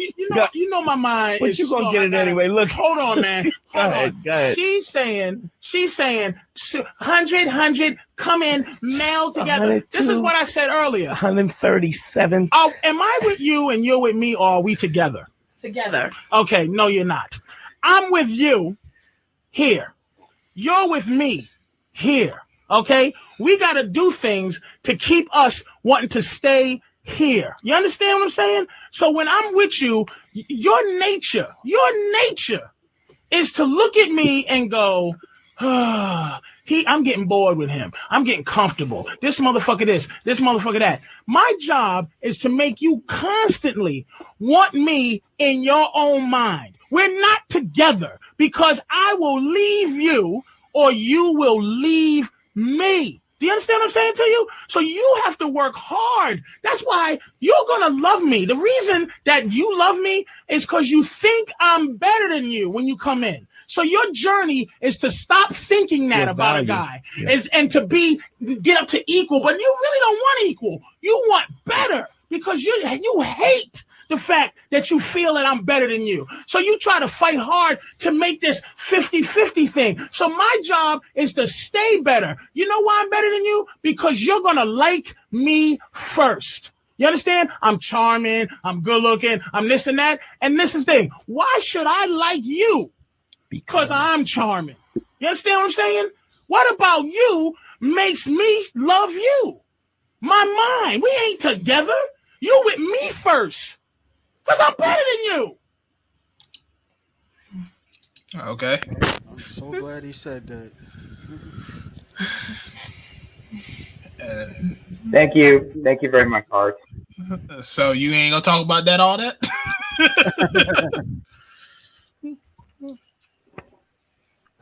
Can I Oh, by the way, I just gotta say something. I gotta hold up.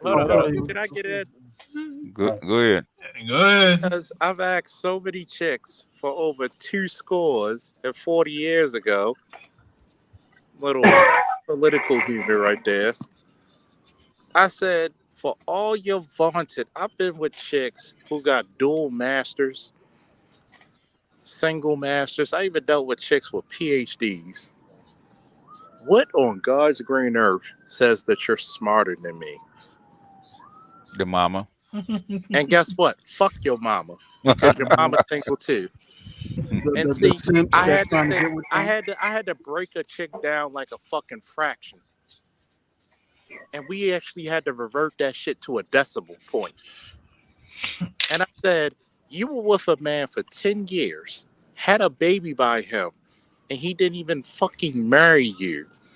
What makes you think that you're good enough to be anybody's wife than a nigga who spent 10 years with a baby and didn't marry you? You know what you called in today's society or yesteryear? You're called a fucking failure. So, name it. Why did you want me to show that? Because you didn't want to brought it up. Well, like PGS had mentioned earlier, when you talk about black women coming back to the table and they were not trained to know their men. Mm-hmm. It's just like when I mentioned the Ron Will's video. They're not interested in knowing what you guys want or what you guys are about. You get my point? Yeah. They don't know. They're not, bro. They never cared to see you guys as human beings. They never had to. Oh, go ahead. No, Yeah. they never had to. My mentor says she will hold seminars with men and women, and they'll get their gripes out, right? And the women will go first, and they'll tell all the things that they think is wrong, things that need to be done, and then she'll go to the men, and the men will start telling within 5 minutes. The women will jump up. No, they don't. That's not what they mean. That's not what they say. You're not really saying that. In other words, they want to tell men what to think. Yeah. They don't care about what they don't care about what men think. They want to tell you what you should do. What you should think. Yeah. And see, that's the beautiful part about that, fellas, is that when you don't give a fuck, that is like giving sunlight to a goddamn Kryptonian.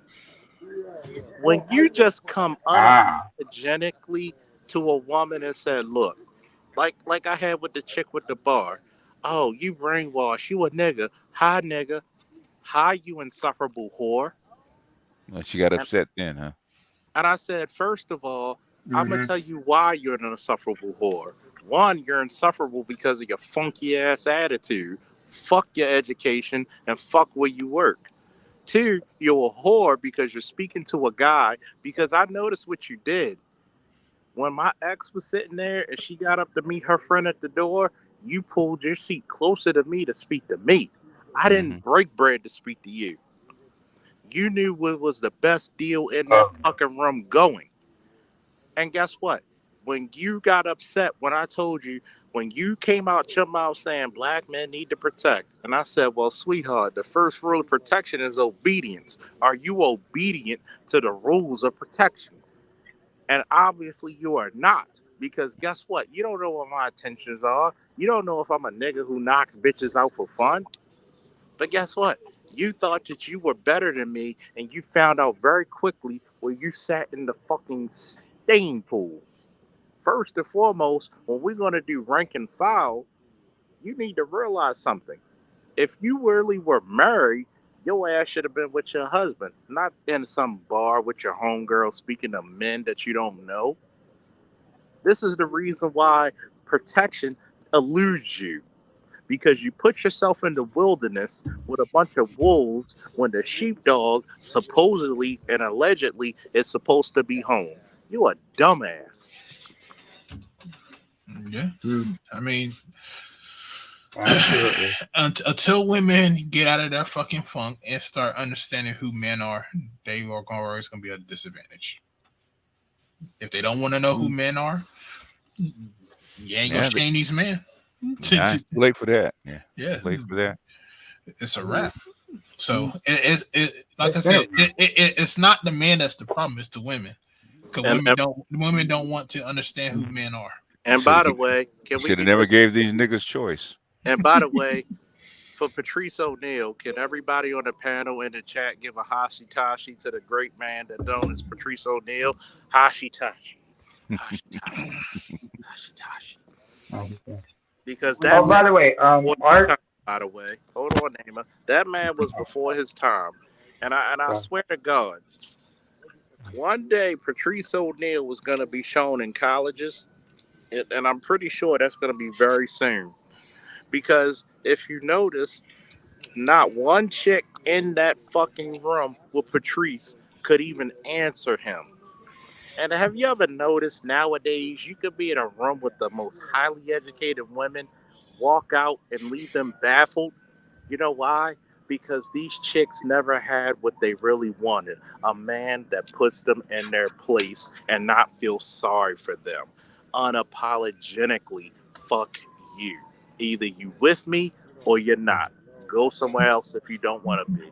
And what's funny about it is Patrice was on that sex tourism shit. He was. And like what was the joke he had on? Yeah, he went to the gym. He had a suitcase full of dildos. Briefcase full of glass dildos. Yeah. Briefcase full of glass dildos. Unlike his partner Dante, because Dante used to walk around on the streets of New York with a jammed backpack full of sex paraphernalia and shit. He was a frequent to certain sex shops.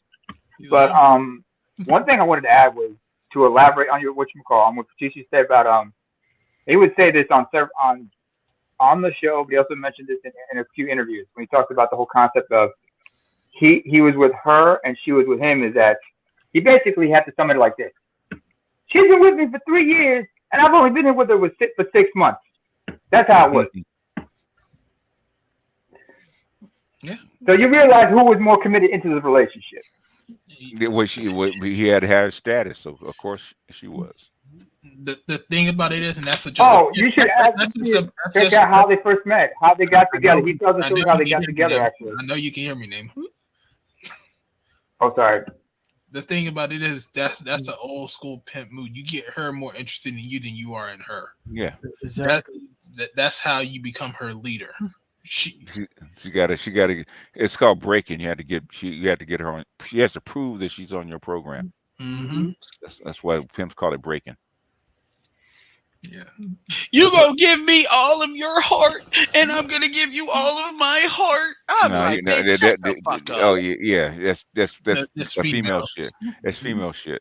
Yeah. Like I said, what can you put in a fucking contract? That's what I would have said. Would you sign that contract? If I actually created a business contract that said that shit, you be like, no, what was it with Ice Cube? What is it for black women? No, with black women are black, right? Nah. That's but see, that's the funny thing too, is that the stuff that she was saying, that was all her fantasy. She putting on black men, but if black men actually acted like that, she wouldn't want that guy. Nope. What did Culture Clinicians say? If Jesus Christ was dusty, these bitches would.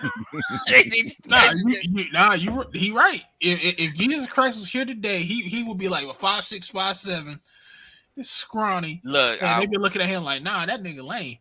Yeah, I will be buying me a copy of that Frustrated, man. I want to get the Culture Clinician I heard was in real form. It's a couple of new folks in there. Shout out to El Guapo. Like I said, niggas are tired of even when they date out. Because shout out to dudes like El Guapo, they don't be talking about black women like that. Same thing with Richie. But it's like, yo, here go Obi. Yeah, if you're done, be done. Well, tell them motherfuckers to shut the fuck up. Putting the Inquisition on us then. Shit. Is Obi still fighting a good fight? Oh, Obi? Yeah. He's still doing his thing. Oh, yeah. He didn't stop talking about SYSBM as much, but... Yeah. He's kind of putting down the war drums. He said, wait a minute, these niggas don't stop coming. No, they don't. Like, y'all, them SY, like, even when I did that shit with Shay Sade, man, they all were cool with it. So, because I let SKC and Xanatos and them talk. We went through all of the tenants. Nigga, I didn't know it was 20 tenants. Yo, yeah, I was like at 13.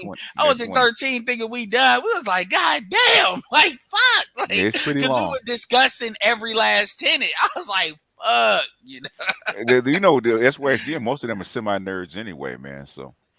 Yeah, they try to get details and shit. Yeah, they tried to she tried to hit us with a curveball at the end. Well, they've been talking about what Babatunde said. Well, you don't deal with these black witches. And I was like, yo, first of all, Are you a witch? Yeah, so he's in the UK. Yeah, exactly. We said, yo, what the UK brothers deal with is some other shit, and they already date out at 50%.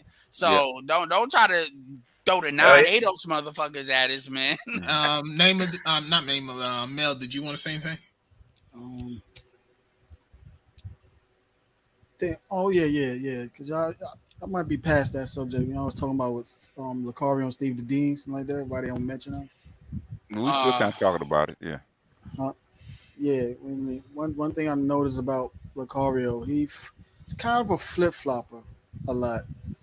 Like let's say example. Like remember when Kevin was talking about when it came to paying for sex workers and stuff. That's Okay. like a power move. You're tricking. Yeah. Okay. You're tricking everything. Lucario definitely looks down and everything, but he doesn't understand. Tricking has his place if it's done correctly. And, especially some people say, Lucario feels like shouldn't do it at all and everything, but he doesn't understand that part. I mean, he doesn't even understand social class. He thinks a low level teacher is someone of high value based upon someone in the neighborhoods think they see him as high value, and I'm like, no, that's not how class works. I remember he was on there with the 7 with Diamond Sharp, and he was trying to explain that to Lucario, and he kind of like it's like he took offense to that, like like he's trying to redefine it because he didn't want to accept it. Man, it's a class. And like I gotta keep it 100 for his ass. He went to school with that nigga. That nigga, he was a senior, and that nigga was like a freshman or some shit. He know of his ass, and so as soon as he showed up, he started blocking everything on Facebook and shit because he'd argue and keep it 100. And he from New York, so that's all I would do. Yeah, so cause this is what I don't like. I don't like when New Yorkers try to run this play where they be like, yeah, I'm from New York, and then you go everywhere else and then try to run that play because you may not have been the shit in New York, but you want to think because I'm in like basically what niggas are trying to talk shit about Passport Bros doing, which we don't do. But it's you throwing it in like you're literally trying to say I'm from New York, so you need to pay me to learn how to get women, even though I see your situation and I'm like, your situation ain't where I want to be. I don't want to be in that situation. Doesn't Lucario swing with his wife? Yeah, that's what he called. That's what he calls it. I call it cuckoldry, but no, swinging is not cuckoldry. You know what? If you get a white bitch, so already you stepping down in the black codes because you got to get a white chick. Then you getting a look. At least with Donovan, that's his chick. Versus that's you in an alternative relationship with a white chick. Which you already know she getting banged out by niggas. He's in an open relationship. Matter of fact, one of his side chicks is the chick that be on the show, that April chick. That's the chick he's fucking also on the side. Okay. If he was really pimping, he'd be having multiple women. If you see how she looks, it's like that's what you could do. Like I'm again. If niggas want to support him, my thing is go buy his products. If y'all really believe in that nigga that much, that's all I'm saying. Support the man. But all this back and forth bullshit because Passport Bros real talk don't even monetize. That's another thing I was talking about when it comes to other than AdSense. That's or Patreon. But that's what I was talking about when I said the conflict of interest. Yo, dudes are just sharing what's beneficial to them. This is like. That's all it is. It's an option. Niggas act like we about to draft, like what Charles was talking about. Like we about to draft niggas. We about to. That's how they they try to do the Vietnam protest. Nigga, that ain't my fight, nigga. I'm not going over there. Like Ed, have you ever? Hey, hold on for a second. Hey, they live. Type in the chat because you're not showing up on YouTube. I want to make sure you're not banned or anything. Go ahead, Mel. Yeah, Ed, have you ever seen Lucario's Instagram page, what he's doing now? Like, he'll take certain clips or movie clips or situations. Once I found out that nigga was on I Love New York, that was the end for me. Okay. And you see Miles his partner Miles be trying to use that as a promotional campaign for his business and shit like that. If you've seen it, right? I'm like, just to take it off of Lucario for a second, because I guess he be getting too much shine. Another nigga that pisses me off since we throwing people out there, and I had to talk to somebody because this nigga, how them essays that Obsidian be writing when him and ARC be going back and forth and they CC everybody.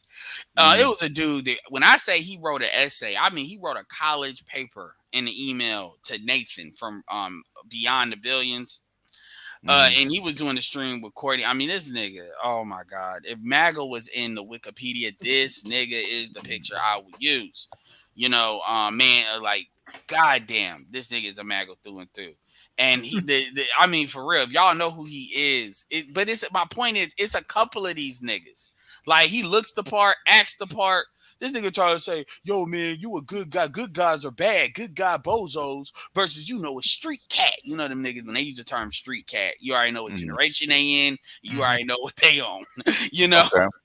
And my point is, it's always going to be a market for people to tell people what they want to hear. So I told the dude, I said, dude, you need to leave it alone because he sent me 2 videos that I will be putting on a Patreon, and it's funny. Just to put them out, it's Christian.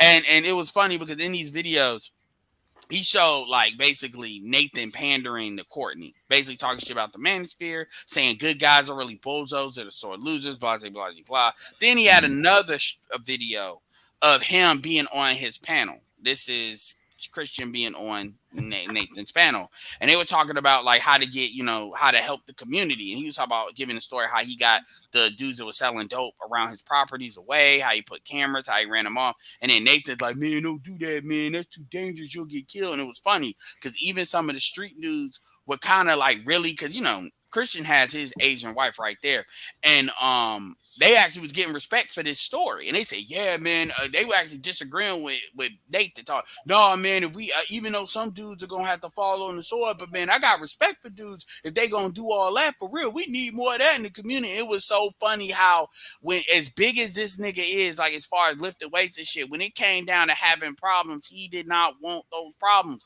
but he went on Courtney shit talking all that bullshit about manhood and shit. It was funny, man. I was like, wow, you niggas. But hey, that's the black community, man. It is what it is. Yeah, I mean, you know. I mean, shit. I mean, like I said, I've cut back on a lot of this content that's out right now, just because I think like a lot of this shit is just useless. People know what it is, what's going on. They just refuse to accept it. Yeah. So if you refuse to accept it, that's on you. I'm not gonna be that damn stupid. As far as I'm concerned. Yeah, man, we can save it, man. We just gotta hold on, man. Like that he didn't say that, but that's how them niggas are, man. We just gotta hold on. Oh, I was gonna ask BGS, did he hear about that California thing?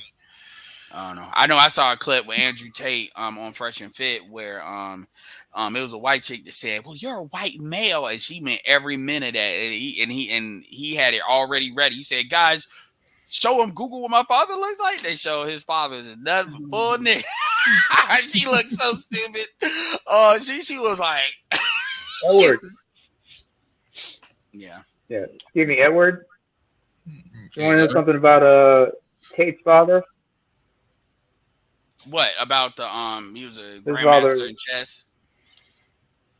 Yeah, and Tate learned how to play chess from a young age from him. Both him and his younger brother. Yeah, I mean he's got an interesting story. I mean, he said he had a gay friend growing up too.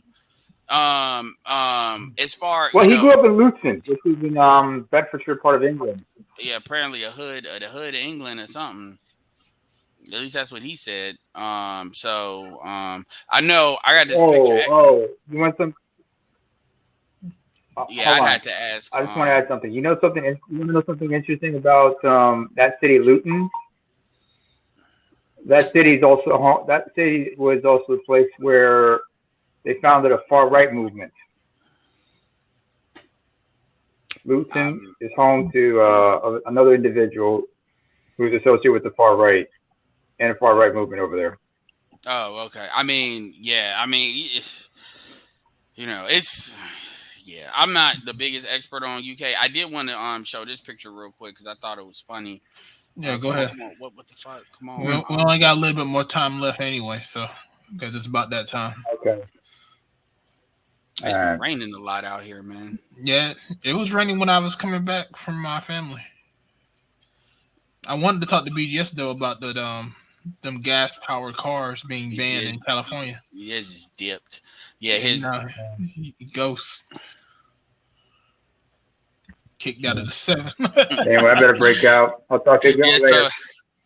All right, peace out. Somebody did that. That was a funny. Whoever came up with that was a funny meme, yo. But yeah, I don't know if you ever heard of it, of the gas power car. Yeah, in California, it's about 2035 or some shit. I'll be like 50, 49. Yeah, they already said a couple of states are already gonna accept that. Gonna do the same thing California's doing. I mean, they got time. I mean, these it sounds like these corporations. I mean, they asked them what they thought about it. It's enough time. They need to change their mind. They can change their mind. You know how it is, man. Well, I think that they said the Challenger and the Charger are going to be, discontinued by next year. Yeah. Well, but them Hellcats and Chargers will still have value. It's gonna have that Hellcat gonna have nigga value. So. Oh, you already know. Especially look, there's only a certain amount of nigga cars. All right, it's the 90s Honda Accord. What's the big car in the 2000s? The Chrysler 300. Yeah, the 300. That's another one. That 300C. Mm-hmm. Like you just see niggas in that car all the fucking time. It's like motherfucker. Yeah, this is I had to go deep into my phone for this. Oh, this one, yeah. This is from years ago. Yeah, so this is not the first time these hoes have pulled. Like again, this was like 2012. This is a 2015. This is a Photoshop. This is a photo shoot. Yeah, she did in her underwear with her kids. I'm just like looking at her like, why? This would have been exhibit A as to why I need to have them kids back. Yeah, I had to go deep in my phone to get that, man. That's ridiculous, man. Yeah, and niggas ain't got nothing to say. They again, motherfuckers be absolutely full of shit. Let me see if I can find that clip. That's that bullshit. But yeah, as far as they said, oh yeah, I got another photo. I ain't gonna put it up, but they said Stephen A. Smith makes more money per year than the entire WNBA. Yeah, I saw that shit. Well, I know motherfuckers feel some type of way about that. Hey, they can feel all they want. Hey, that's feminist. Hey, Bill Burr's correct. That is absolutely feminist fault, and that's why that's why them chicks ain't nothing gonna happen. Because at the end of the day, you can only blame men so much before men start to be like, why aren't y'all going to these fucking games, yo? No, they need to blame them females because females ain't going to the games. That's what they need to talk. No, that's what I'm saying. That's how it's gonna get redirected. It's gonna be like, yo, at some point, somebody's gonna say it. That'd be something like Whitlock started off, and then be like, yeah, why aren't y'all going to these fucking games? Like, because at the end of the day, it's for y'all. Well, why aren't men some bullshit? No, that's not what we're gonna play. We're not gonna play that game. Yeah, you can't. If the women themselves don't want to support you, how you expect the men to support you? If your own group of people are not going to support you. All right, so this was a clip. You are a white man, so you may not have that personal experience. Actually, you're wrong. Can you Google and put a picture of my father on the screen? You just failed on step one by identifying me incorrectly. So I'm not knowing you. I don't know you. Of course you don't know me. There you go. I don't know you, so I'm guessing you failed. So you did the same thing earlier to me. In which area have I once failed? We can run it back to the first 10 minutes. You don't want to run this interview back because when you run it back, you're going to see yourself get smoked the whole way through. So listen, my dear. Listen. As in white boys like, yeah, get that bitch. Yep. Better know who you talking to. Yeah, people be like, oh man, if they found out his dad's black. I'm like, no, I mean, they already fuck with Coach Greg Adams, fucking Darius. As long as you don't talk about no racial shit, they good. That's what and they clearly haven't, so but nah, he don't be done because some people are trying to say, oh, he be denying his dad. No, he doesn't. I don't. No, so you know how niggas are. They gonna find a way to hate. Now they know he's black. Now they gonna get permission to hate on the niggas. Oh yeah, I can hate on this nigga. Shit, he running away, nigga. You see that nigga just ran all the way from claiming black, man. That nigga in Romania, ain't no niggas there. Shit, but you passing when I think she's a more white Latin when they you are a white man. Yeah. He's like, I got European in my blood, like bitch. He said, "Gotcha, bitch," because you saw the look he had when she said it. Gotcha, bitch. Say you better look stupid. It's too easy. But no, yeah, but it is on Rumble, and my thing is, like I said, you'll have me looking more into the dude now because, like I said, that product he had is pretty good. It was funny because they were talking about, oh, it's a pyramid scheme. So they shut down the affiliate program, which really kind of pissed me off because it actually had a lot of stuff that might help a lot of people. But it is what it is because the product can't stay on. It's on that Hustlers 2.0 thing they got. And it was like, yo, like the people are still going to buy it because it's good. So all y'all making, because here's the thing too. All these people, are you going to let all these people just keep on making videos disparaging this motherfucker? Is that what you're going to do? So you're going to keep on letting them use Andrew Tate to generate views, but you're not going to let him be on here to defend himself? Like, that sounds kind of fucked up.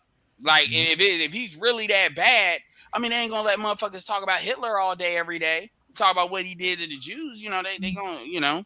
Oh, no. Before we end, I gotta show you one more. Oh, what's going on with all this damn destruction going down to downtown Raleigh, man? You know, destruction or construction? Destruction, construction, whatever you want to call it. You know they get rid of that char grill in downtown Raleigh, right? Yeah, because they already got rid of the Snoopies over there. You talk about the end of Glenwood? Yeah. I mean, look at what's around that, man. Like they didn't that's a complete, because a lot of people were downtown because of NC State. We had something going on. It was a whole bunch of black folks down there, a lot of black couples. For the first time I see a lot of black and white couples. But it was, you know, a lot of, you know how it is. And they got rid of that Arby's too. That's right there. I was like, damn. They got rid of Cary Town Center. Really? Yeah, they already tore all that shit down. All that is torn. The whole thing, it doesn't exist. It's done.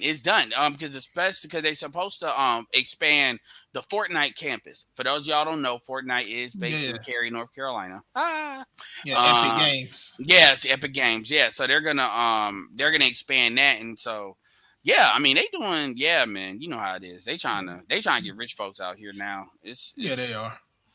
You better get, like, people are starting to sell these houses a little bit more because they realizing they missed the peak. No, some of these people's houses have gone down because I was looking on because the interest rate is fucking it up. So if you have one of these houses like a 3-bedroom, 2-bathroom ranch for like 1,200 square feet, you was getting a lot more. Like, you literally, that shit was worth what, like 160, 170, maybe like 180, 170 like 2 years ago. So now it's worth like 300. So they trying to cash that out so they could, you know, jump into something else, because people, anyway, I can say a lot about that, but pull this real quick. This is funny. What's your name? What? I don't care what it is. Where's your fake Louis Vuitton gone? What did you do with your fake Louis Vuitton? Where is it? Where is your cheap bag? Yes, there it is. Oh, you gave it to him to hold. So you can make him feel like less of a man for holding your fake Louis Vuitton. Did you buy it for her? Did you buy her a fake Louis Vuitton? You did, didn't you? Cheap! He's cheap! You should break up with him. Why are you with a man that would buy you a fake Louis Vuitton? That's my father. Oh, that's your father! Oh. That's disappointing. Yes. Why did your dad buy you a fake Louis Vuitton? All right, turn around. Ready, 1, 2, 3. Yeah, that's funny. I seen that. Appreciate you, Roastmaster. I got your cash out. Appreciate you, man. Yeah, shout out to Roastmaster. But yeah, for real, I mean, Raleigh, you know, they going in now. They've been waiting. You know what it might be? It might be finally the BGS once again. The supply chain is probably helping a little, because you know who gonna scoop that shit up first? The commercial folks. Oh yeah, they like shit. Fuck these residential motherfuckers. We getting this shit first, and then you got people building like. So yeah. Raleigh is very interesting. Going through some changes. Yeah, like you better get in. Like any of y'all think about moving down here from New York or something like that, you better stake your claim while you can, because the biggest issue, like I would say, this is what they need to do. I wish the state would legalize marijuana. Why? Not because I smoke weed, but because one thing they could do is really spread out these fiber optic lines and subsidize these companies so they could get that done. First of all, getting it to the people in the East, but also spreading it out more in the surrounding counties. Because people really don't have a problem going to like the next county up. It's just when you look at these houses and stuff, a lot of these houses once you like you go to Zebulon or somewhere, they don't have the fiber optics. So motherfuckers ain't trying to go out there. It ain't got fast internet. That's a much bigger deal than you would think. It's getting better because I remember a couple years ago when I used to go see my dad because he lives in a small town. You couldn't get fucking hardly any cell phone service out there. Now you can get cell phone service and you can get pretty good internet. Yeah, I got Google. I actually got Google Fiber now. But yeah, man. There you go. But yeah, it's son. Watch that one cartoon. I clapped his baby mama. She in the cover. That's funny. But a lot of people be sleeping on. Well, people ain't sleeping on Raleigh as much as they used to. But Charlotte's a little bit different because Charlotte's more built out throughout the whole county. Versus, it's but I deal with this all the time because I help people get houses. What they need to get they shit together, and that interest rate gets you cussed out because that shit is moving, yo. Oh, you have to understand that when you go look at a house because people are like, oh, it's not that high. It's like, yeah, look at the interest rate. Look what you're paying over time. Yeah, and if it takes time for you to get your shit together, like that interest rate can move a lot the way it's fluctuating. So it's one of those things. But like I said, at least crime ain't that bad. He said fiber or get the fuck out. Yeah, it is, man. No, for real. And a lot of people want that because if you got like, for instance, folks that are coming down from like New York or some of the bigger cities, they're used to it, so they want that, and it drops down. So you know how it is because they got the fucking home shit and all that. The digital internet everything's interconnected. Mm-hmm. So but what they're doing out here, they're building a lot of townhouses, those 3-4 stories. So you know how it is. Cheaper. There you go. But they're cheaper to build, and they can sell them for more because they're building up in that way. But yeah, man. There she go. There you go. Fake hormones, but I fake the entire personality to hit. Yeah, you gotta have personality. You gotta have game. No, it ain't. The only thing you really need to do is just be good looking. That's all these chicks care about. That's why when niggas. That's why I said, man, these niggas be wanting a puncher's chance. That's what that shit be. It's all about the mouthpiece. That's bullshit. Now Edward, exactly. You know how long when I started coming here on the manosphere. Before I had entire Hotep war, I had a game war because I tried to explain to those guys that where I come from, that is from European continent of an African continent. You need no game. You just know how to talk to people. That's all. Talk to human beings. That is all you need. Exactly. Need no social skills. And the thing about it is basic. So the thing about it is, man, with Black America, and like you said it before, when they sit there and they try to tell other groups, these are motherfuckers. Remember, only like 7% of African Americans as a whole have passports. We're not talking about you take the military out.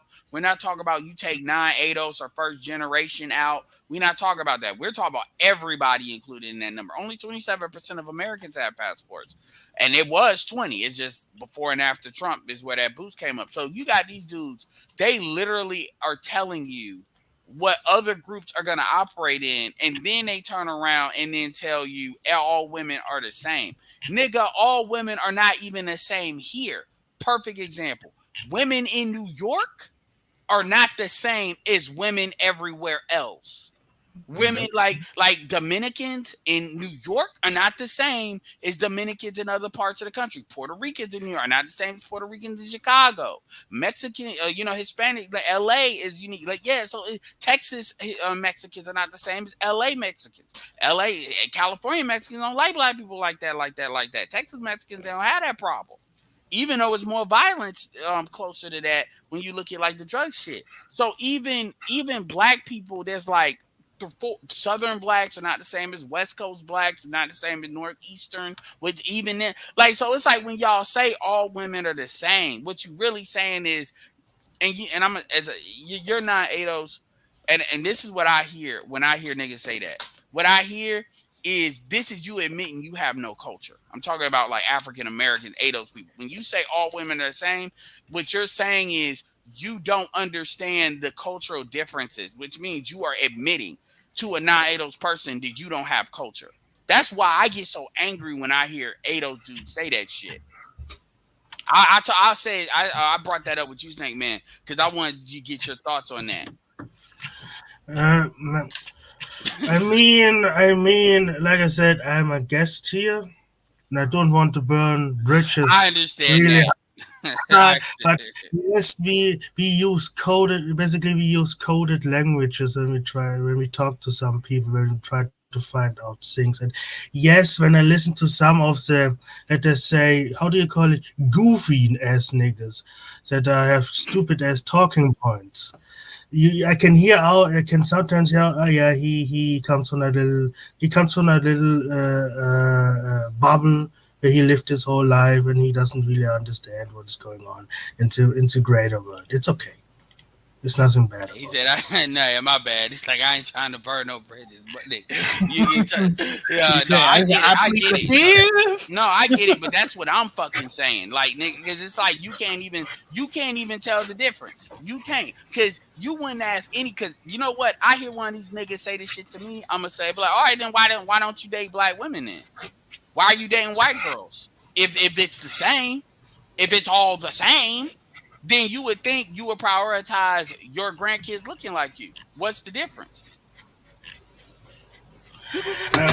I can say no, that. I'm talking in general now. Like, No, but I understand where it comes from, because women left to their own devices will always revert into a specific way, always react in a specific way, because it's hardwired into their, look, you can say DNA or the instinct to be that way when no man is around to act in a specific way. Or when men don't have much to say, they act in a specific way. This doesn't mean that every society let women run wild. That's two different things. Yeah, absolutely. It is two different things. And I think the problem is what they try to do is they try to flip female nature. And it's like, dude, like, again, if you're really confident in that, then just they guys play, well, if you lame here, you lame everywhere. Where you go, there you are. Okay, then they'll be right back, because they'll realize that. Because think, if you're spending money to go overseas to have a good quality of life, and you're saying you're gonna be treated like a nigga everywhere else, or they only go want you for your money, because dudes can feel that. Because bitches only want you for your money here. It's like whenever they say something, I always say as opposed to what? Because the way they talk about here, they make it sound like it's Candyland. So it's the shit, the level of contradictions that these niggas be saying, and the thing, and this is why the black community is fucked. It's fucked up, because black people will go along with that as long as that's some shit they want to hear. So anyway. I mean, I would say if you are broke here, you will be broke overseas. That would be better than if you are lame here, because cultures are different. What every culture's values is different, and maybe someone hits that spot and then he's welcome there. Who knows? At the end of the day, and I'll say this, and I'm about to be out. Yo, this shit has to be subsidized. The reality is, the way the bullshit is in the United States, that shit has to be subsidized. They know it, and you've hit a trigger point or a fault line where you start bouncing. They know ain't nobody else gonna subsidize this shit, so you got the dudes that are scared. And the reality is, what I come back to is, what the fuck you gonna do about it? Because y'all doing all this talking. At the end of the day, y'all not even stopping the growth. Y'all actually help, and they don't understand this. They're helping it by doing that. Because the truth is, most of these niggas are not on TikTok. Most of these niggas are just on YouTube. Y'all are peacocking for bitches, and y'all can have them. Like, y'all can have them, because eventually they're gonna ask you for shit, and when they realize, anyway. But anyway, let someone else be the dummy. That's all I gotta say. But any last words, guys? No, have a nice day, Art, and I hope that you at some point get enough money, so you can have a bigger stream, a bigger how do you call it? More people here into the stream. I mean, like I said, I'm only improving as much as people want to give. So if people don't give as much, then I can only do so much. Yeah. I understand. Have a nice day. All right, man. You take it easy, man. All right, guys. Appreciate you guys for coming through. Tuesday I might be doing a live stream. I just got to figure out a topic to go through. I'll probably put it in my community tab, and then you guys can vote on it, and then we can go from there. I'll do it like that. So catch you guys on Tuesday, and catch you guys on the other pre-records later.